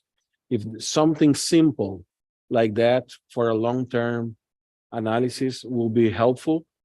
Just ideas that the fishing community are exploring to see which way we can create this complementary, highlight complementary or add information to help with the management for the lobster. I would like to hear any comment if this is a crazy idea or is the right path. Happy to have Kevin weigh in there on what would be complementary and useful information. But, and to my mind, if for traps, if you could get some sort of catch per unit effort, so how many lobster you catch or how many traps were put out, and then maybe consider how long they were fishing for. So something that would say, and I think the fishermen know pretty well whether their lobster are abundant because they know, are you having to put out more traps and work harder or let them soak for longer? I don't know, but there's some way that you have an idea of that. How do you translate that into an index that says when the index is high, there's a lot of lobster, and when the index is low, there are fewer. And then if we could build that into the stock assessment, which usually you can very easily do, then that actually allows us to reflect what is going on in the population. And then, as you mentioned, Chair, getting to the size of lobster can actually influence that, because if they're small lobster, presumably they are ones who will eventually be recruiting into the fishery. And if that were able to be kept track of, we've got a lot of undersized lobster, that's probably a good sign for what's going to come in the future. And if we knew that information, that for a recruitment index, that could be valuable. Kevin, I don't know if you wanted to follow up on the things that we could get from the fishery. Yeah, I can add a little bit. So one of the difficulties that we have is getting a good effort measure, right? Or one that is meaningful. So if you just look at per trip, that's not terribly informative, because one trip may have fished 10 traps and another trip may have fished 100 traps. And so just calling it all trips the same, that's no good, right?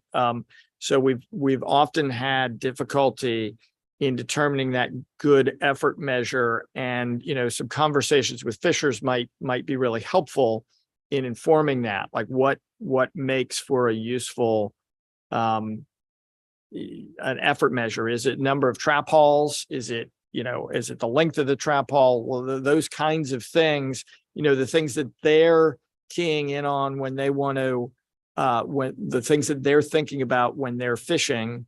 And then do we capture that in the logbook data, which is another whole question. So we've run into a lot of issues with fishery dependent data, no matter where we are, right? Caribbean, Gulf, HMS, doesn't matter. With the logbook forms accurately reflecting the kind of effort that went into catching those lobster or those fish or whatever it is.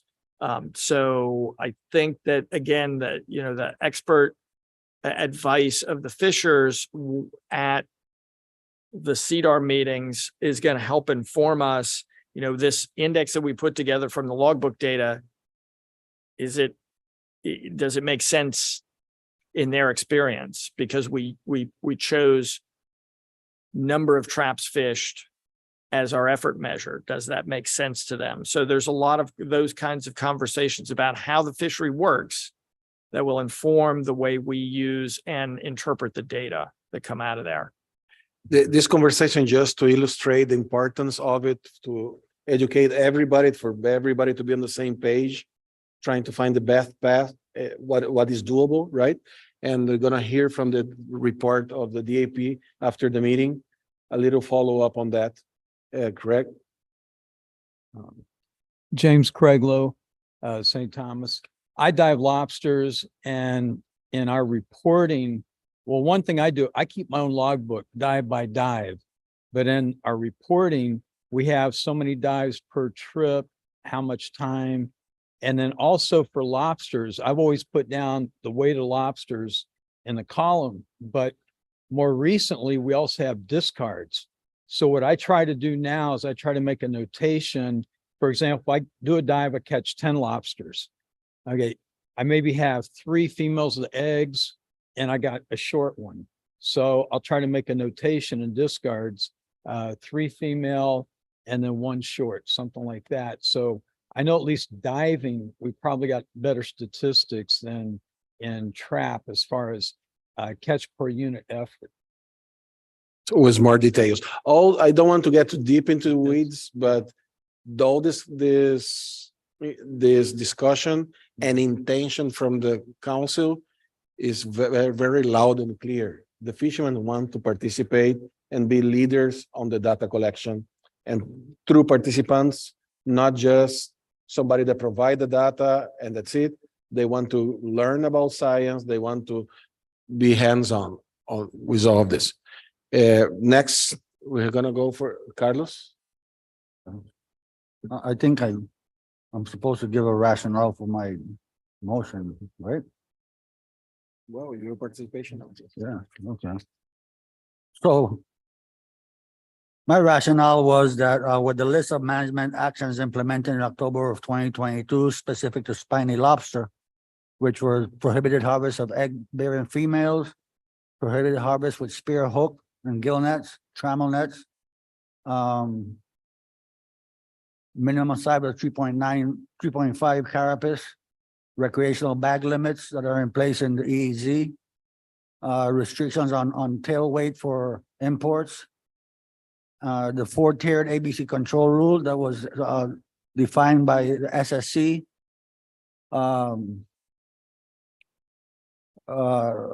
accountable measure closure provisions for spiny lobster, and description of the essential fish habitat for spiny lobster. That I believe that when it comes to lobster,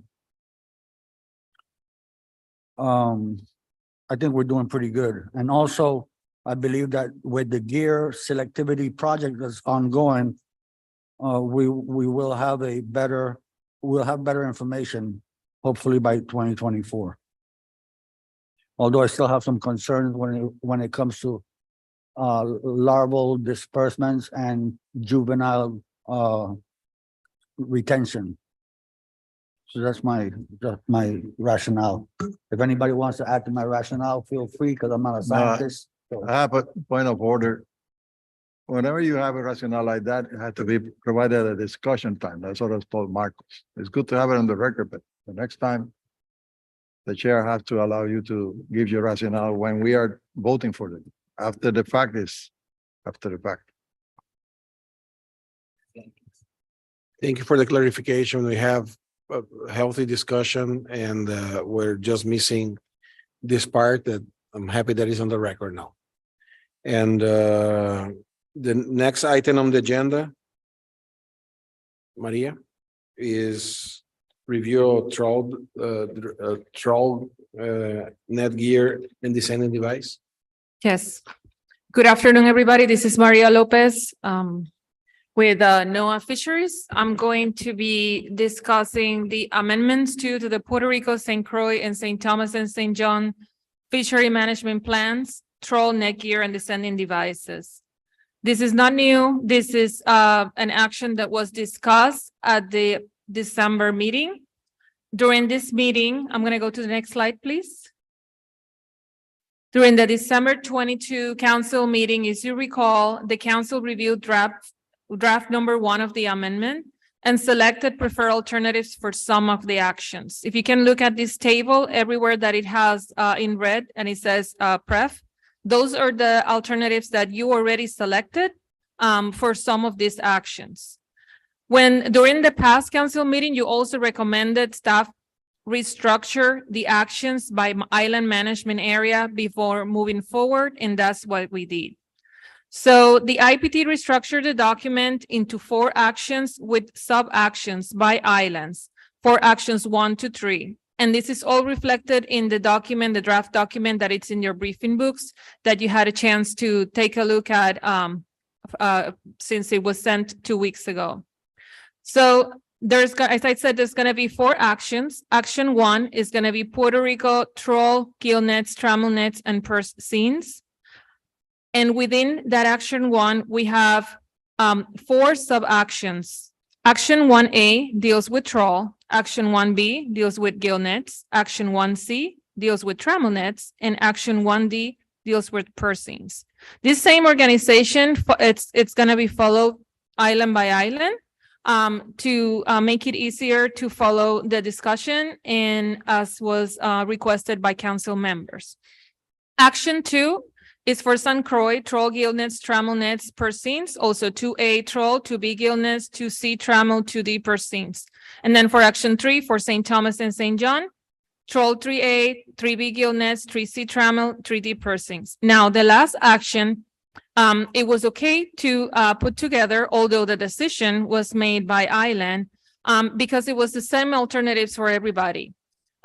During the last meeting, you all decided that you wanted to choose for the requirement for having available on the boat descending devices for refish. So we'll go through each one of these actions. There's going to be some actions that I would prefer, if not for the sake of time, not to go with a lot of detail unless you want me to go into that detail, because we already discussed it last time and you already made decisions.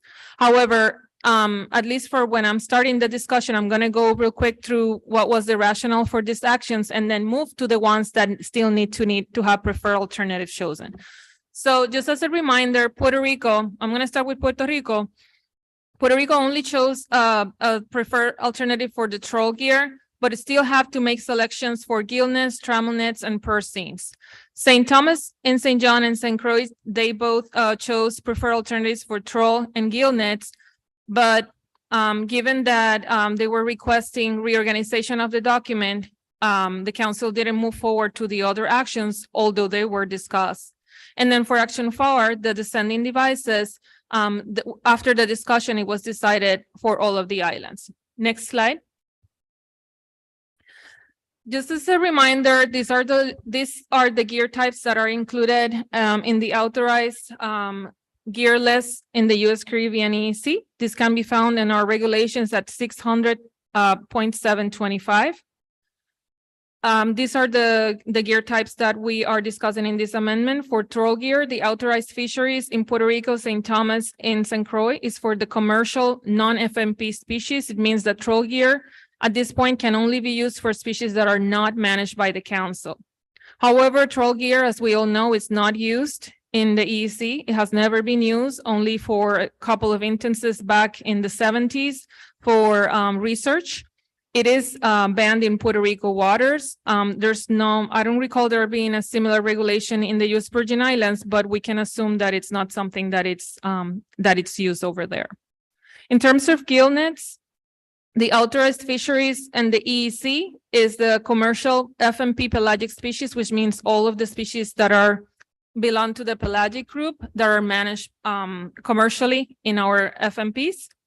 The commercial non-FMP species, all those species that are not managed by the council, and also the pelagic species, which would be included under that, right?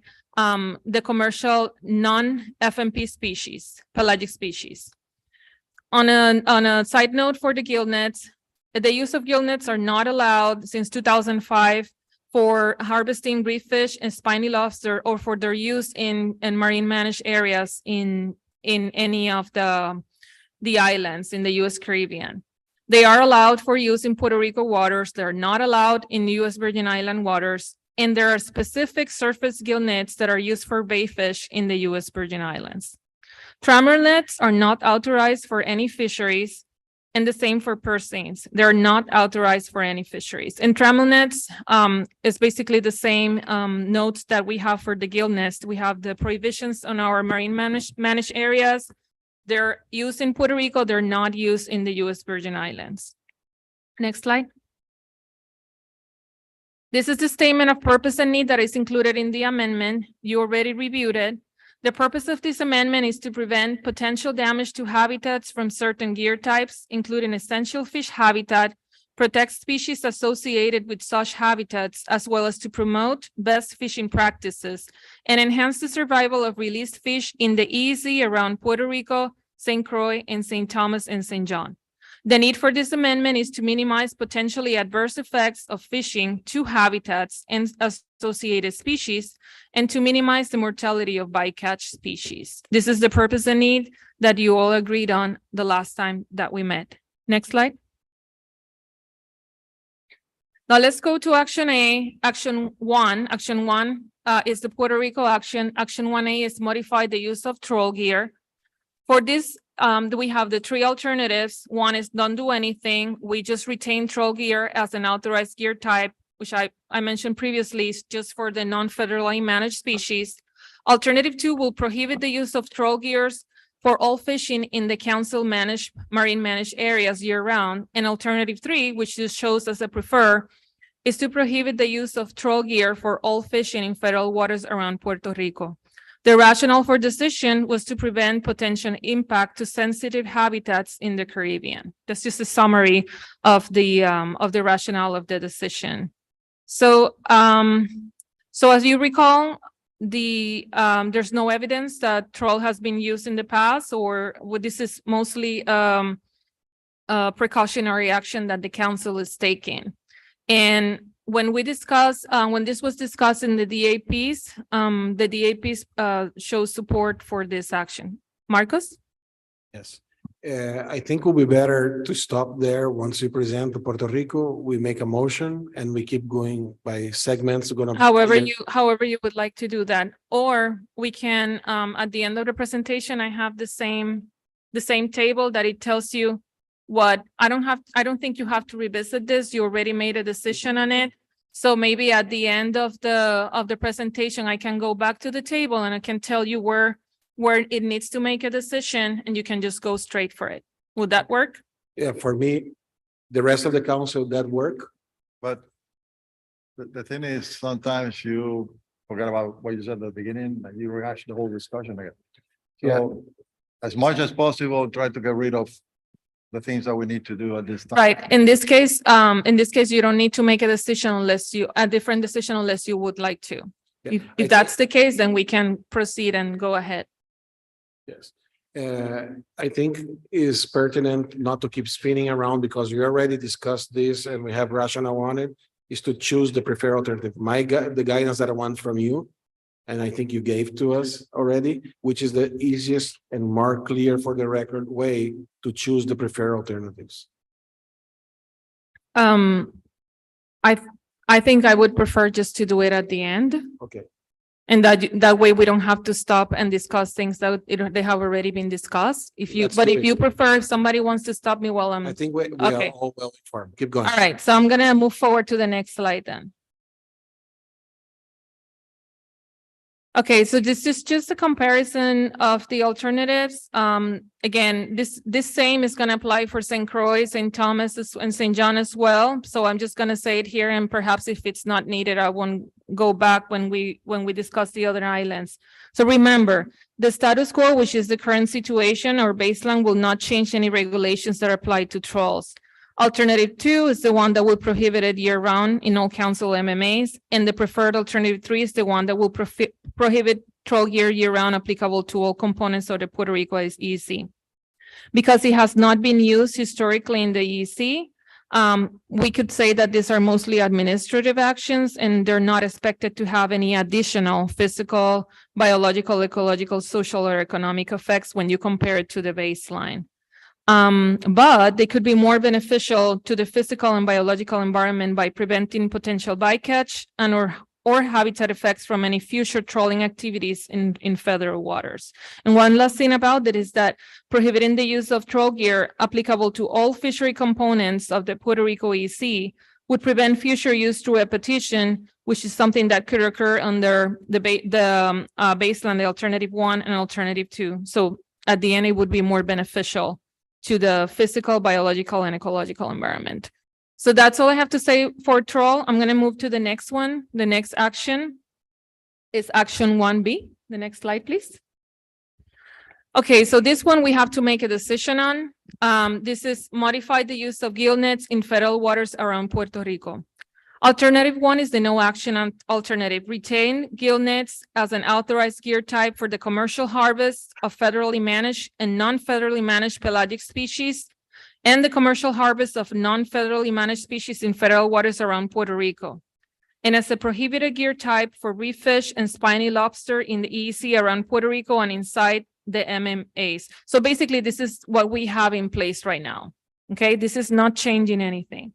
Number two, prohibit the use of gill nets in federal waters around Puerto Rico, but this one has three sub-alternatives. Sub-alternative 2A is prohibit the use for all fishing, while sub-alternative 2B is prohibited for all fishing except for the following fish species belonging to the half-beaks, the gar, the flying fish, and then I have one more species that was added. It is in red, is the goggle eye or the big eyes cat, which is a species that the DIP requested be added as one of the species that they may capture with surface gill nets for bait. A surface gill net used in the EEZ around Puerto Rico to fish for any bait fish must be tended at all time. Mesh size may not be smaller than 0.75 inches square or 1.5 inch stretch, may not be used 20 feet from the bottom. Now, everything that is in red in this sub-alternative was added after you saw this document in December. As I said, the species was added, is a recommendation, right? If you want to accept it or not, from the Puerto Rico DAP, because this is a species that they may encounter when they're using, in the event they use gill nets in this type of gill nets in federal waters, which is something not very common. The rest of the text that is included in this alternative, it's similar text that is included for the U.S. Virgin Islands, and it mimics what the U.S. Virgin Islands includes in their territorial regulations for the description of bait nets. Okay. Sub-alternative 2C will prohibit the use of gill nets in federal waters, but only for managed pelagic species, as this is something that it was added as a request from the council at the December meeting. Go to the next slide, please. And I'm going to explain this a little bit more. As I mentioned earlier, some of our regulations said gill nets, trammel nets, as well as pot straps, bottom long lines are currently prohibited year-round in the 7 council-managed seasonally closed areas, in the areas in Puerto Rico and also in the areas that are in the U.S. Virgin Islands. The use of gill nets and trammel nets has been prohibited for the harvest of federally managed reef fish and spiny lobster since 2005 due to the potential for bycatch. Surface gill nets and trammel nets are allowed for the harvest of other species. For example, bait fish, where bait fish refers to species other than federally managed reef fish in federal waters, but they must be tended at all times. So this is what we currently have in our regulations. Let's go to the next slide. Now, these are the bait net regulations in Puerto Rico state waters, and this is just for reference. In Puerto Rico, this fishery uses bottom and surface gill nets, trasmayo o filete en español, and trammel nets, mallorquín, which consists of a trammel with 3 net cloths tied to a line of buoys. Gill nets of trammel nets cannot have mesh size greater than 6 inches as measured from knot to knot of extension. For trammel nets, the outer cloths may not have a mesh larger than 6 inches from knot to knot. Additionally, trammel nets used for bait fishing may not be more than 1/4 of an inch. The regulation from the DNR 7949 permits the use of gill nets and trammel nets except in inner waters and river mouths. Additionally, it prohibits the use of gill nets and trammel nets in conjunction with diving equipment except by written authorization from the Secretary for the capture of lionfish. I'm just giving you so you have a reference of what the regulations in Puerto Rico say regarding the use of nets or bait nets, and just making the distinctions that because they allow for the use of gill nets and trammel nets, they have a difference between what they would consider a bait net versus a trammel net. So in our case, in this case, the council is not looking to implement or allow the use of gill nets for other species. We're just in one of the alternatives is allowing for the use of certain surface gill nets for capturing bait fish, so that the fishers that use this surface gill net for bait fish can continue to do so in federal waters, but this is not something that is very common. Go to the next slide, please. And you have seen this before. This is just the commercial landings with gill nets from federal waters. This may include barracuda, zero and king mackerels, blackfin, and leader tuni. What we have as landing from federal waters is way less than in state waters. However, we all know that this is not very accurate, right? Because not necessarily all the time the fishers mark where they use the gear. And this is just to give you an idea of the use of trammel nets too in federal waters. You can see that there's basically nothing. Whenever it says confidential, it's because it's less than 3 fishers were reporting using the gear. And then the gear is used, for example, for ballyhoo and some of other species that are used for bait. Next slide.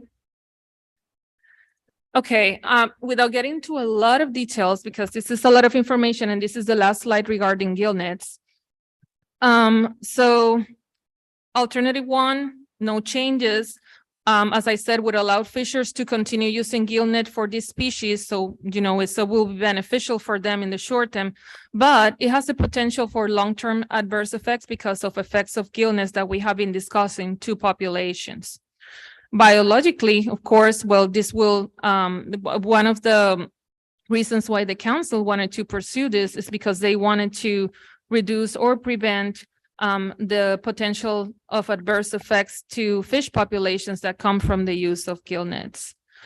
Alternative 2A, as we mentioned before, no use of gill nets for any fishing.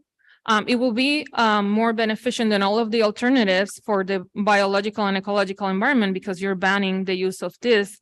However, for the socioeconomic, of course, if there are fishers that are using these gill nets in federal waters to fish for anything other than what is already prohibited, then they're not going to be able to use it. Although testimony at the DAP and on the council meeting say that this is not really the norm.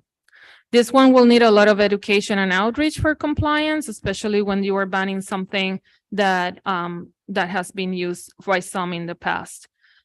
Alternative 2B, just ban it, not just allow for the use of bait fish. This will be obviously more beneficial than what we currently have, because you are preventing the use of gill net for many of the species and just allow the use for the mesh. I'm sorry, of the net with a minimum size mesh and other specifications, which are meant to prevent bycatch of other species. And then it will allow fishers to continue using gill nets for fishing for those species in the EEC. There's some difficulty enforcing because of difference in the species allowed versus in Puerto Rico waters, but most of the harvest of bait species are in state waters. And then the last alternative, we continue to allow for FMP species other than pelagic species. Again, potential for adverse effects because you're still allowing for the use of gill nets, and it will be the most difficult to enforce because enforcement will have to determine what are you using that gill net for. It will be very difficult to pinpoint that. Okay, so that's what we have in gill nets. Marcos, I don't know if you, because this one was a lot of information, I don't know if you would like to make a decision at this point with the gill nets. Okay, let's do that then.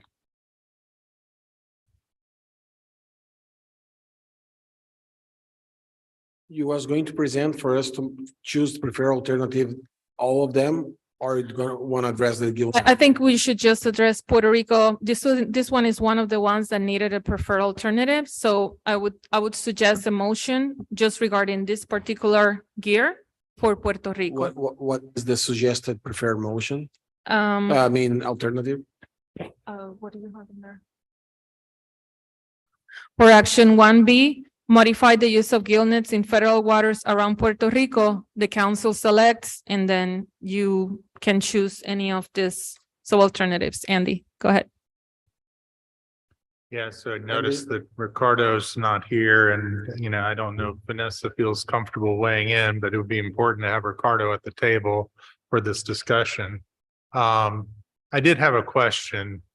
So sub-alternative 2B provides the exception for certain bait fish. Those are not federally managed bait fish, correct? We don't have them in the FMP. Can you go one more, please? We just need to remember which one are the. You can go back to the right there. So none of those are in our fishery management. No, they are not. So, but one of the things that we discussed last time is that the Magnuson-Stevens gives the authority to the council to manage a species based on if the council thinks that these are needed for the conservation and management of our target species or for the benefit of those non-target species. So it will fall, I can look it up somewhere in my regulations to see exactly what the exact citation would be, but yes, so that will be why we're making that. So then as follow-up, and Kate, I think, is listening. She wasn't able to be at the meeting, but from a legal standpoint, Kate, if we are going to regulate the use of a gear, for example, if we were going to select this as preferred, I'm pretty sure we would have to include these in the management plan as species that we're then managing, but can you confirm or tell me I'm wrong? Thanks, Andy. This is Kate Zamboni for the record, NOAA's Office of General Counsel. I need to do a little bit more research to confirm your belief, but I think that's probably correct. As Maria noted, there is some language in the Magnuson-Stevens Act that may provide some additional flexibility, but I need to look at that a little further.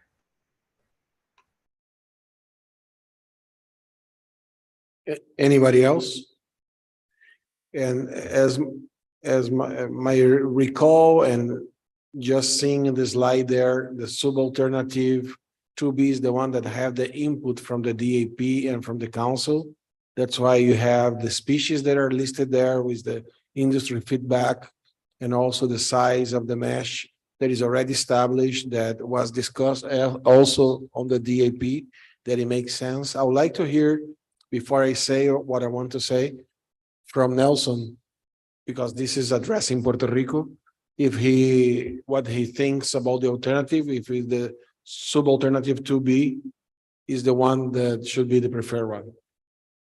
Nelson. Thank you, Mr. Chair. Nelson Crespo for the record. Yes, Marcos, you are correct. We support the alternative 2B. Like to hear from people because this is from Puerto Rico, for Puerto Rico, from Ricardo and Vanessa, if they have any comments about it. Thank you, Chair. Vanessa Ramirez for the record. As we have analyzed this, also we support the same as Nelson says, set that precedent, and it's going to be, if we can present a motion now, or just discussion. No, we are just discussing the text, and if you wish, after I make a question to Ricardo, you can present the motion if you want to give me just 1 second. Okay. Ricardo, do you have anything to say? Ricardo Lopez for the record. I don't have any comment. Thank you, Ricardo. And Vanessa? Vanessa Ramirez for the record. I would like to present a motion for the action 1B.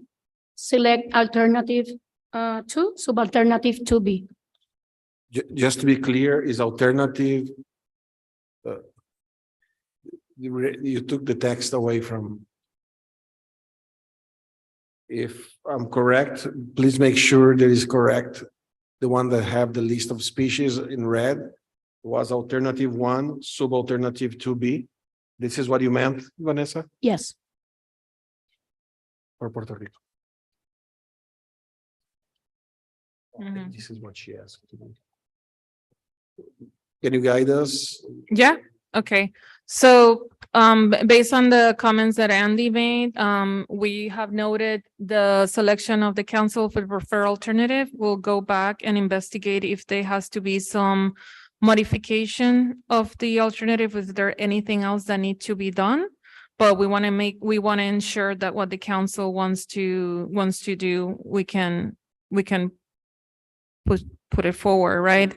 So we'll get back, because we'll still have to go back on this with this amendment for the IPT to work on it, to bring it final.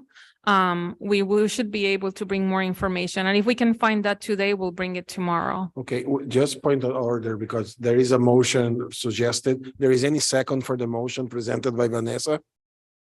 James Craiglaw, second the motion. Okay, then we are open for discussion, and as part of the discussion, Maria is saying that there is some concerns about the comments that Andy present, correct, Andy? Yeah, I just want to confirm that we can implement a gear requirement for species that aren't managed in a fishery management plan. I have a question. We can choose we are discussing the alternative. We can choose the preferred alternative. It will not preclude us from deciding in the future if that is the right thing to do legally or not, right? Yeah, I mean, hopefully we can get an answer between today and tomorrow. That if not, we'll take it back to the planning team. And if we need to make some modifications before final action, we'd bring that guidance and advice back to you in August. There is any problem for us to choose the preferred alternative today?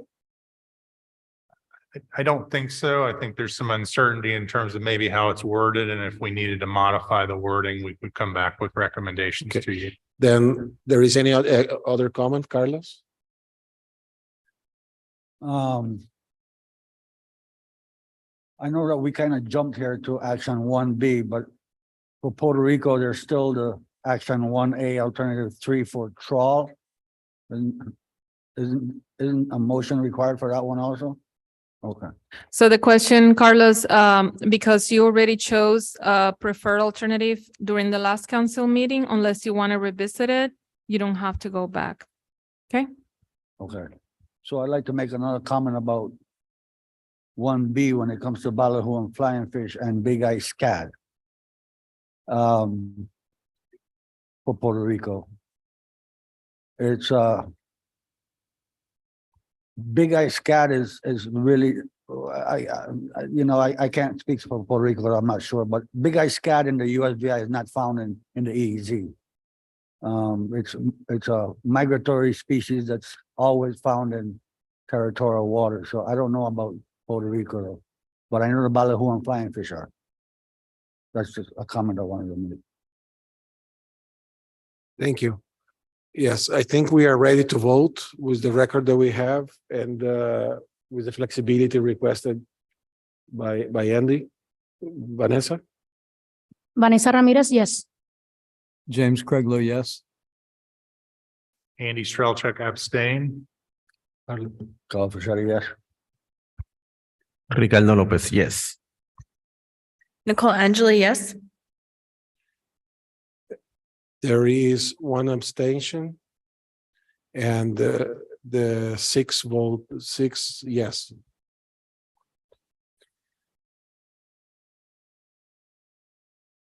Motion carries.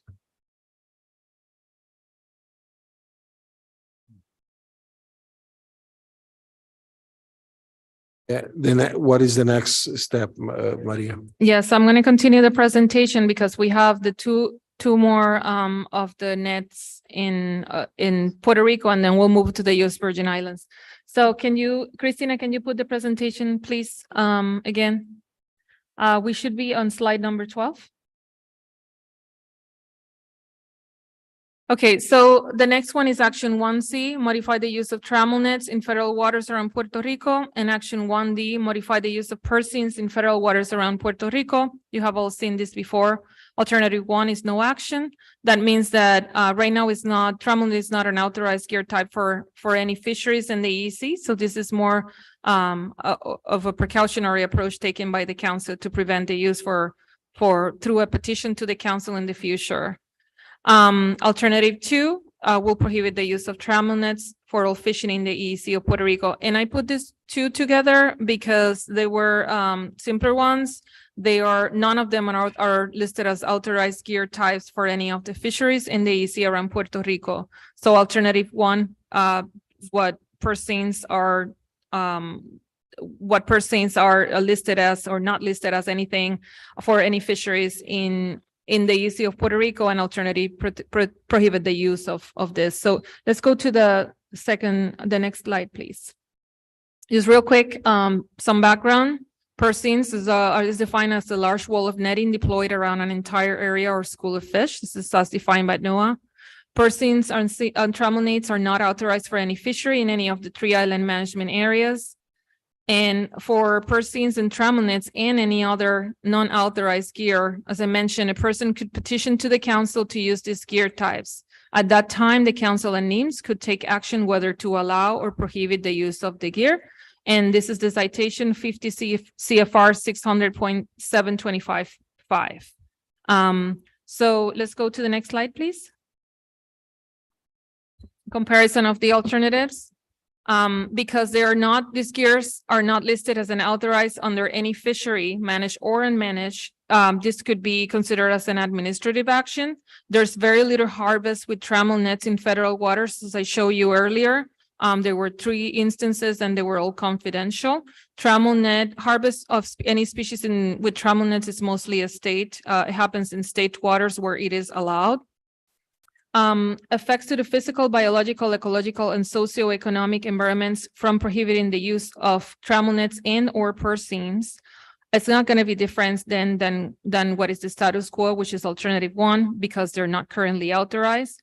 However, they choosing alternative 2, which is the prohibition either of the purse seines or the trammel nets or both, could be slightly more beneficial to the biological, ecological environment of Puerto Rico, because they further restrict potential future use of these gear types through a petition to the council, thus eliminating any potential effects from bycatch of undersized organisms or large amount of fish, preventing overfishing, and also preventing any effects to Endangered Species Act listed species such as sea turtles, which is one of the problems of the nets.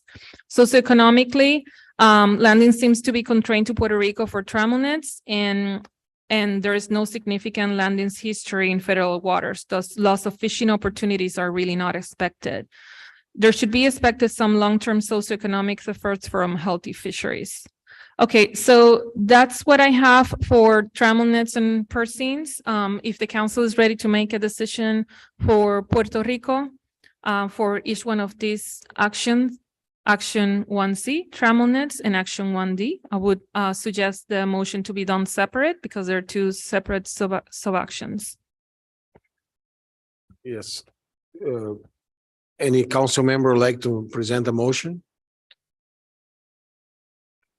Vanessa, the request was to try to present the motion separately for the action 1C and 1D.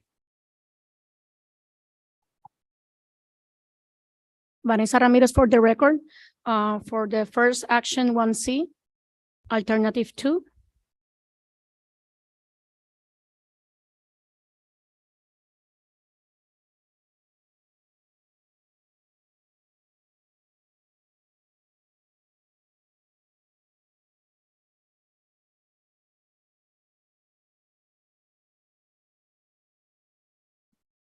The action 1C. C. C as Carlos.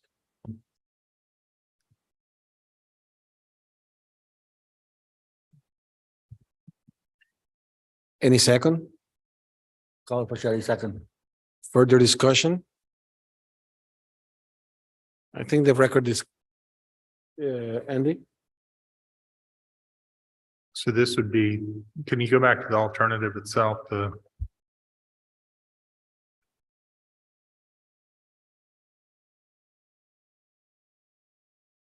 So this is prohibiting trammel nets, correct?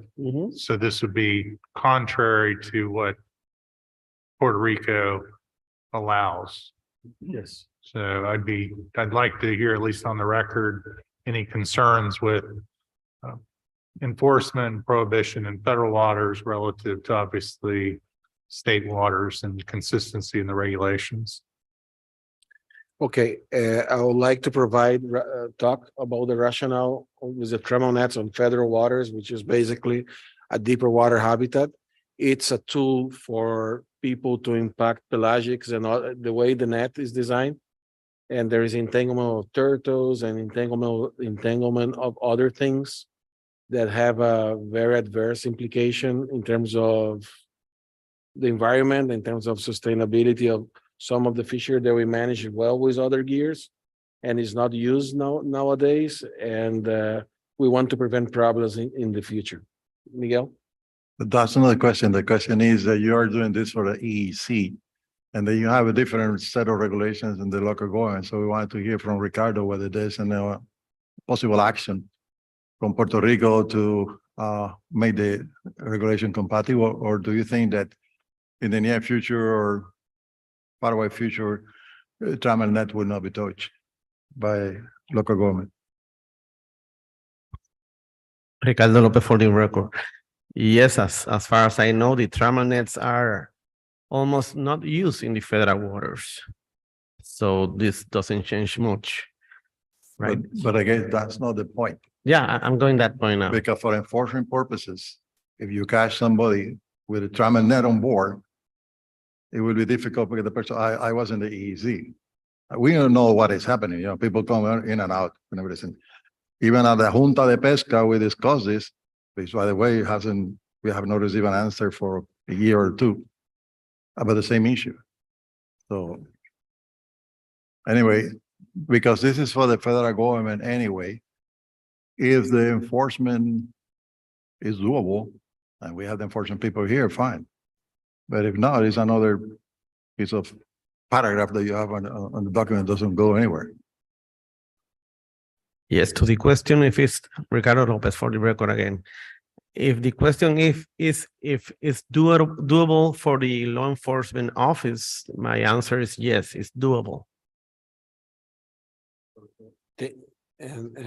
And for the federal people, there is any comment in terms of enforcement with this alternative, if we choose as prefer?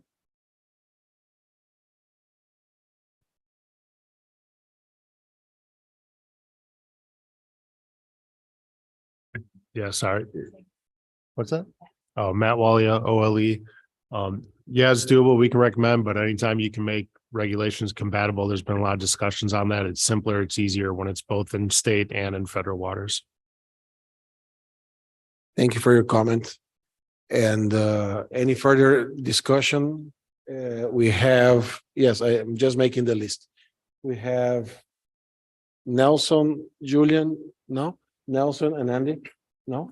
And Nelson and Vanessa. Thank you, Nelson Crepo, for the record. Thank you, Mr. Chair. Thank you, Andy, for your suggestion to the local government. And I think this is the right way to go.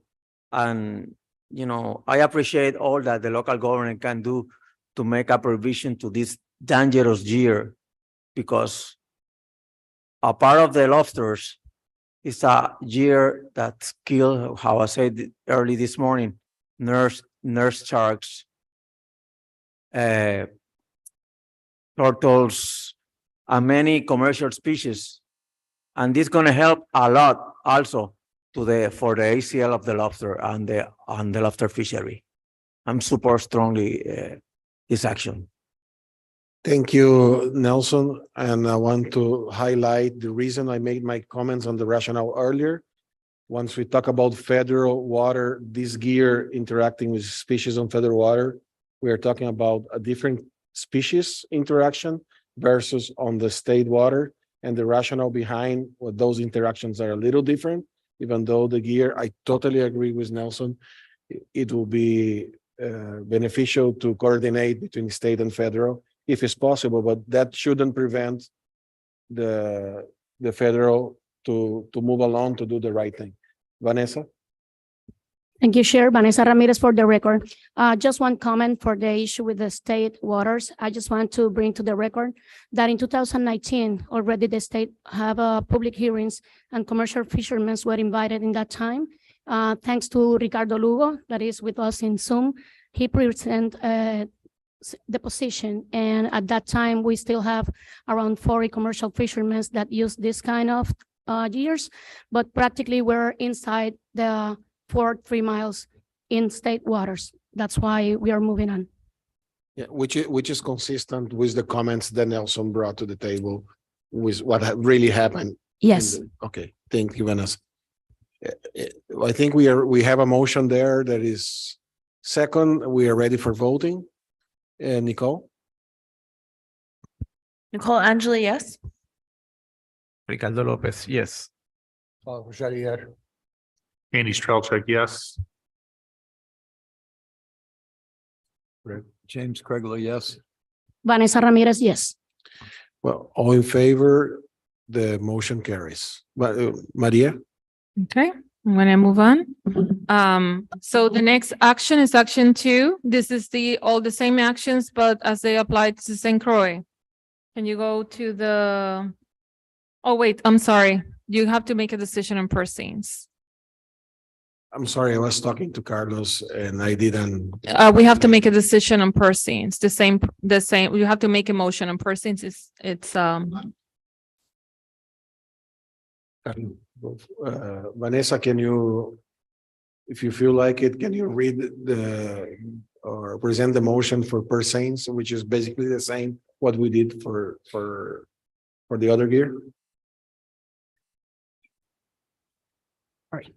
Vanessa Ramirez for the record, for action 1D, alternative 2. Action 1D as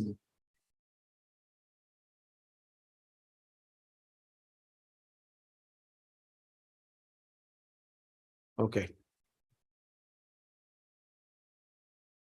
Any second? Nicole Angeli, second. Further discussion? Carlo? So it says to modify the use, is it modify or prohibit the use? prohibit.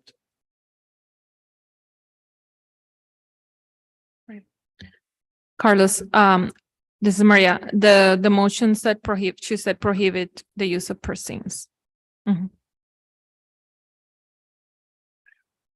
You have to change it? De ahí, ponle la palabra prohibit en vez de modify. De la moción. Oh, oops. Okay, yeah, I'll fix it. No, it's okay.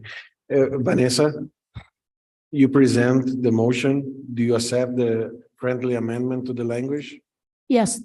Nicole, do you agree to? Perfect. We keep the discussion.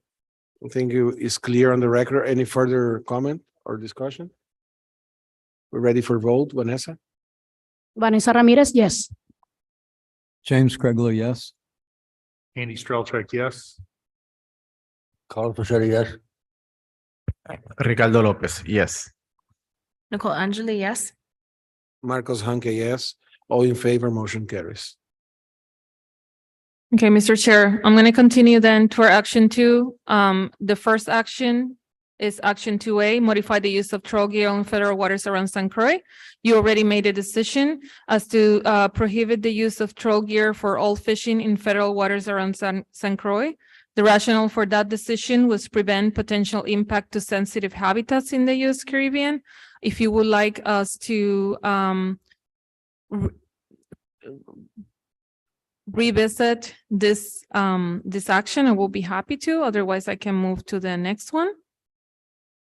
Just to be clear, you have a prefer already. Yes, the council already chose a prefer for this one. And if you move to the next slide, Lehigh and Christina. Yep.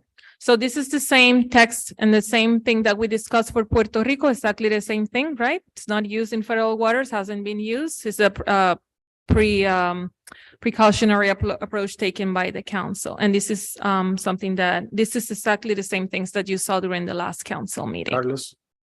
Yeah, it's on the same language change from modify to prohibit. Up there says modify.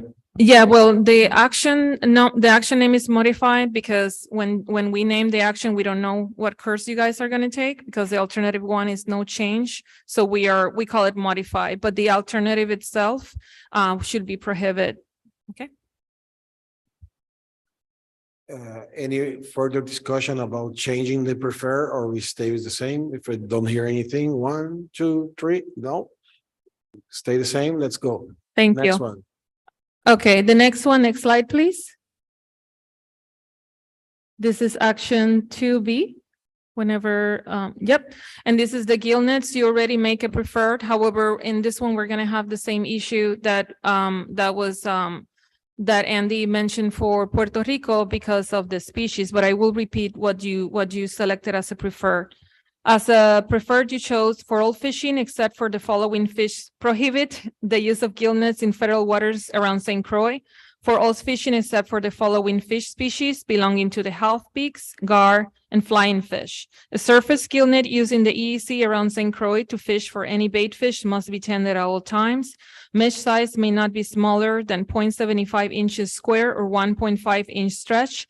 And this is one thing that was missing for them, that alternative, and it's new. It's also similar to the U.S. Virgin Island territorial regulations, so they will mostly compatible with what they have. Is may not be used 20 feet from the bottom, because one of the things that you all mentioned that it was important that the nets didn't not only protect the organisms in the water column, but also we wanted to protect the habitats as well. So I'm not sure if you have to revote on this one because there's an addition to the text. Miguel, if you can please give us some advice. No. What I was going to ask you is, we have the same for Puerto Rico yet? I'm sorry, cannot hear you. If I miss it, we adopted the same for Puerto Rico? For Puerto Rico, it's a little different because Puerto Rico included the big scat, the big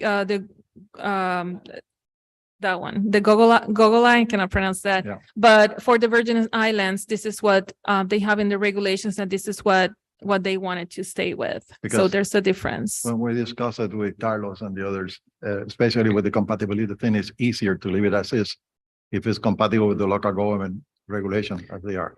So Miguel, you're saying that, yes, so this one will be, I'm gonna say partially compatible because there's a couple different other things that they have in the regulations, such as the length of the net. And this is something that this council didn't want it to, decided not to address at this time. Exactly. The recommendation then is to choose a preferred to keep the process going and discussion, or No, what no? what you can do is you follow what Maria is saying. You can adopt this as preferred, keep it that way. You don't have a limit as to the size of the gill net. You do have a limit around St. Croix with the U.S. Virgin Island government. And that's what she's saying. So if you want, you can make a decision here now, or instruct the staff to add anything else that you want. But if you feel that you're ready to have the motion, or just keep it as preferred, so be it.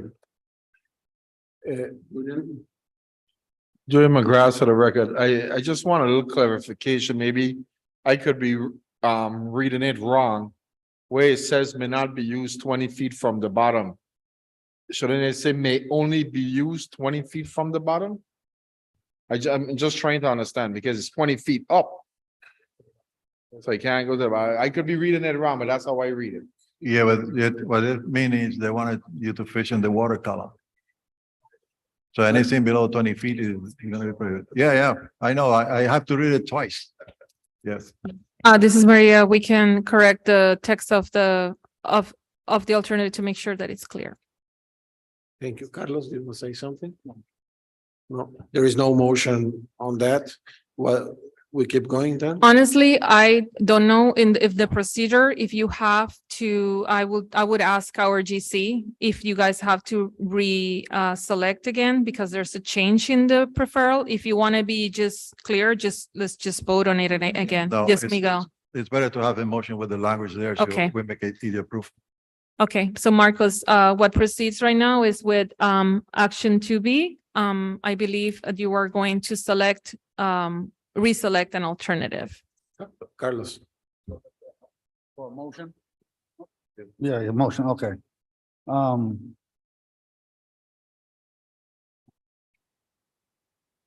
Action 2B, alternative 2, sub-alternative 2B, prohibit fishing for all fishing except for the following fish species belonging to the ballyhoo. Oh, yeah, okay, sorry about that. I was forgetting about that. If you want to make it easier, will be a motion to adopt under action, action two, sub alternative 2B as written on the screen. Sub alternative 2B. Right. And then the chair, once you have the motion, the chair would say, well, this is why we do it. So you don't have to rewrite the whole thing again. That's your Right, motion. with the same language, yeah, right. The same language in 2B. You can say as presented in the document.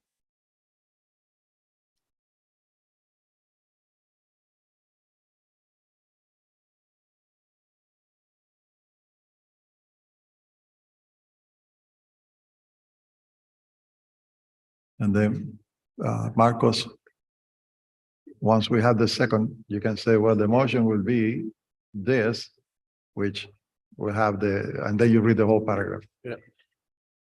Can we see the language apart just to?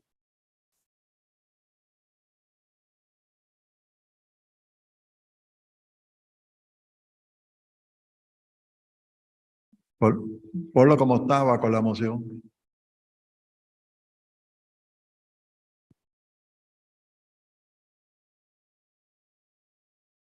Súbelo un poquito para que yo lo pueda ver.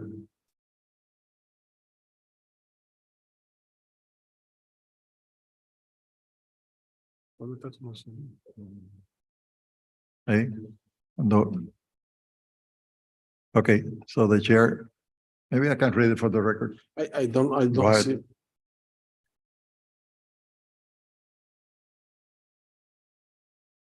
Now we can read the council, so that.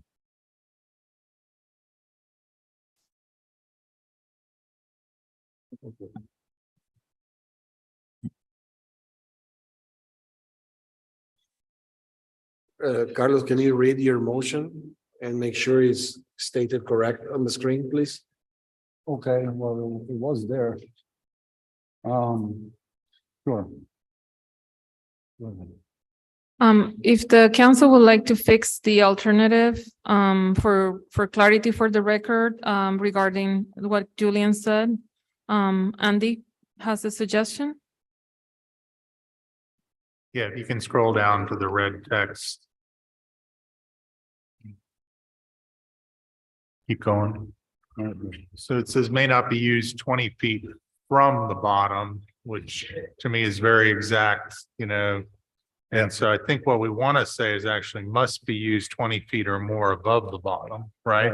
That's the intent, really. It's a surface net, but we don't, it may go below the surface. We want to keep it off the bottom, so must be used 20 feet or more above the bottom. Above the bottom.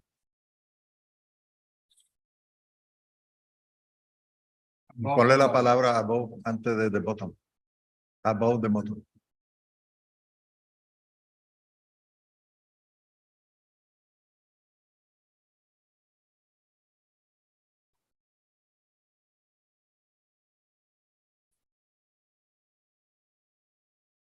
And then That's the language. I mean, It's above from the bottom. and then I think your motion would be changed to rather than as presented in the document as modified. It's modified, yeah. Yeah. Espérate. Vete donde dice present in the document.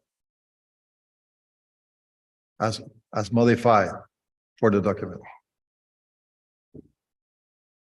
Punto después de modify.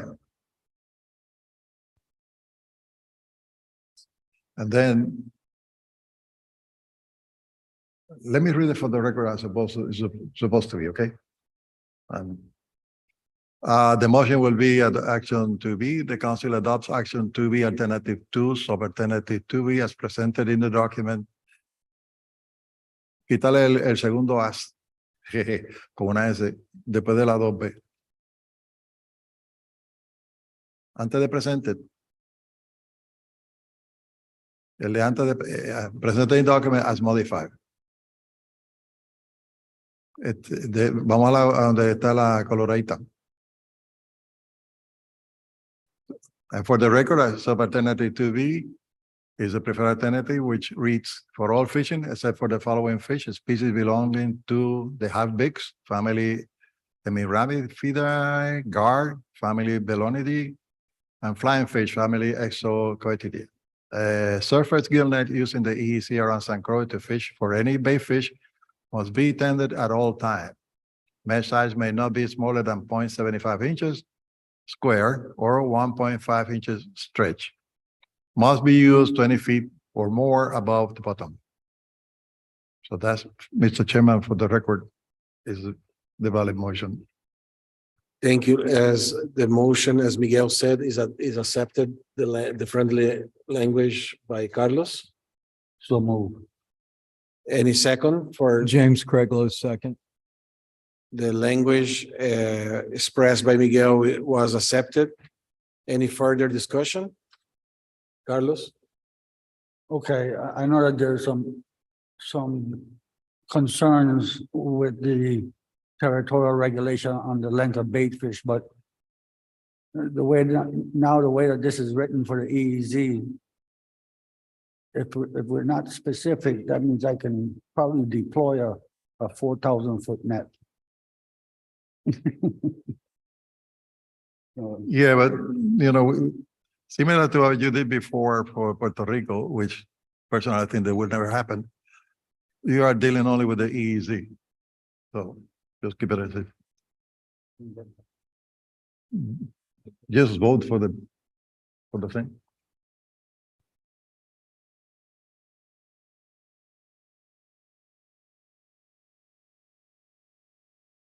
Maria. This is Maria Lopez. So we have briefly discussed this in the past.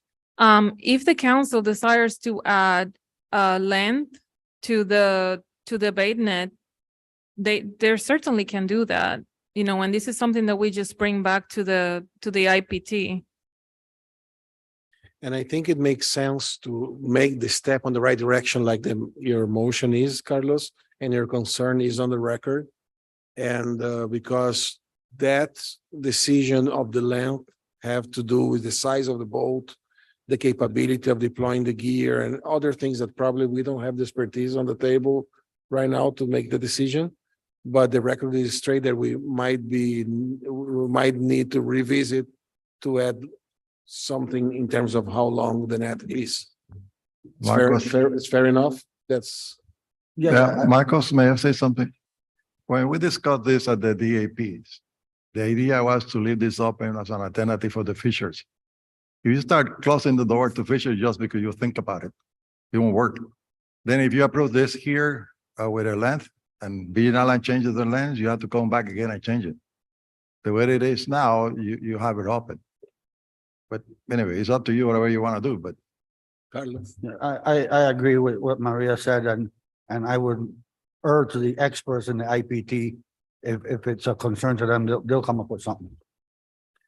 Okay, we are ready. I think we have a rationale. Everybody accept the language. I think we are ready to vote. Maria?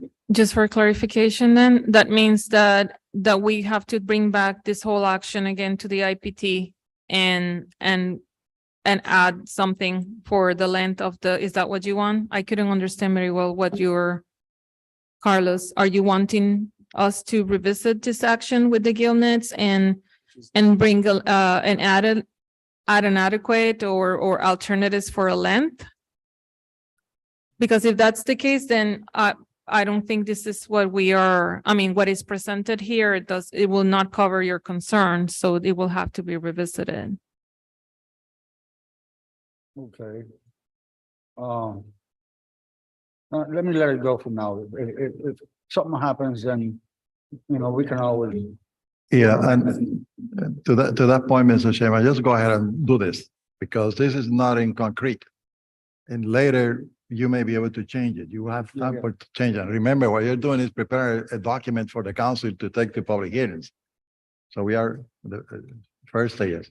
So probably by the time that we finish this process, we'll have better information. We will have public input as to the best way to proceed as a council. I remind you that the agenda is way behind. so- Yes, and I think we are dragging our feet here, and I think we are ready to vote. Vanessa Ramirez, yes. James Craigler, yes. Andy Strelczyk, yes. Carlo. Carlo. Carlos Verchetti, yes. Ricardo Lopez, yes. Nicole Angeli, yes. Marcos Hanke, yes, all in favor. Motion carries. Next item on the agenda. No, I'm not done. Next. Next, you mean next participation of action? Maria. Okay, Second, the motion, the recent motion, he second. Yes, thank you. okay. For the essence of time, I would like to request the council, because we did divide the presentation and the actions are divided in the document by island, right? St. Croix and St. Thomas. It's exactly the same actions for St. Croix and St. Thomas. St. Thomas, for St. Thomas, we will have to choose an alternative for gillnets as well, and trammel nets and pursings. My recommendation will be to, if you want to go ahead and choose for St. Thomas for the gillnets, and then choose for St. Croix and St. Thomas for trammel nets and pursings. Otherwise, this is gonna take a little bit longer because this is how is set up in the document. Can you explain because Carlos is step away? Yes. So what we have next is action 2C and action 2D, which is trammel nets and pursings, right? Which is a prohibition, similar as Puerto Rico.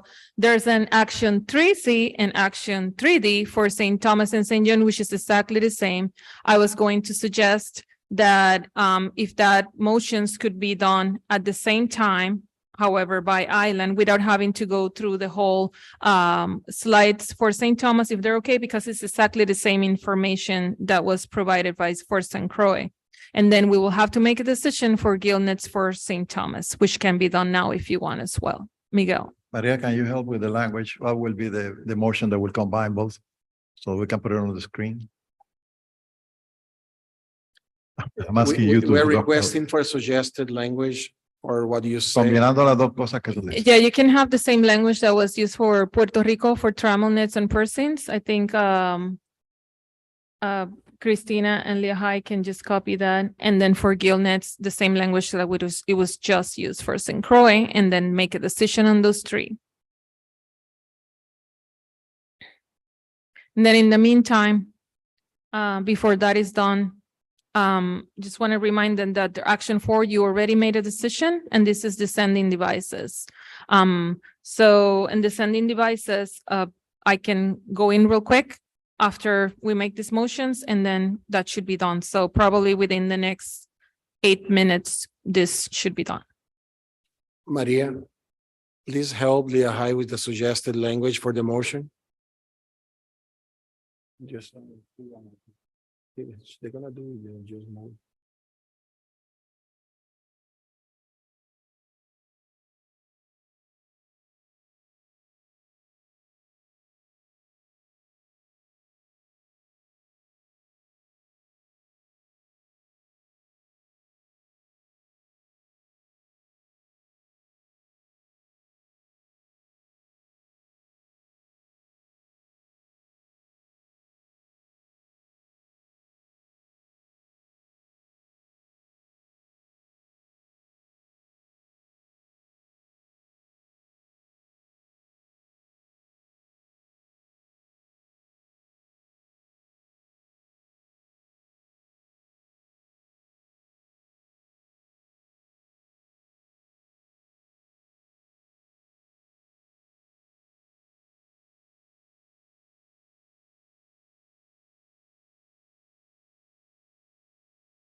Okay,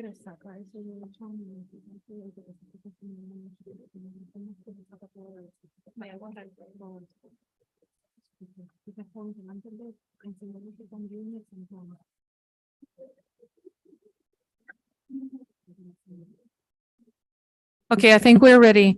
So just to clarify here, right, in the essence of time.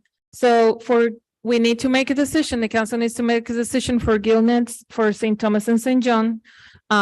You could, if the council is interested, and can choose the same alternative that was chosen for St. Croix, which will be what's in what Lehigh has in there. So you guys take it from here. Carlos, the suggested language, you are in agreement? Yes, I am. Yeah, so move.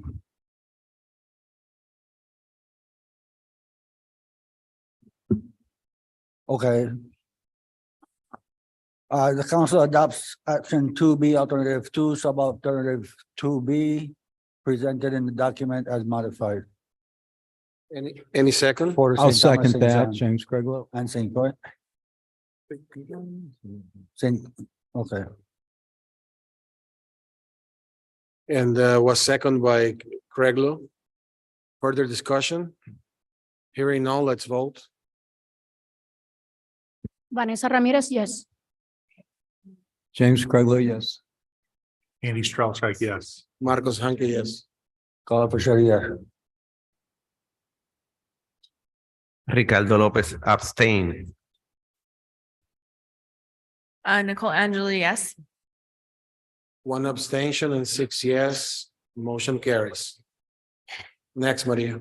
Okay, the next one is Trammell Nets for St. Croix. Remember, alternative 1 is not make any changes, and alternative 2 is prohibit the use of all Trammell Nets in the St. Croix EDC. Call for sure, for the record, the council moves to select action 2C, alternative 2, as preferred for the St. Croix district. You need to vote. Do you present the motion? Any second? Second, Nicole Angeli. Further discussion? Hearing none, let's vote. Okay, go ahead. Vanessa Ramirez, yes. James Craiglow, yes. Do we not already have this as a preferred? Isn't this already a preferred in the amendment? It says it's preferred in the amendment I'm looking. Okay. Andy Strelczyk, yes. Marcos Hanke, yes. Call for sure, yeah. Ricardo Lopez, yes. Nicole Angeli, yes. All in favor, the motion carries. What else, Maria? The same thing for that's for scenes, no. What is it? Oh, the decision has to be made for St. John for Trammell Nets. Carlos? So for Trammell Nets. For St. Croix? Oh, St. Thomas, St. John, yeah, Trammell Nets, St. Thomas, St. John. Council moves to select action 2C, alternative 2, as preferred for the St. Thomas, St. John district. Second, James Craiglow, second. further discussion? Hearing none, let's vote. Vanessa Ramirez, yes. James Craiglow, yes. Andy Strelczyk, yes. Marcos Hanke, Call for sure, yes. Ricardo Lopez, yes. Nicole Angeli, yes. Okay, and the last one per scenes is that will be action 2D for St. Croix and action 3D for St. Thomas and St. John. And the same thing, per scenes, alternative 2 will prohibit the use of per scenes in the Caribbean Sea. And alternative 1 is not do anything. For per scenes. The council moves to select action 2D, alternative 3 as preferred for St. Croix. Any second? Wait, you can have both of them.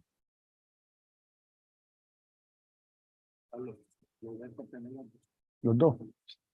And also for the St. Thomas, St. John would be, I think that's 3. Action. Okay, select action 3D, alternative 3 as preferred for the St. Thomas, St. John district. Just for the clarity on the record, can you read what the motion will say? Just Everything repeat, over? yes. Okay. So for Saints, for the island of St. Croix, the council moves to select action 2D, alternative 3 as preferred. And for the St. Thomas, St. John district on Saints, the council moves to select action 3D, alternative 3 as preferred. Yeah, Maria, correct me if I'm wrong. We've already selected or preferred for St. Croix. At least it's listed that way in the document, unless that's a cut and paste here. It could have been that. Okay, all right. In the presentation, we can follow the presentation. In the table that I showed earlier, it says that the Tramonets and the persons were not selected because this is when the council was. Well, we will make that correction in the document. Thank you. Any second for the motion presented by Carlos? Vanessa Ramirez, second. Any further discussion? Hearing none, let's vote. Vanessa Ramirez, yes. James Craigler, yes. Andy Strelcheck, yes. Marcos Hanke, yeah. Carl Fisher, yes.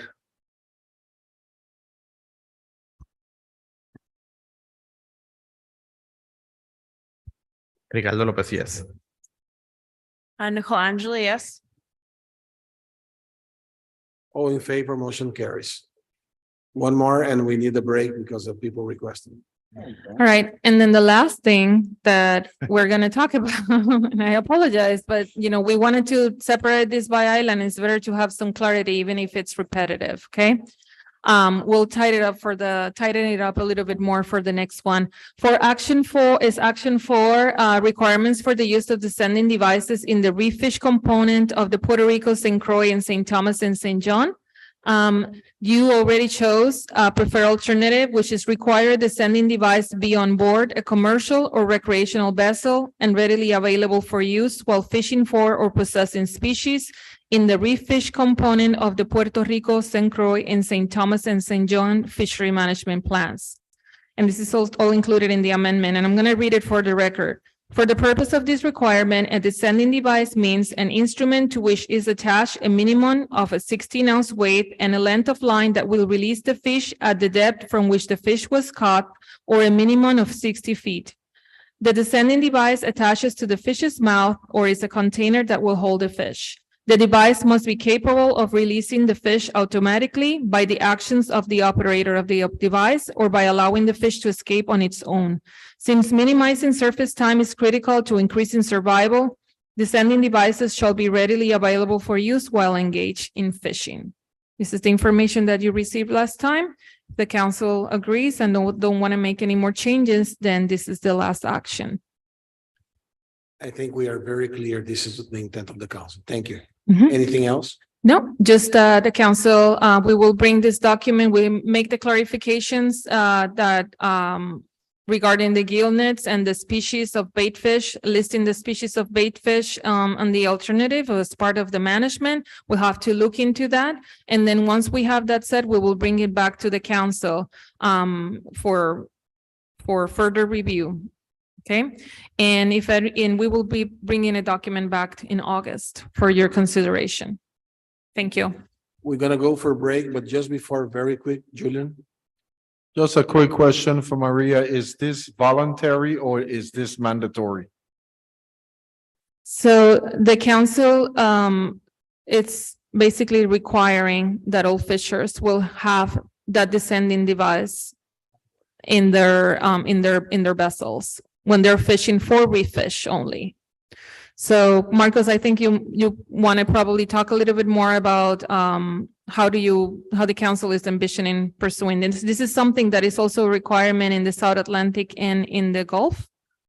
So, Yes. yeah. The requirement is to have on board, but readily available. And there is, at this point, the way that is written, there relies on the expertise. If the fish have barotrauma, which species it is or whatever, the way you're gonna use it, if you need to use, because not all the fish require the use of the sending device, right? There is some flexibility in there. If that's your concern, I want to hear what you have to say. But Marcos, if I may, what Julian is saying is, if you read the paragraph, it's voluntary to use it, but it's mandatory to have it on board. So that's what he's asking. It's kind of if I were a fisherman, I would have to have all my regulations this way. I have everything on board, but I never use it. So at this time, probably when you will come back from public hearings and we survive the public hearings, we can inform the council of what happened about this. But I think that Julian's question is germane to the issue here, is whether this language make it when you translate this into a regulation, whether it will be mandatory or voluntary to use the device. I mean, the language is okay as the intent of the council. You don't have to change it. It's just that the question is to clarify. Julian. So from what I'm gathering from my peers here in the audience, they're saying that it's too generic. It needs to be a little bit more clarified to make sense. And is this going to be for commercial and recreational or just commercial? So we need to ensure we don't have a problem with doing it. We were in favor of the sending devices to be on board. I agree, it's not everyone that's going to be using them, but you never know, depending on what type of fishing you're doing, that you're going to catch one of these species that needs to be descended. So I agree with it being, but the language there, from what I'm gathering, is not clarified enough. Thank you. Maria? Yes, so alternative 2 says require the sending device be on board a commercial or recreational vessel and readily available for use while fishing or possessing species in the reef fish component. One of the things that the council mentioned is that this needs to be together with a very, very intense education and outreach campaign. Because there's many questions that fishers have. They want to know if this is something that applies to them or not. So that's something that the council will work on, and it's already working on to bring this out. And of course, this still has to go for different periods of comments, of public comments, and there's plenty of time for all of us to prepare educational materials, which are a lot of materials out there that are available that the council can also use to ensure that there is compliance with this. I hope that answers your concern, Julian. A little bit.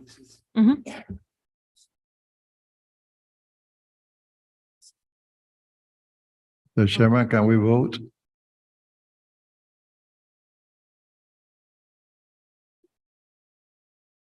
Can we move to another screen? Do you finish? Chat. Oh, Sarah.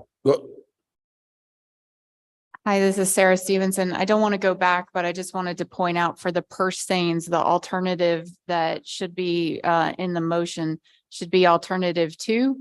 There is no alternative 3. So we made the correction accordingly Thank you, Sarah. for the record. We all need a break very soon, and I already clarify with Ruth that I was explaining to her that this language come from the South Atlantic, and the intention of the language, and this go to public hearing and so on. Whatever, we still have opportunity to modify if it's needed. I think is a great language, and we are on the right path. You have everything we need from us, Maria? Yes, let's go for a break. We'll be back. We'll be back in 5 minutes. 7.5 minutes.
Let's start.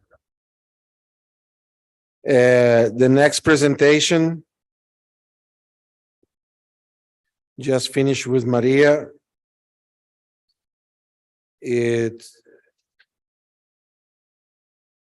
On this part, which the next presentation is the report from SSC. I just want to take the opportunity to welcome Van Vicente as chairman of SSC. Thank you for stepping up to the plate and being there for science and for the fishery of Puerto Rico and USVI. Thank you so much.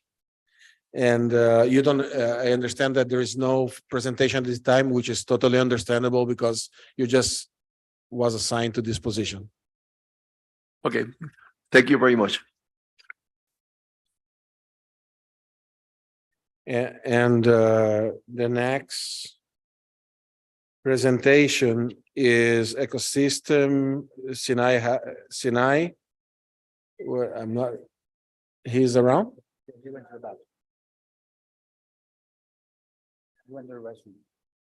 Okay.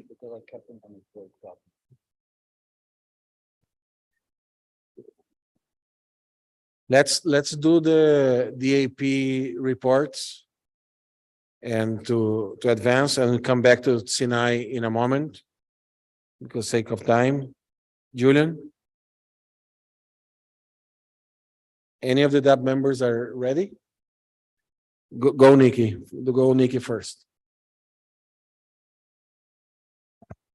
Good afternoon. Thank you, Chair. Name is Grosser Martinez, and here's my report for the DAP District of SB meeting.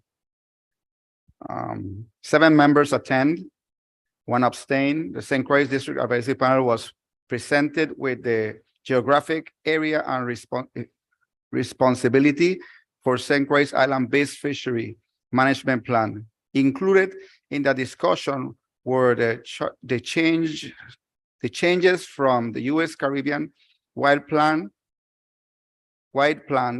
to the importance of managing species that are directly targeted by each island district. Also included in the discussion were all regulations that were included in the island-based plans, such as queen conch, spiny lobster, snapper, grouper complex, and aggregate bag limits for recreational fishers. Included from the old plan was the closed season prohibition, take species, and annual catch limits. We also discussed the status and current actions of the council, such as framework amendments for spiny lobster, framework amendment for buoy gear, and amendment for trawl and net gear and descending devices. We also discussed pelagic management measures for the dolphin and wahoo, possible modification of red hind seasonal closure area and for the St. Croix EEC, and the possible development of a federal permit system. A few members mentioned the need for compatible regulations, and members discussed having separate annual catch limits for commercial and recreational whenever the recreational data became available. The District of Parliament members had a healthy discussion on new species, including the management, including this discussion trip. Sorry, the DAP members had a healthy discussion on the new species included for management, including discussing trip limit, size limit, bag limits, and the recreational and commercial sector. In the end, the DAP voted in favor of 1 no vote. Sorry. In the end, the DAP voted in favor with 1 no. Voted to include the size and bag limits for the recreational sector, but not for commercial sector. The members also recommended the use of circle hooks instead of J hooks for the pelagic fishery. For outreach and educational, DAP recommended introduction to commercial fishing to the junior high school level and the distribution of posters and materials to promote fishing at tackle shops and marinas. Thank you, Mr. Chair. Thank you, Nikki. Julian? Julian McGrath for the record. Okay, we had a meeting on March 8, 2023. We did have a quorum. We did have the presence of federal enforcement, Alex Torero, which was very positive. We haven't had any enforcement present at our DAP meetings in a very long time. We look forward to hopefully having both federal and local at our next meeting. One of the outcomes was and recommendations was we needed more presence from the Division of Fish and Wildlife staff. Later in the day, we had the presence of Chief of Fisheries, Sinai Haptis, that came in to clear up some of the questions that we had earlier in the day. So with that said, we had presentations that was done on the island-based fishery management plans for St. Thomas, St. John by Dr. Graciela Molinar, and we had a presentation of the Outreach and Education Committee by Dr. Alida Ortiz. And it was a very good meeting. There was a lot of discussions, and one of the recommendations that came out for the outreach and education was it was put forward by a couple of our members that we need to create a book on species identification, biology, regulations, etc., for all areas, commercial and recreational, for resource users. So this book would be able to be put on like the day charter yachts that are going out or weekly charter boats that are going out, so they could understand the species and regulations that are in place. We have done a lot of work with placemats for the restaurants and education for some of the restaurants. And what we're seeing is that's been positive, and we need more of that to happen. I think this book would be very positive because it can be placed in different areas and all of these charter vessels, which they could understand what we do and what we protect, so they could also help us in protecting the resources. We had some heavy discussion about the dolphin and the wahoo for St. Thomas, St. John. And we had a motion that was placed forward by the committee where we would like to see the dolphin and the wahoo be removed from being managed by an annual catch limit and be managed recreational by a size and bag limit and commercial by a size limit. And there's a lot of different rationale for this, but this is a species that is passing through. They're only passing through our waters for a very limited amount of time. And in the St. Thomas, St. John districts, but the information that we have in the books, our ACL numbers are very low. And we see a problem where those numbers can be exceeded, especially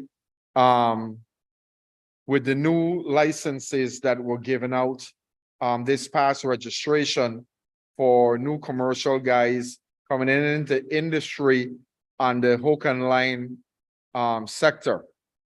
So it's a concern. And if it is not possible for the dolphin and the wahoo to be removed from being managed by an annual catch limit, we are recommended that the council put any accountability measures aside until we can collect enough data to set an annual catch limit that can really represent the commercial sector and the recreational sector. Now, the problem with the recreational sector is we do not have a recreational fishing license in place at this present time. And from what was said at that meeting, that license will not be in place until hopefully the middle of 2024. So therefore, we're looking at requesting a 4 to 5 year lenience on the closure of this species or any accountability measures until such time that we can collect enough data if, once again, it cannot be removed from being managed by an annual catch limit.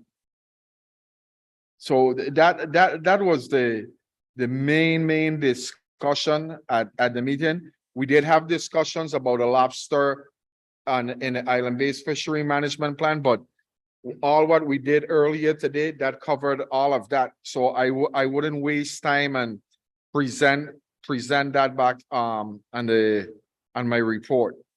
So I'm open up for questions and discussion, especially on the dolphin and wahoo aspect. Thank you. Thank you, Julian. We're gonna finish with Nelson and we go back to the discussions and questions. Nelson? Thank you, Mr. Chair. Nelson Crespo for the record. In the past meeting for the Puerto Rico DAP, which I consider was one of the best in a long time, several recommendations were made to this council. It came to the light that in the past spiny lobster closure, a news site from Puerto Rico, Noticel, published in its headlines that Puerto Rico would not have lobster until October, that they could not be fished, bought, or sold. This caused a great confusion in restaurants and refused to buy it as they thought it was an illegal act. The market of lobster was affected until the situation was clarified. We suggest that when it's time to apply accountability measures, to use a simple and clear language to prevent it to happen again.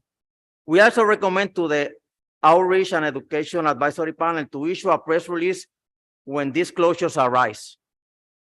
Another issue related to lobster was the ACL table, where it showed a reduction from the ACL in the next few years. The DAP wondered why this happened if during the past 7 years, catches have been abundant, with a considerable mix of juveniles and adults. They also question if most of the catches take place in local waters, why closures are applied in federal waters. Regarding this matter, we recommend the following. A revision of the spiny lobster ACL is necessary considering the biological size data. We recommend evaluating the possibility of obtaining statistics with an independent landing program. We request to the SSC and the Science Center to hold a workshop with the existing projects using lobster as a model. We want to know which projects are running, the data unit, and how fishermen can collaborate, maybe creating a committee that includes our sector related to lobster fishing, like divers, pots, and travel netters, with scientific participation and direct guidance to contribute to the data of the lobster ACLs.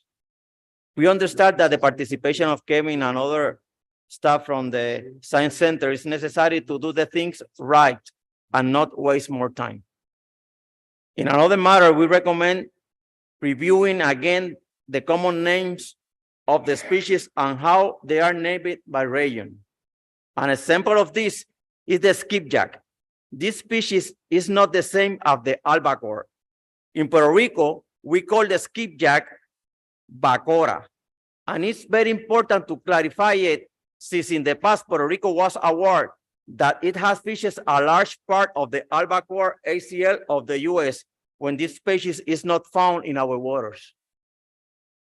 Another recommendation to the Outreach and Educational Advisory Panel is to study the possibility of making a catalog or an identification book of species in the Caribbean.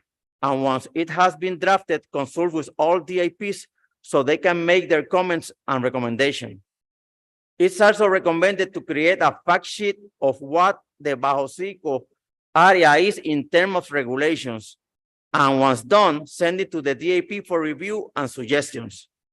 We recommend creating a workshop for DAP members, especially for the new ones, on management regulation. This way, it will be easier for them to participate and give recommendations. This could also serve of future benefit as they can guide the fishing community for the areas correctly. It could be a workshop like PEPCO or something similar. Following the same line, we recommend to this council write a letter to the DNR recommending that all fishermen with a beginner license before aspiring to obtain a full-time commercial fisherman license must take the PEPCO workshop as a requirement.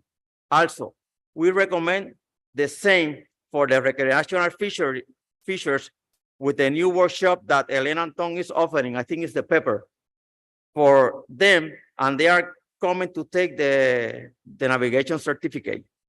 It's hard and frustrating to see the disaster that occurred past Easter week in La Parguera, where hundreds of boats had anchored, damaging the ecosystem that is supposed to be protected by NOAA and the local government.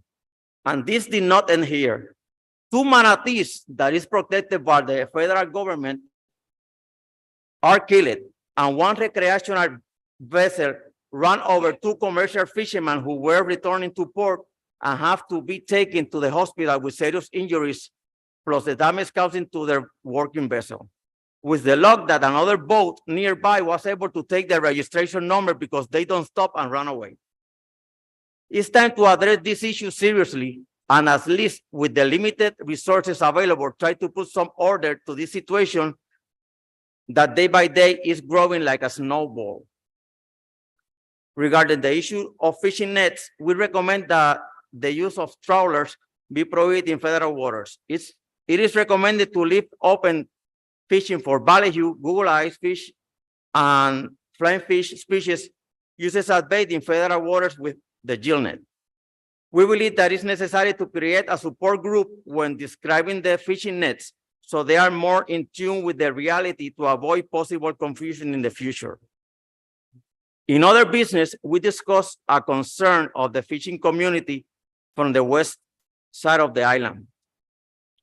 It's turned out that in an intervention by the federal authorities with a charter boat in Bajo de Sico, they advised the captain that it's prohibited to catch rainbow runners during the 6 months closure period of the area because this species is classified as a reef fish. We are told that this species was classified as a pelagic, and when talking to divers, they told us that they are never see rainbow runners at the bottom, but they have seen them in the water columns. This species was captured mostly in Bajo de Sico and around the waters of the Secheo Island in the water column, either by trolling or with live bait, and is a great important species for commercial fishing. Keeping the rainbow runner as a reef fish could cause the pressure fishing increase around the waters of the Secheo Island, which could consequently may cause the possibility that in the future this species could be in danger.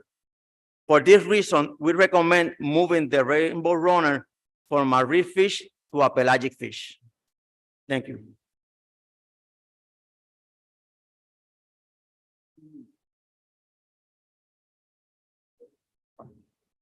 John. Thank you. Thank you, Nelson. There was a lot in there. And and actually all of the reports are from the DAPs are very valuable. And I'm wondering if there's a written version of it, because I didn't catch all of it. And so much of it is, went by fast, but there's a lot of details that I think are important. Could you submit the written version to the briefing book for all of the DAP reports? Because maybe I missed them, because I think it helps us to then follow up with one of the topics and see what we could do about that. Because I think there's touches on science topics, it touches on management, and then it looks like on some other issues as well. And I thank you for that very comprehensive readout. Yes. Sure, Leah, I have the paper already. Yes, and I think the request is super pertinent because the DAP, what it can support the work of the council is tremendously important. We need to register and to have those written on record and available to everybody to see it and to benefit from it. And I think that's a good point that you guys should be ready for it. And Miguel? Yes, just send it to Christina and it will be part of the record. Christina Olan, for the record, I already received the document from the high, and I will include it in the briefing book. Yeah, but wait until they send each one of the emails because they add a little bit of Mhm. more information. Okay, and Alida. Yes, I did participate of the meetings with all the DAPs, each one of the islands. And what Nelson has said, we have already included in the report that I'm going to make tomorrow. And I will request the council to approve what they want. Because of time and this opportunity, I want, because there is a lot of things brought to the table. I don't want to miss anything. I'm gonna go one by one. Julian, which issue you want the council to address or to move forward or to analyze? Specific one. Joey McGrath for the record. Well, I think right now the most important issue that we have standing is the issue with the Mahi and the Wahoo. And we would like to know if at all possible that we can remove these two species from being managed by an ACL and to be managed recreationally by a bag and size limit and commercially by a size limit with mandatory reporting for both sectors. So the powers that be, if you can let us know if that is possible, and then from there we'll give my next statement. Marcos? Yes. Yeah, you and I talked a little bit about it before. So we are going to send a communication to Kate, those two questions, our legal counsel. And then probably at the August meeting, we will be able to provide you with the information that we need to move forward. We are going to also discuss the dolphin and the wow here, so probably we'll knock on your door for comments when we get to that in the agenda. And Julian, just because we're gonna consult with Kate, there is anything else to be consulted? Well, the second part of it, if those two species cannot be removed from being managed by annual catch limit, it's the accountability measures issue that we would like to be addressed if can be. So it's on the record what we want. Thank you. Thank you. Andy? Yeah, and certainly Kate can weigh in as well. So I guess a couple of things. One is we just added these right to the management plan through the island-based FMPs. There was a rationale record as to why they're in need of federal management. And that happened 7 months ago, right, in terms of official rulemaking. So the council, if they wanted to remove it, would have to come up with a justification of why it's no longer needed of federal management, right? And I think it's probably premature to decide that. Even if you didn't remove it, the Magnuson Act requires federal fisheries to have an annual catch limit and accountability measures with limited exceptions. And there's very limited exceptions with regard to what could be excluded from annual catch limits. So under federal fisheries law, you would have to have the annual catch limits and accountability measures and could also impose other management measures at that time.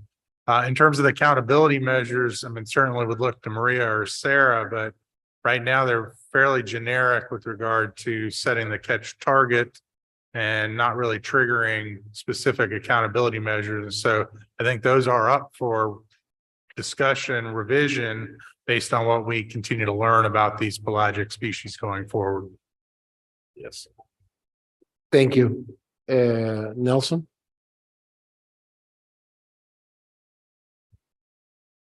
Thank you, Mr. Chair. Nelson Crepo for the record. I think in our case, I support Julian's statement regarding the Mahi, and I think it's better to consider a size limit to between 24 inches for the Dorado. I think it's very important, Marcos, to attend the issue of the rainbow runners. This fishery is really, really important in the west coast of Puerto Rico, and it's a big market right now, and we are really concerned about this issue. For me, that's the most important topic, because regarding the lobster is attended already, and I think we are good with that. Thank you. I'll go back to Rainbow Runner. Catherine Zamboni. Thank you, Mr. Chair. This, for the record, Kate Zamboni, NOAA's Office of General Counsel. Just wanted to address the question about removing dolphin and wahoo from federal management. Andy summarized it perfectly. It's basically the same process that the council would undertake for determining whether to add a new species for management. So there would have to be findings made and a record to support that these species are no longer in need of federal management. And again, as Andy said, as long as they are part of the FMP and federally managed, there really does need to be an ACL. There isn't really a process by which you can just set one aside. But it sounds like the ACL is not currently constraining the catch. So I don't know that that's necessarily necessary to pursue further. You can let me know if you have any other questions. Thank you. Thank you very much. Eddie?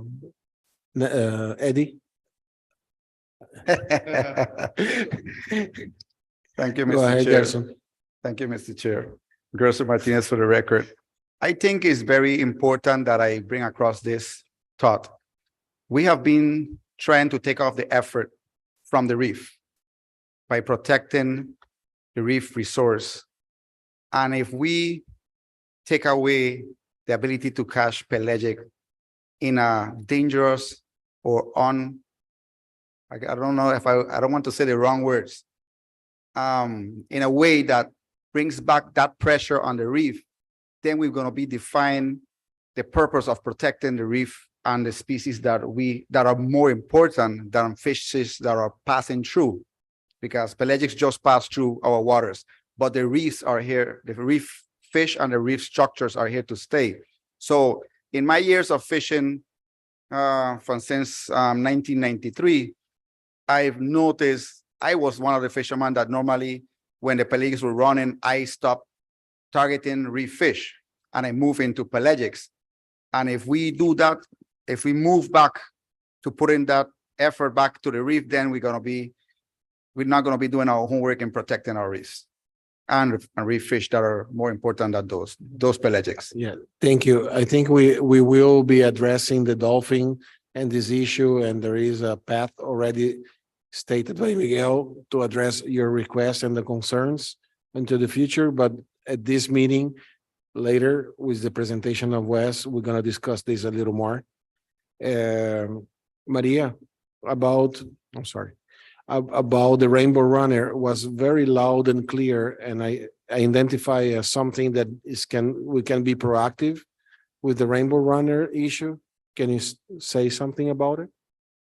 Yeah, this is Maria Lopez. So in terms of the species, the council can always recommend perhaps task the SSC for looking into this species and see if it merits a reclassification from the reef fish to the pelagic group based on the information that they are able to gather, and then report back to the council.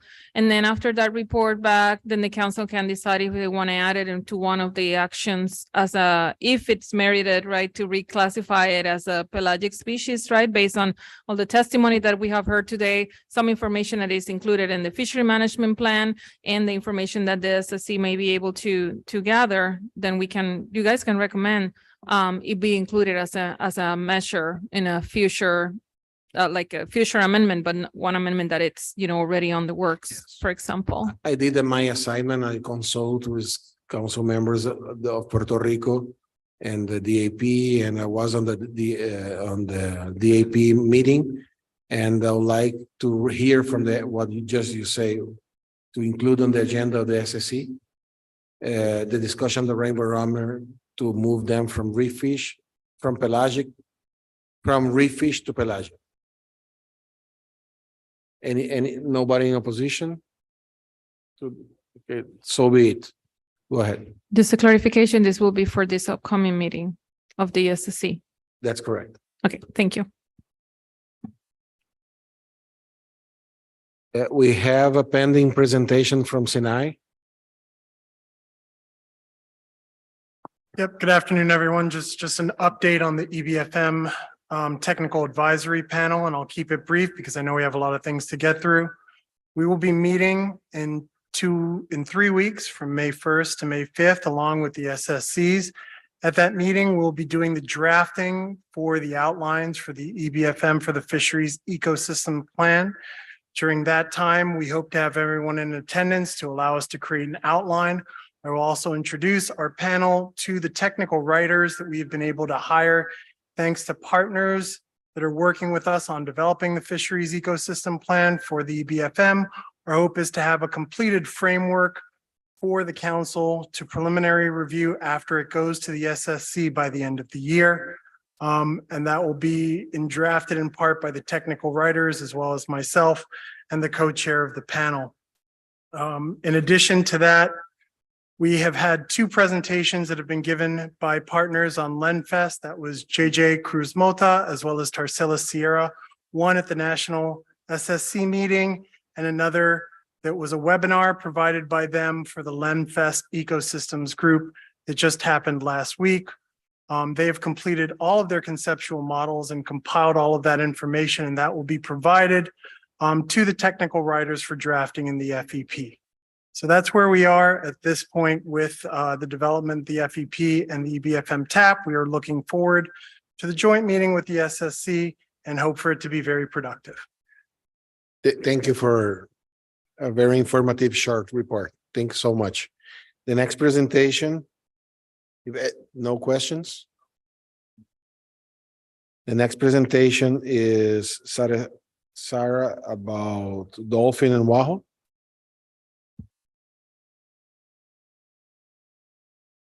Okay, we strategically placed this one after the DAP reports because what they said will be relative pertinent to this discussion. So I'm going to just give a quick update of Amendment 3 to the St. Croix FMP and the St. Thomas and St. John FMP, which would establish new management measures for dolphin and wahoo.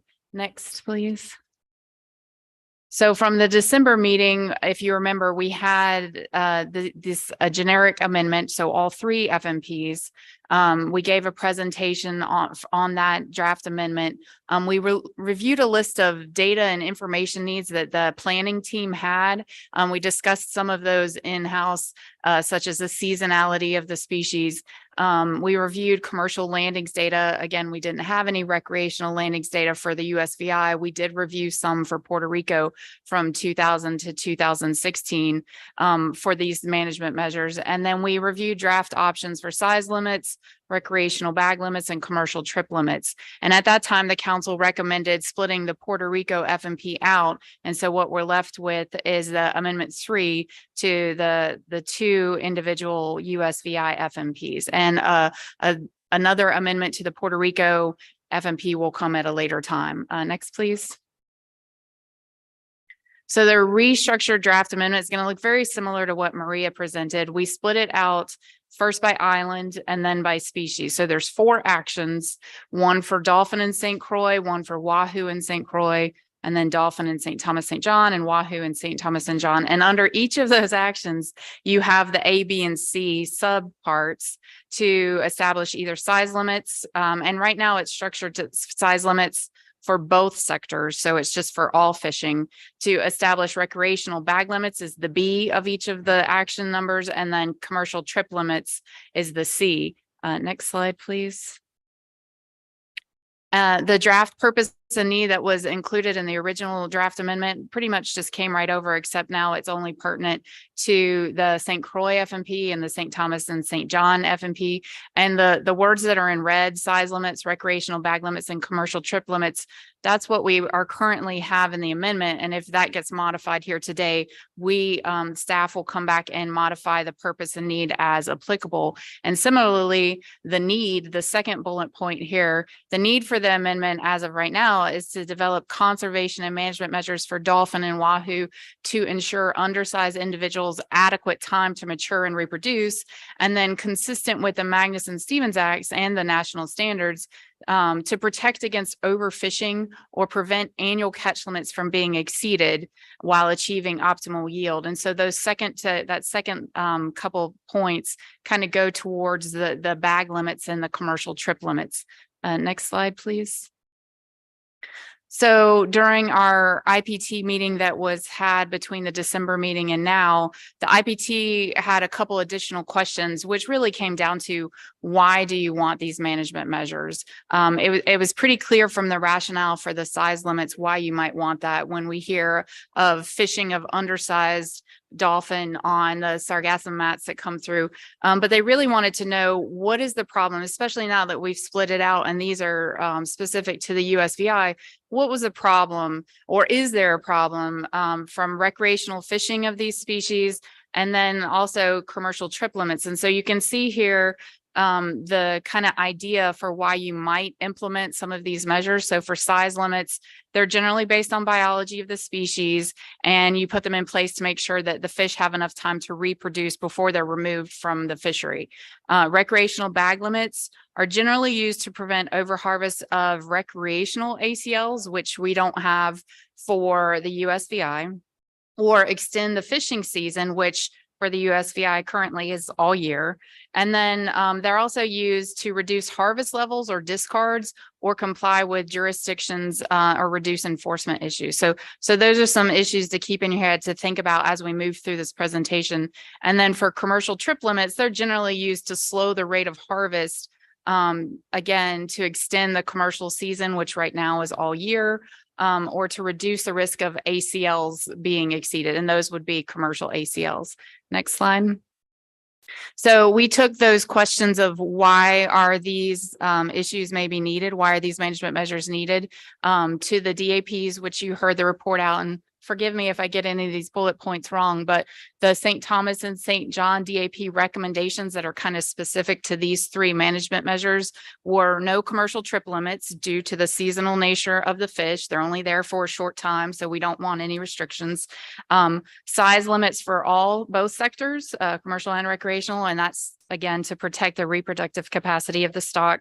And then they did recommend recreational bag limits, and this was a per species, so one for dolphin, one for wahoo, not an aggregate, to address the lack of recreational data available and the potential overharvest of the species from that sector. Again, there are no recreational catch limits, so this could be a way to kind of constrain that sector. They did suggest more conservative catch limits or bag limits, 5 dolphin per person per day, 30 dolphin per vessel per day, 2 wahoo per person per day, or 6 wahoo per vessel per day. And so you'll see those in the draft amendment. There was enough time to get those updated for your consideration. And so I'll point those out later. From the St. Croix DAP, no commercial trip limits, again, due to the seasonal nature of the fish. They wanted no limitations on the size of the fish. That was, that should say for the commercial sector. They did recommend it for the rec sector. And then recreational bag limits, and they didn't have specific numbers that they recommended. They asked that maybe the St. Croix FAC, which hadn't met at that time, maybe consider that and give feedback to them that could be brought to this meeting for the council consideration. Next slide, please. So this is a big high-level overview of the 4 actions with the 3 subparts, with all of the alternatives that were kind of prepared or developed for these species. So you can see in the first row, St. Croix dolphin for size limits, which is the A, there's 3 alternatives, no size limit, a 20-inch fork length size limit, or 24-inch size limit. And that is going to be the exact same recommendations, alternatives for dolphin in St. Thomas and St. John. And that's because it's based on the biology of the species. So you can see in the third row there, the same exact numbers. And then action 2, the second line, Wahoo in St. Croix has no size limit for Wahoo. A 32-inch size limit is the second alternative. And then alternative 3 is a 40-inch. And again, those same numbers are repeated in the last row, action 4, which is St. Thomas, St. John Wahoo. The middle column, the B, the recreational bag limits, the first row, St. Croix dolphin, there's no action, do not establish recreational bag limits. Alternative 2, 10 dolphin per person per day, not to exceed 32 dolphin per vessel per day, would be compatible with new regulations that are adopted by the USVI that aren't implemented yet. But so there would be compatibility there. And then 3 is to be determined, because at the time of preparation of this document, there wasn't a more conservative or an alternative that was proposed by anybody. So that could be developed, or it could just be removed and you stick with the 2 alternatives. Then the next one down in the B column, St. Croix Wahoo, is the similar kind of thing. No bag limits, 4 Wahoo per person per day, 20 Wahoo per vessel per day, which would be compatible with the USVI new regulations for recreational fishing. And again, that to be determined for alternative 3. You could add something or you could strike it. So in St. Thomas and St. John, you have the same alternative 2 that's compatible with the USVI for both species. And then, as I mentioned, the St. Thomas, St. John DAP did recommend numbers. And so they're in here in red because you, as the council, have not seen them yet, but we put them in there for your consideration.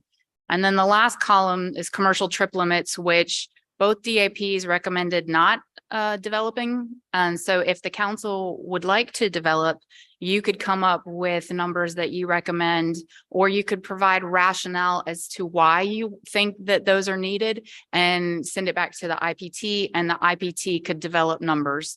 I would just point out the little asterisks there that if we do want to develop those, we would just also need to identify what unit those trip limits are in. Are they in numbers of fish or in pounds of whole weight? Next slide, please. So I'm going to go break those down a little bit one by one, starting with size limits for dolphin. And you'll see here that this is applicable to action 1A, which is St. Croix, and action 3A, which is St. Thomas, St. John. But since they're size limits, they're based on biology, it's the same number. So alternative 1 is no size limits. All dolphin that's caught could be kept. And this again applies to both sectors, commercial and recreational. The council, if you choose, you could split that out and have it be pertinent to just one sector. Alternative 2 would establish the 20-inch fork length minimum, which corresponds to about 50% of the females being mature, meaning that they're capable of reproducing before they're removed, or they have reproduced before they're removed by the fisheries. And then alternative 3 would establish a larger fork length minimum, which corresponds to about 100% of the females. So all the females theoretically would have spawned before they are removed from the fishery. And the rationale here, which is in black font because it's pretty solid, is to ensure that undersized individuals have time to mature and reproduce. Next slide, please. And so just looking real quick at the effects of those 2 actions, both of the action alternatives, meaning establishing a size limit, would have more biological benefits than the first one, because they would return smaller dolphin to the water, which would give them more time to mature and reproduce, which in turn would provide long-term economic benefits through a healthier fishery. So on the flip side, alternatives 2 and 3 could have short-term negative socioeconomic effects if fishers prefer to, or just catch smaller dolphin and want to be able to keep those. So that could impact them in the short term, potentially long term, but more of a short term effect as they get used to the new regulations and just move on. So alternatives 2 and 3 could have excuse me, more regulatory discards because now there's a size that has to be thrown back. And as we heard at some of the DAP during the discussion, sometimes these fish swallow the hook whole. And so if you have to throw them back, they're dead. And so that could increase dead discards. So we would just want to kind of consider that. Obviously, if you pick a bigger size limit, more fish are going to be thrown back unless there's nothing but large fish out there. So both alternative 2 and alternative 3 would require rulemaking, which is this amendment here, to implement the size limits. They would probably require additional education and outreach, and they could create enforcement issues if the state does not adopt compatible regulations. Next. So this is going to look very similar for Wahoo because it's the same concept. Alternative 1, no size limit, all Wahoo could be kept. Alternative 2 is the 32-inch fork length, which corresponds to about 50% of the females being mature. And then alternative 3 is a 40-inch fork length, which corresponds about all females being mature. And again, the rationale was pretty clear. It's to give undersized individuals time to reproduce. Next slide. And then similarly, the effects of the action are going to be very similar to the dolphin. They're almost identical. Actually, I don't see anything that's different. So they pretty much are the same considerations that you want to think about as they were for dolphin. Same impact to the fishers, same benefit to the biology of doing this. Next slide, please. So now we move on to recreational bag limits, and this is for dolphin in both St. Croix, which is action 1B, and St. Thomas and St. John, which is action 3B. Alternative 1, oh. I was conferring with the chair here. It will be possible to stop and then the council discuss the size limit and then continue, or do you prefer to continue and finish and come back? It's up to you. I don't have a preference. Okay, because I was thinking, Mr. Chairman, that perhaps, deal with the size limit and then continue with the rest. And I am super ready to discuss this. I think the council are ready to discuss this. And let's start with the size limit discussion. Carlos? Mr. Chairman, before you jump into the whole thing, we have a presentation by Wesley, Dr. Merton this afternoon. In a nutshell, what he's proposing a 20 inches size limit for the Ipurus, for the dolphin, the big one. And also I was going to mention, just for your consideration, the Flying Fish Dolphin Wahoo Working Group of the WCAFC is going to meet in the fall this year.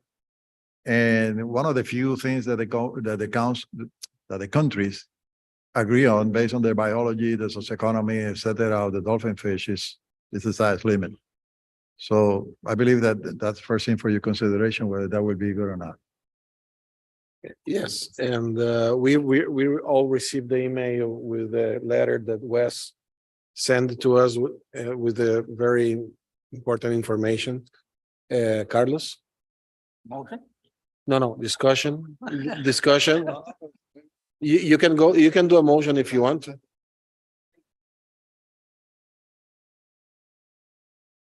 So this is Sarah, going back to the very first one, which is size limits for dolphin in St. Croix, and then dolphin in St. Thomas and St. John. And here's your 3 alternatives that are applicable to that species in both islands. I can just cover both islands one time. Okay. So motion is to establish action 1A, alternative 3, establish a 24-inch fork length minimum size limit for dolphin in federal waters for St. Croix, St. Thomas, St. John district. Okay. Oh. Mira, tiene una piedra para tirarte, cuidado. Yeah, I told You want it? Sorry about that, Leah. So We're gonna open up a page. Sarah. I just have a question to clarify. Is that a size limit that would apply to both sectors, to all fishing? And Sarah and Carlos, just a comment because I hear from DAP from Puerto Rico. He probably have a suggestion to make. Go ahead, Nelson. But Marcos, this is for US Virgin Islands at this time. Only. That's the question. And let Nelson do the question and create the record and we.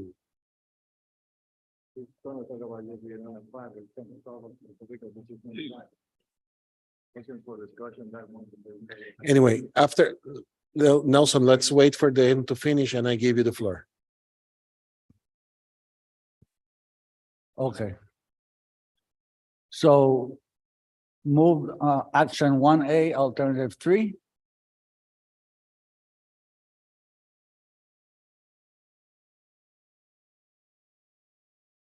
Establish a 24-inch fork length minimum size. Establish a, yeah, there we go.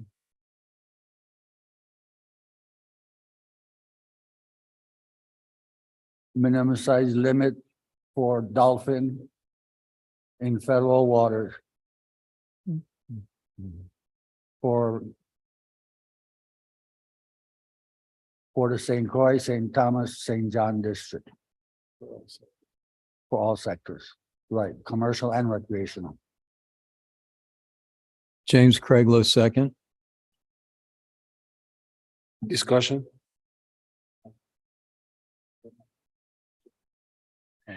Nelson? Thank you, Mr. Chair. Nelson Crespo for the record. I suggest that Puerto Rico be included in that motion. Do you have your rationale for it? Oh, definitely. 24 inches mahi is about a 5-pounder, 6-pounder, no more than that. Restaurant don't want to buy small mahis. Why? Because the fillet is too thin and it's not attractive for the consumers. They prefer, instead buying small mahi, they prefer to buy the mahi that come already fillet from outside and packet already in portions that is cheaper and so more faster to cook. So it's an add-on, to protect the fishery. I'm totally convinced that 24 inches is a good size to be included. Yes. Just a reminder, besides of that, we don't want mahi to be converted into a deep fry fish, a small size. And we don't want with the sargassum influx, extended pressure into the juveniles that have been happening for the last 11 years. And I have a question for you, Sarah. The request from Nelson can be addressed now on what do we need to do? So I was going to point out that we still will need to develop an amendment for the pelagic species for Puerto Rico. We've identified the species at the last meeting, so we know which one, and dolphin is one of those. When we were showing the slides with all of the actions and asking the council to think about priorities, that's something maybe tomorrow at the end of the day, we could present you with that same slide and say, okay, here's the Puerto Rico one. Do you want that to be a higher priority than say a different amendment? And it'll be in the record now that that's a recommendation. So when we get to the dolphin size limit, we already know that that's what we're going to recommend. So I don't want to say it can't go in here, but it should wait and go in the Puerto Rico amendment, and the council can determine priority. Thank you for your guidance. I would like to hear from the thing is that I have been in all those meetings, and the intention of the council about the minimum size and the industry is loud and clear, right? And if there is a way that is legal and is correct to include now, because the rationale and the language that you presented apply 100% to Puerto Rico, right? It's just a procedural thing. I want to know from the legal Counselor, if there is any problem of including. It's not a matter of legal stuff. It's a matter of the work that the staff and APT is doing. Right now, they already have the essence of what the council wants. So let them do the work. Here, they completed for the US Virgin Islands, the action for the Dolphin Wahoo. And Sarah is very clear that in the case of Puerto Rico, in the documents, they would like to have the same consideration for the Dolphin, the minimum size. So rest assured that will be included in the document. But what Sarah is also saying is that in the case of Puerto Rico, remember, these are the different island-based FMPs. That's the reason and the rationale why they were approved. Each one is different. But in this case, they have the same common goal of having the size limit. And they also have a preferred size, which is 24 inches. So already Sarah have that element of information. And when she present that document to us with the Puerto Rico side, they will have the list of the priority species. When dolphin is touched, they will have, okay, we also have the 24 minimum size for the dolphin. But let her finish the work. Yes, Christina, you have somebody on the hands up? Catherine Sanboni. Catherine? Thank you, Mr. Chair. Catherine Zamboni, for the record, NOAA Office of General Counsel. Yeah, it's primarily an organizational issue to try to keep all the actions related to the islands together. But I just want to remind the chair that there's been no vote on what the preferred alternative would be for Puerto Rico. So I don't know if you want to give staff that direction in the future document of what the preferred alternative would be, it would be appropriate to take a vote on that before moving on.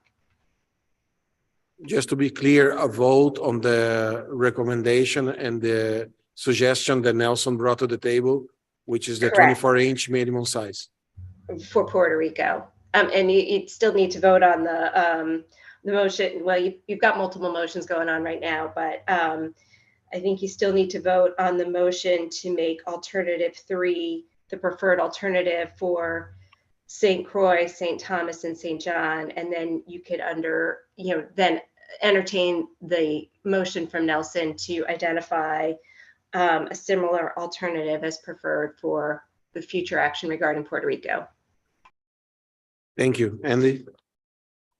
Yeah, and I wanted to look to Sarah and Maria. So Kate covered my first comment, which is making a separate motion to add that action and select as preferred for Puerto Rico. But from a staff perspective, Maria and Sarah, is it easier to add it into this document, or would it be easier to bring back a separate document?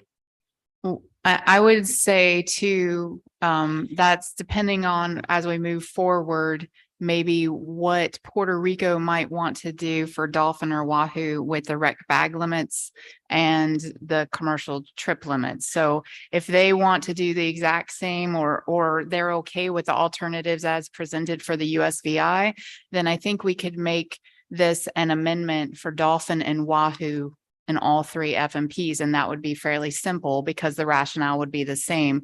And then at a later time, we could do another pelagic amendment if the council wants it for the other pelagic stocks that have been identified. So we could do that, if that makes sense. It truly makes sense. And let's finish then with what we are doing. And I'm sorry to interrupt, but it's important to bring Puerto Rico to the discussion because it's important, right? We are part of the island base too. I guess we all agree on that. The problem we're talking about is the procedure. So you can vote on this one, get it out of the screen.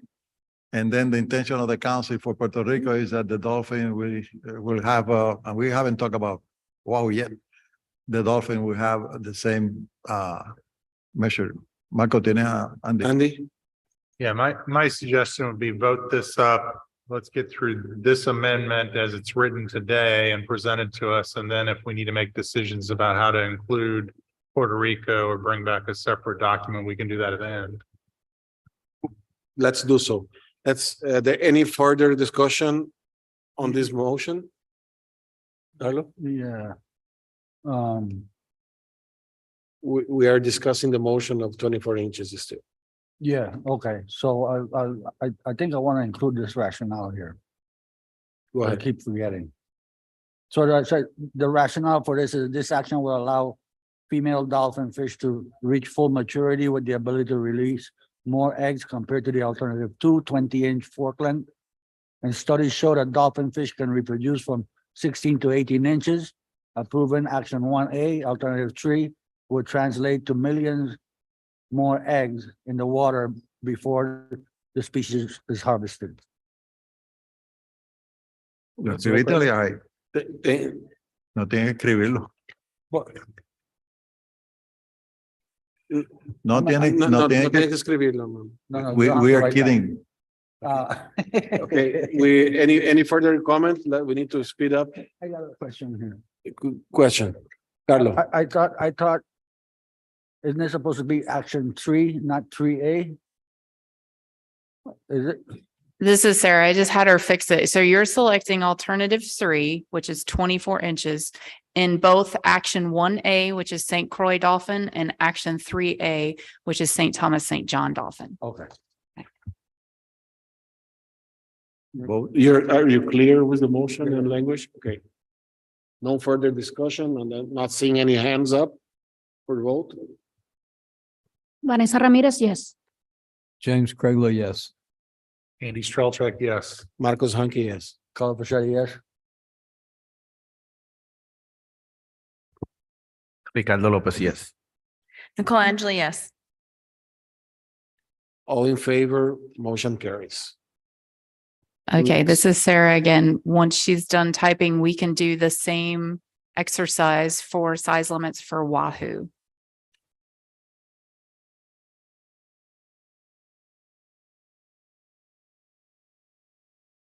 This would be action 2A and action 4A.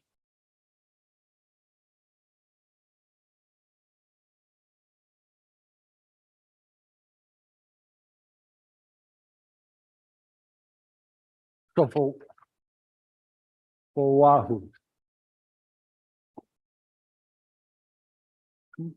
A motion to accept action 2A alternative.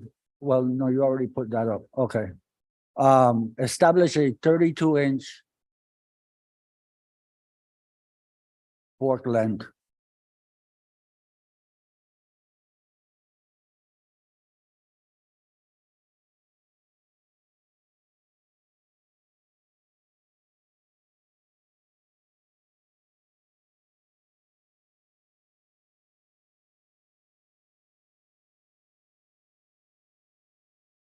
Establish a 32-inch fork length minimum size limit for Wahoo in federal waters for the St. Thomas, St. John, St. Croix district.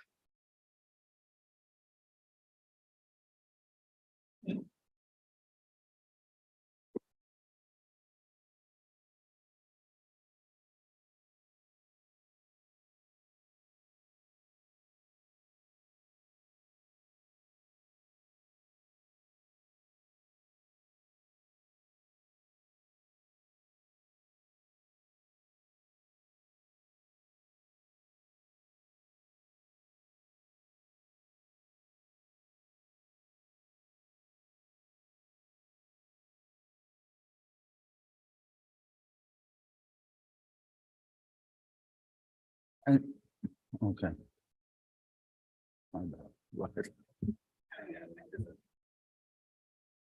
Any second for the motion? Vanessa Ramirez, second. Open discussion? No discussion. Let's vote. Andy, Julian, and Carlos. Go ahead. I'd like to hear from Julian first. Well, I just have a question that was just asked to me by my colleagues.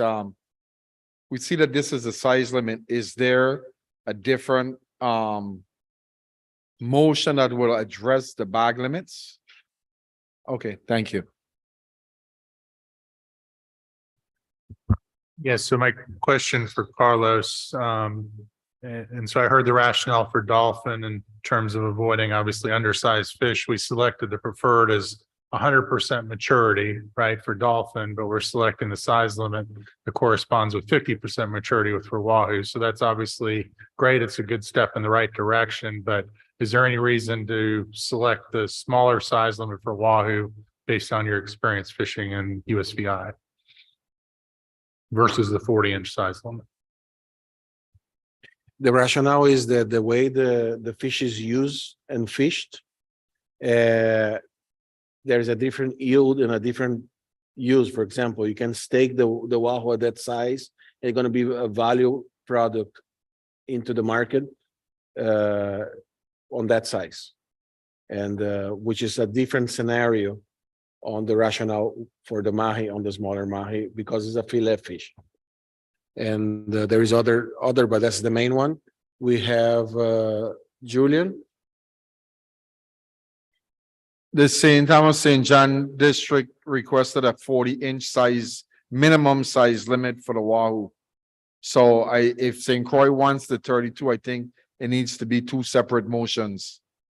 Thank you. It's fine. It's fine. Okay. Andy, you're just going to follow up? Well, just have another question now for Nicole, but I'll make the comment that I would support either size limit. In this instance, the 32 inches obviously provides size of 50% maturity. So we are protecting at least some portion of the fish that are going to be undersized and not mature enough to reproduce.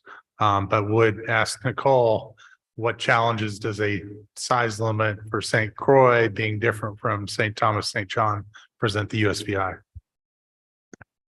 Yeah, Nicole Angeli, thank you for the question, Andy. We would support having consistent fork length measures in both districts for enforcement purposes. We currently have one NOAA OLE. We have approximately 6 officers in each district. It's very difficult for us when we're in the middle of our waters to be looking at where you're catching fish. For the enforcement issues, I just, and so I would just put that to everyone. We want to do what's best for the resource, but we recognize, and we additionally recognize that we have consistent issues with a lack of capacity for enforcement and management actions. Carlo. I mean, I can probably simplify this by changing the 32 to 40. We know that wahoo are not as abundant as mahis are. So the bigger the fish, the more they have a chance to reproduce at maturity. If that's not a problem, I'll change it. One second, because Gerson want to add something. I can't remember the specific numbers that we discussed on the DAP meeting. I don't know if Miguel can recall those numbers, but it was close to the 40 inches because they were using numbers that when they do tournaments, those were the numbers that were legal to keep when they were doing those tournaments. So maybe we can look back into the DAP minutes and figure out, because the motion was made to use those exact numbers. I cannot say 40 for certain, but that meeting minutes have that what the DAP discussed on accepting. They also discuss what is the minimum they have in Virgin Islands. You have a size limit for Wahoo, Virgin Islands? No, I'm not sure, but I know they have a 32-inch minimum size for mahi in tournaments. So that's my point, that in Wahoo, as far as I know, you don't have a size limit at this time for Wahoo. Okay, that's the point, that you don't have that. So if we follow, then you have to look at the correct language from the presentation that Sarah put together and see where you could. I believe I remember from that conversation that they talked about 36 inches. I can verify it from my notes, but you are free to suggest an alternative size than the 2 that were presented here. So for instance, if I verify and the DAP recommended 36, and if both DAPs are more okay with that, then that could be added as an alternative and you could select that. So if you like, I can go check. Yeah, but the other thing is that you have to add a language as to why you're choosing that. It's not to pick a number out of it. So for example, the ones that you approve already, is that this size will protect 50% of the fishermen, of the females. This other side will protect 100% of the fish. That's all you need. That information that you need for your rationale. So my suggestion is that we allow the people, the staff to find the biology of the information of the biology of the animal, and that percentage and do the same thing that you do with the dolphin. But the intent of the council is to establish a size limit for wahoo, as big as possible to protect the spawners. And then it will be anywhere from 34 to 40. We are just a point of clarification. We are discussing the motion that was presented and second is part of the discussion. And there is a language being suggested change in terms of the number. And you are the owner of the motion. Do you Yeah, want- but for Marcos, point of clarification, the motion that you put together was 36. Yes. And then he decided 32. to change it, so start doing that. Andy? Yeah, I mean, so we haven't voted on the motion, so just as a point of order, if you wanted to change it from 32 to 40, you're welcome to do that, but you need to get your seconder to agree to that change as well. Yeah, yeah. Yeah, Director Angeli made a very good point here. We have fishermen in St. Croix that go to north of St. Thomas to fish. So to have a different size limit in both districts is gonna be very problematic. So I would go ahead and agree with a 40-inch, change to 40-inch for standardization. And Vanessa, do you agree with that change? Yes, I agree. Okay, we can keep the discussion. There is any further discussion for on the motion? John? Mr. Chair, one of the, I guess one question I might ask some of the DAP chairs about whether there are small fish landed and what the mortality of those fish might be. And one of the concerns is we think that these are all good measures to protect fish, but if there is a substantial mortality, either from the fishing experience or after release, you wind up not achieving that protection that you want. And so that's just something that I think needs to be discussed, because and maybe I'd like to hear, from my experience with wahoo, if the fishery is a trolling based fishery, those small wahoo often are somewhat drowned by the time they come back in. And so I don't know if mortality is an issue, and I just wanted some conversation there. Thank you. Yes, there is two very general lines in terms of what happened with the wahoo fishing. There's two ways of fishing for wahoo.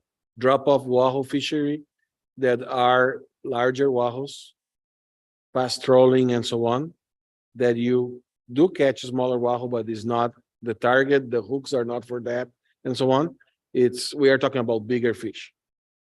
But we do have mix with the mahi, with the floating debris and weed lines, schools of very small wahoos. But because you're not trolling fast trolling, you normally are using lighter tackle and so on. The way the fishing is performed is much more manageable. You don't drown the wahoo. The wahoo gonna get to the boat alive, right? And on the smaller scale, I don't think because of the fishing style and the way we fish here in the Caribbean, that's as a big of consideration versus Bahamas, for example, and other places where the wahoo fishing is a little different than what we have here. Julian? Julian McGrath for the record. I just want to make a comment as it pertains to the size.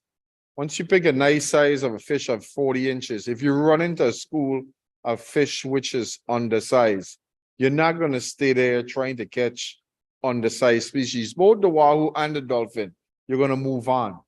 You're going to try to go to somewhere where you can catch a legal size fish which can be landed for your market. So your mortality rate is going to be low. You're not gonna stay there killing fish, hoping that a big one is gonna come in. You're gonna move on. And that's the practice of the commercial fishers. Thank you. For the record, I went through some information and I do agree with my friend, Mr. McGrath, about the 40 inches.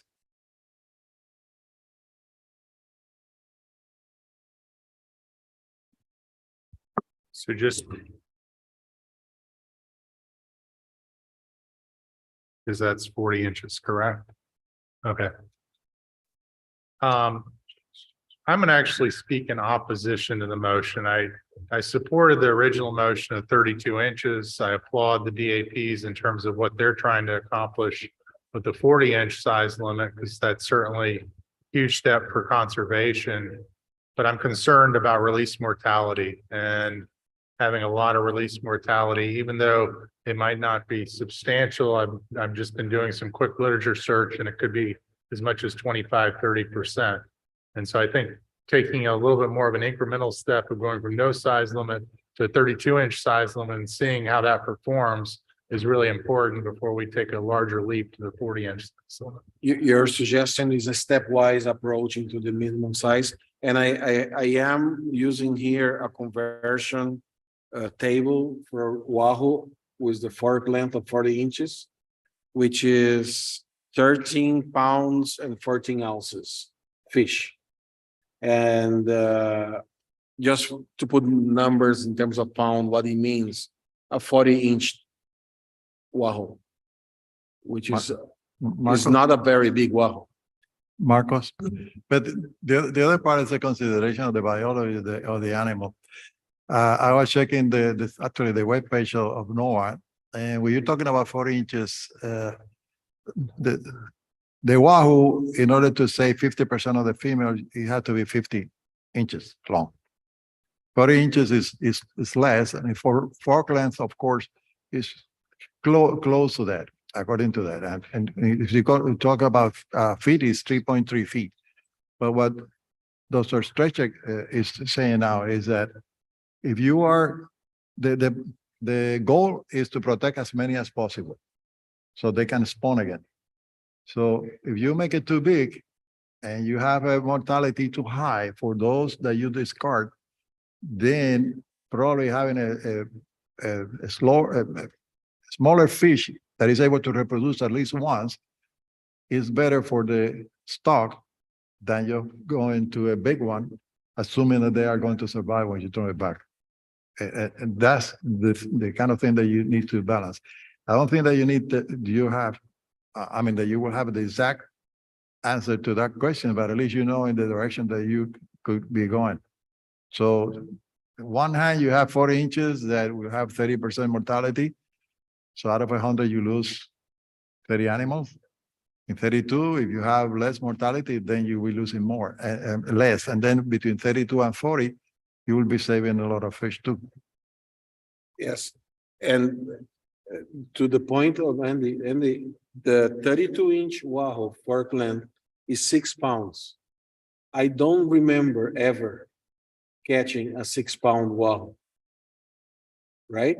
And I don't think we are doing much addressing the request and the spirit of this measure, creating a minimum size by putting something out there because of the gear, what I told before. We are talking about 10-odd hooks, horse body hooks, islanders that barely fit on the mouth. You have to open the mouth and put the hook on the six-pound Wahoo.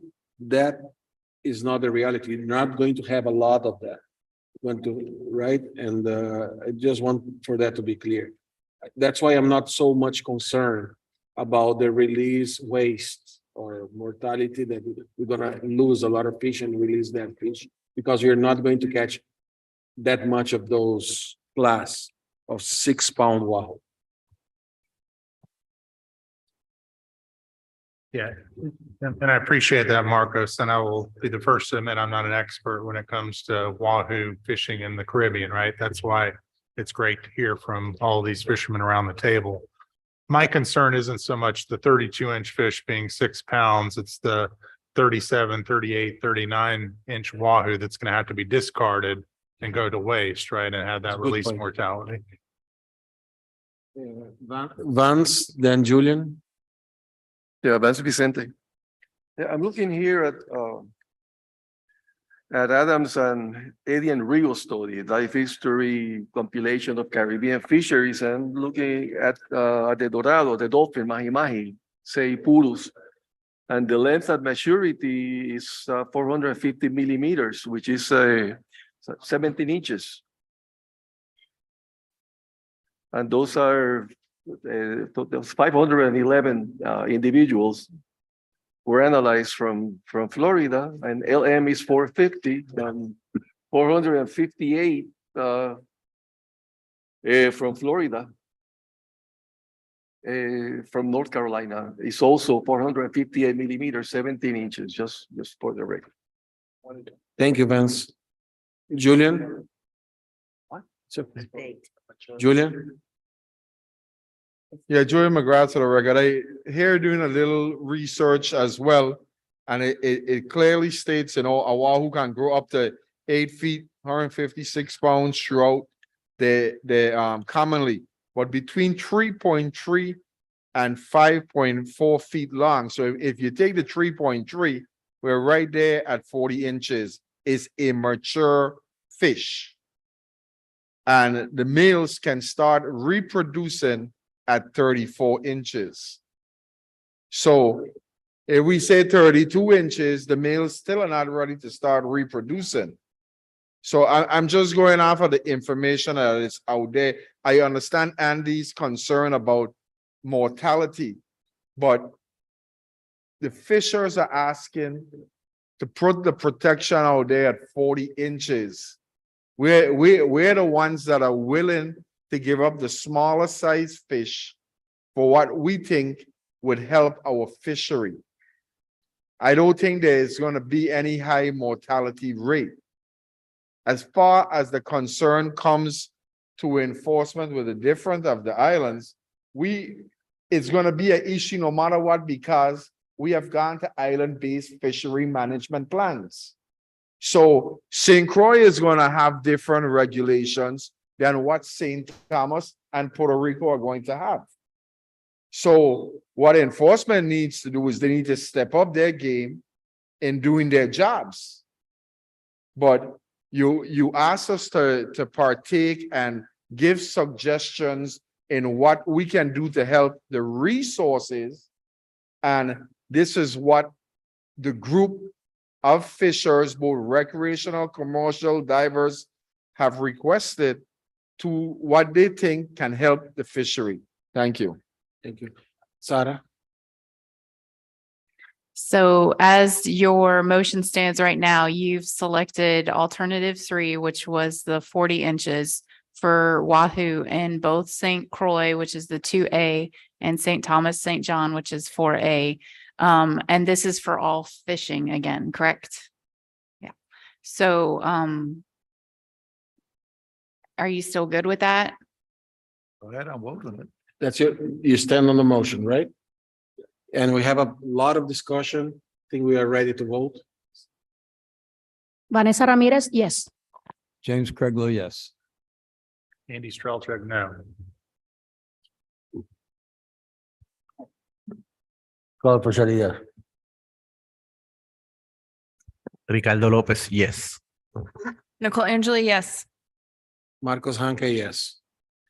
Motion carries, 1 no, and 7 and 6 yes. What is the next discussion? Well, so then I would also, if we're thinking of adding Puerto Rico FMP to this amendment or vice versa, would Puerto Rico vote or accept one of these alternatives as presented? If not, we can come back with alternatives for Puerto Rico. Or we don't have to include wahoo for Puerto Rico.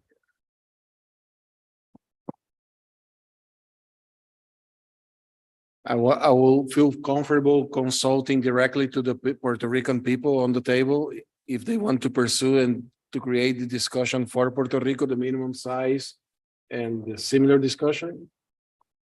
Thank you, Mr. Chair. Vanessa Ramirez for the record. I think that we should take the recommendation of the DAP also, and we should take the same actions. I don't know if we can include right now, or we must let for tomorrow or for next We meeting. agree with the concept. Yes, and practically the same size also apply. Okay, Ricardo? Yeah, I agree completely with Vanessa. Nelson? Yeah, I support Vanessa's statement. Yes, all the Puerto Rico representatives have the same intention, and we're gonna follow your guidance, whatever is the best way to proceed. Okay, so next time we bring this amendment back, you'll have size limits for all three FMPs with preferred alternatives identified and fully analyzed. So then next,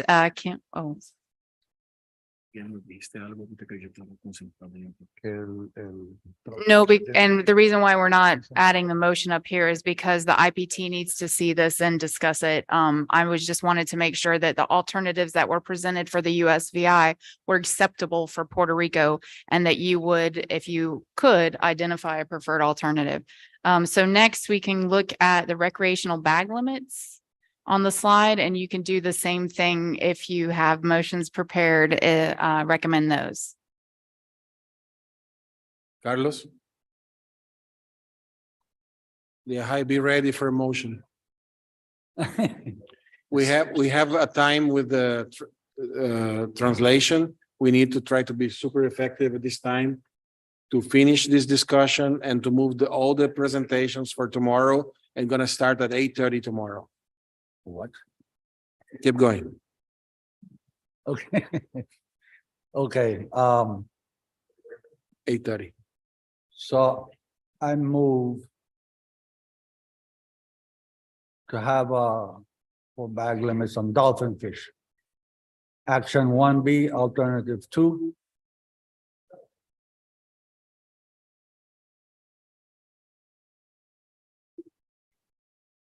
And this is Sarah. For a reminder, alternative 2, which is 10 dolphin per person per day or 32 dolphin per vessel per day, would be compatible with the new USVI regulations once they're implemented. You can see here the rationale on the screen is in yellow, and I just wanted to make sure, if you could, during the motion discussion, just talk about rationale for why you would endorse a recreational bag limit for dolphin in the USVI. And it could be the same rationale or it could be separate per island, but just in your own words, provide a rationale, please. Sure. So do I have to put the motion up there? Yes, Okay. please.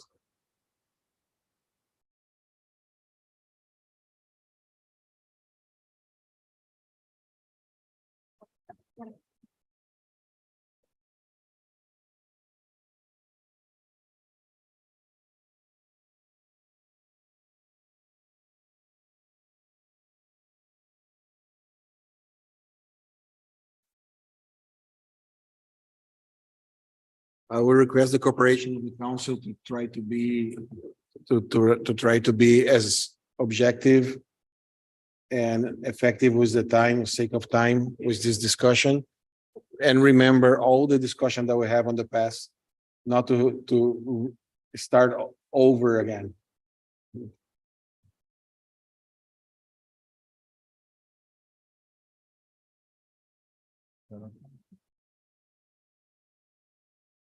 You're fixing.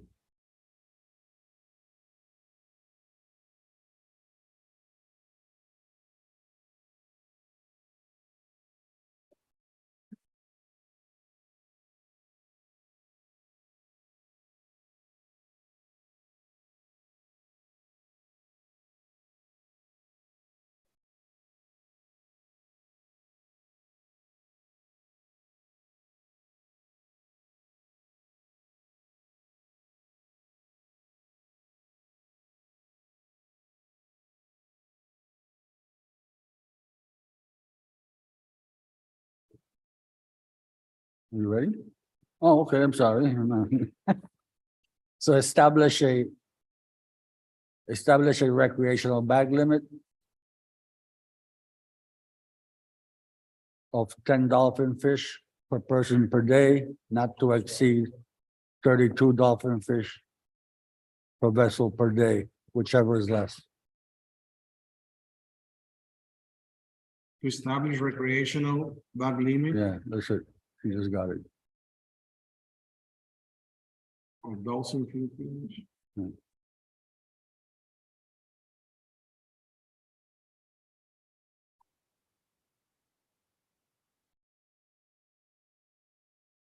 Carlos, ¿está bien? That's the language, Carlos. Can you Right. for the record? All right, to establish a recreational bag limit of 10 dolphin fish per person per day, not to exceed 32 dolphin fish per vessel per day, whichever is less, right? Any second? Nicole Angeli, second. Open discussion? Ricardo? Yes, it's kind of two questions. The first one, is there a formula for that back limit? Where, how do we get that number? Se oye bien, tienes que pegarte al micrófono. Kind of two questions. Ricardo Lopez for the record. Is there any formula for that number of the back limit? How do we get to that number? That's the first question. And the second one is, if we are limiting the size of the dolphin fish to big dolphin fish, does that change the size of the back limit, or we're gonna keep those numbers?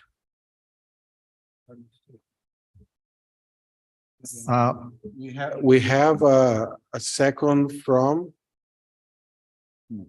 just making sure, okay. Do you want to Nicole, address Espérate. Miguel? Lehigh y Cristina, can we go back to the slide that Sarah put together about the rationale behind a size limit, back limit, and a trip limit?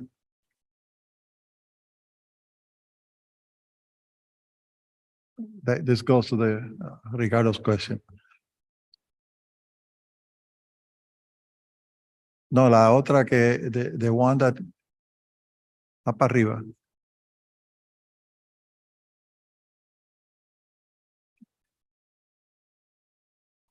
Es la que es general, que te dice para qué diablo tú quieres cada cosa.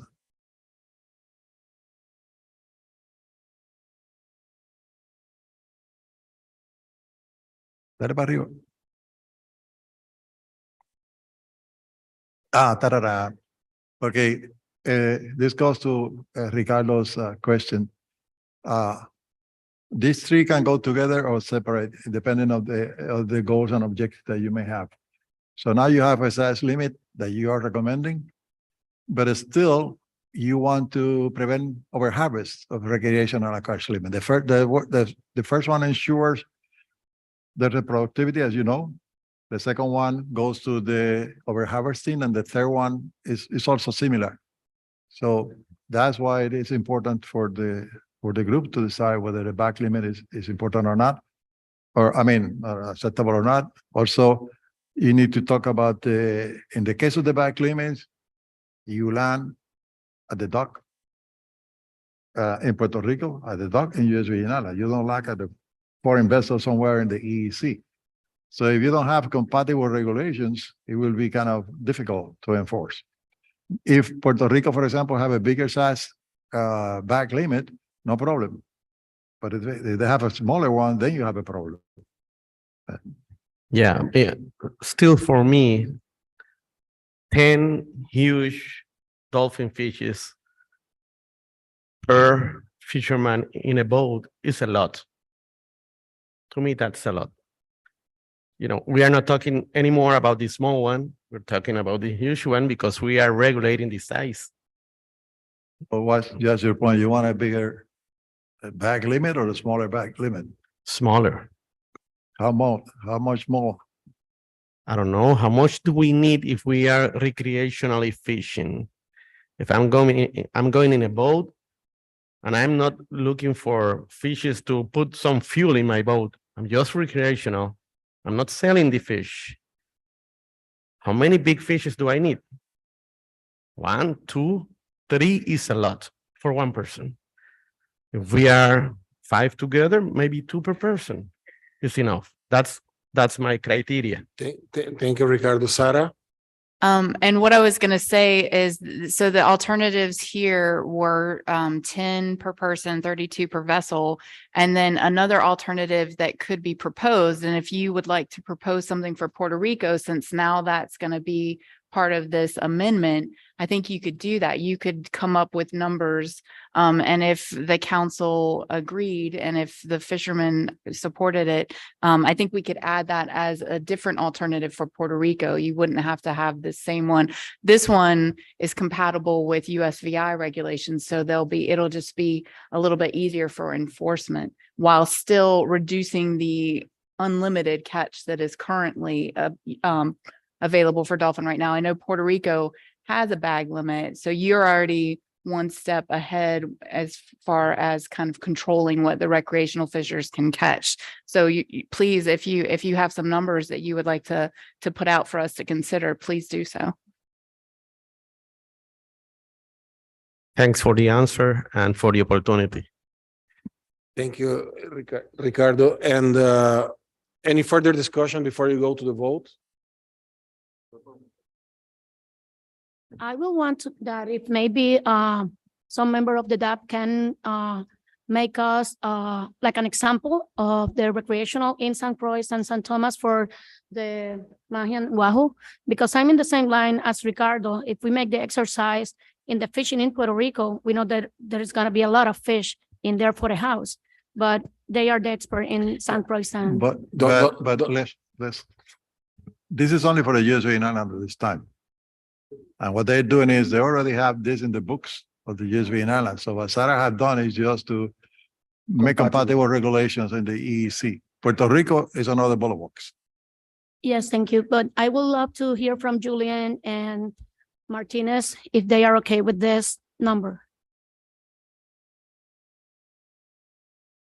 According to the DAP meeting we had a while back with all the Fisheries Advisory Committee in St. Croix, that was a big issue in determining these numbers. So I agree with 10 and 32. But as I said, I'm only one person. I'm just bringing forward the information that was discussed there, because a big issue came into whether that person who's going out for that day can cover the expenses. Because if you want to eat fish, you still have to spend $3.79 a gallon to go out. So that was the issue, the amount of money they spend to go out, and everybody agreed to 10 and 32. And Vanessa, some of the members from the recreational sector, they wanted a bigger quota. Yes. Okay. Yes, any further rationale? Or we are ready to vote? Julian? Well, I have a question for DFW, if it could be answered, either Director Angeli or Sanai Haptis. What's the recommended numbers for the new recreational license that's supposed to go into place in 2024? Because I think what's happening here is we're trying to have the same numbers that are working in federal waters to also be in compliance with territorial waters as it pertains to these two pelagic species, because the DAPS had came up with a different number, and I heard Mr. Ricardo's comments, which makes a lot of sense, where you're going to be catching a larger fish. So why do they need to have such a large number? From hearing from my counterpart from Puerto Rico, also he has a concern with the amount of fish that's going to be allotted to one individual and the maximum number at the end. So is the recreational license complete? Can that number be changed for USVI territorial waters, and what are those numbers? Thank you. Nicole? Yeah, Nicole Angeli, thank you for the question, Mr. McGrath. The recreational fishing rules and regulations were adopted signed into rule and regulation on October 7th of 2022. We are waiting to implement those rules and regulations until we have a licensing platform and all of the components necessary to fully roll out the recreational rules and regulations. I'm going to read the regulation for the dolphin and wahoo. There is a combined recreational bag limit of no more than 10 dolphin fish or wahoo per person per day, not to exceed 32 per vessel per day, and not to exceed 4 wahoo per person per day, or 20 wahoo per vessel per day. Thank you. Ricardo? Yeah, I would like to share with our friends from USVI what Puerto Rico have as a regulation for the recreational fishermen.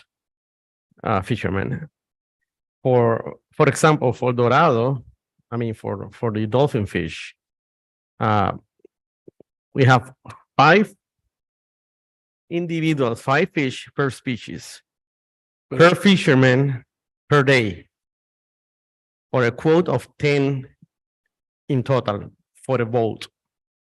That's a lot smaller than 10 per person.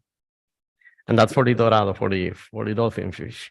And for the Peto, we also have a regulation which is smaller than what we were talking. Ricardo, I'm confused. We have how many mahi per angler? 5? Can you repeat, please, slow? Yes, of course, I will do that. It say fishing mahi, wahoo, or sierra per quotes. In the case of sierras and wahoos, the limit is 5 individuals per species. Okay, it's either 5 wahoos or 5 dorados or 5 sierras per fisherman per day. Or a quote of 10 fishes per boat per day, which is less. Whatever is less. Thank you, Ricardo. Okay. Yes. This is Sarah. Maria and I were looking at the regulations, and I believe what Mr. Lopez just read was for wahoo and mackerels combined. There is a 5 per species per day, but for dolphin fish, it's 10 dolphin per person per day, or 30 dolphin per boat per day, whichever is less. So, and when we brought this amendment in December, and we had the management measures in there for the Puerto Rico FMP, one of the alternative for the recreational bag limit, one alternative was to be compatible with the DNER regulations, the 10 and 30. And the other one that was in there was a recommendation that was made by the Puerto Rico DAP, which I believe was 5 dolphin per person per day, or 15. So we had that in there for Puerto Rico. We could, if we're putting dolphin and wahoo back into this amendment, we can put those back in for consideration from the Puerto Rico constituents. Go ahead, Ricardo. Yeah, thanks for the clarification. Thank you. At this time, everybody are overwhelmed and trying to put the best information on the table, and it's totally understandable. Thank you. And this is part of the discussion, and I think we are ready to vote. Vanessa? Vanessa Ramirez, abstain. James Craiglow, no. Andy Strelchak, yes. Carlos Fisher, yes. I will abstain. Nicole Angeli, yes. Marcos Hanke, yes.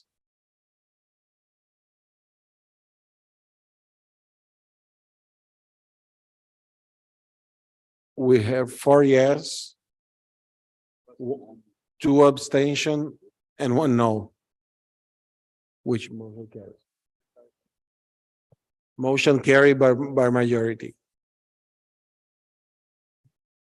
We're gonna stop because we had a fisherman from Vieques that's gonna present. Unfortunately, very unfortunately, he cannot present today because of sake of time, but will stay with us and do it very early in the morning tomorrow at 8:30.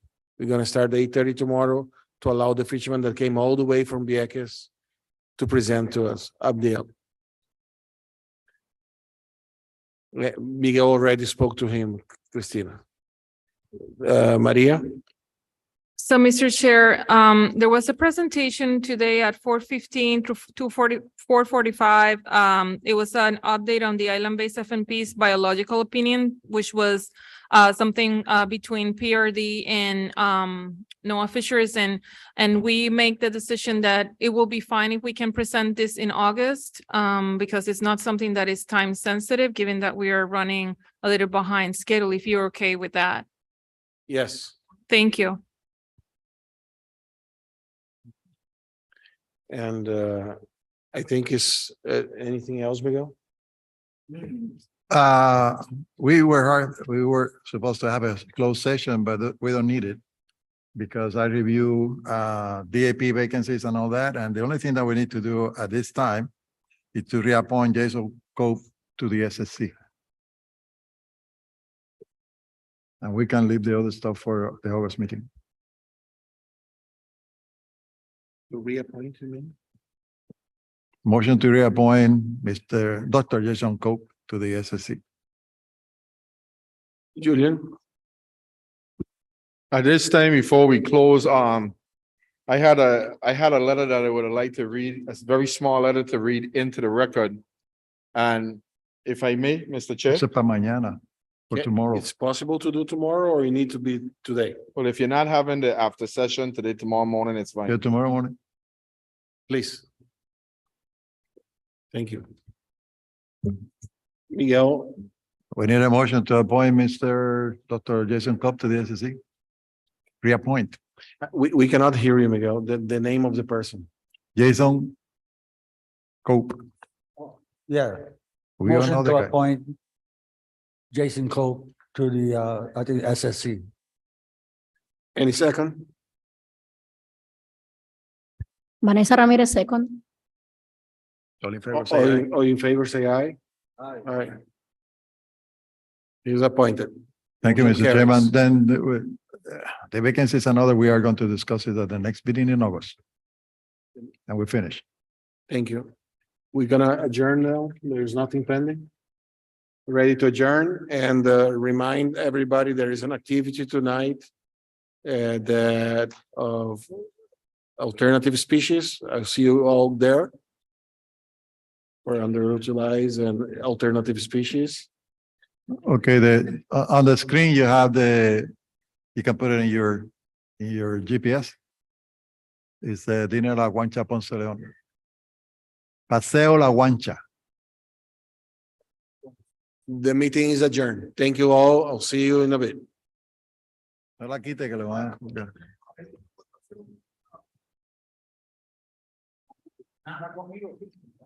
Los que sean buenos van con Carlos y los otros se van a ti. Lo digo Carlos. Estamos grabando. Déjame preguntarle a Rick cómo se traduce eso en inglés. Mr. Chairman, dale malletacito. Como decía que le preguntaron de No.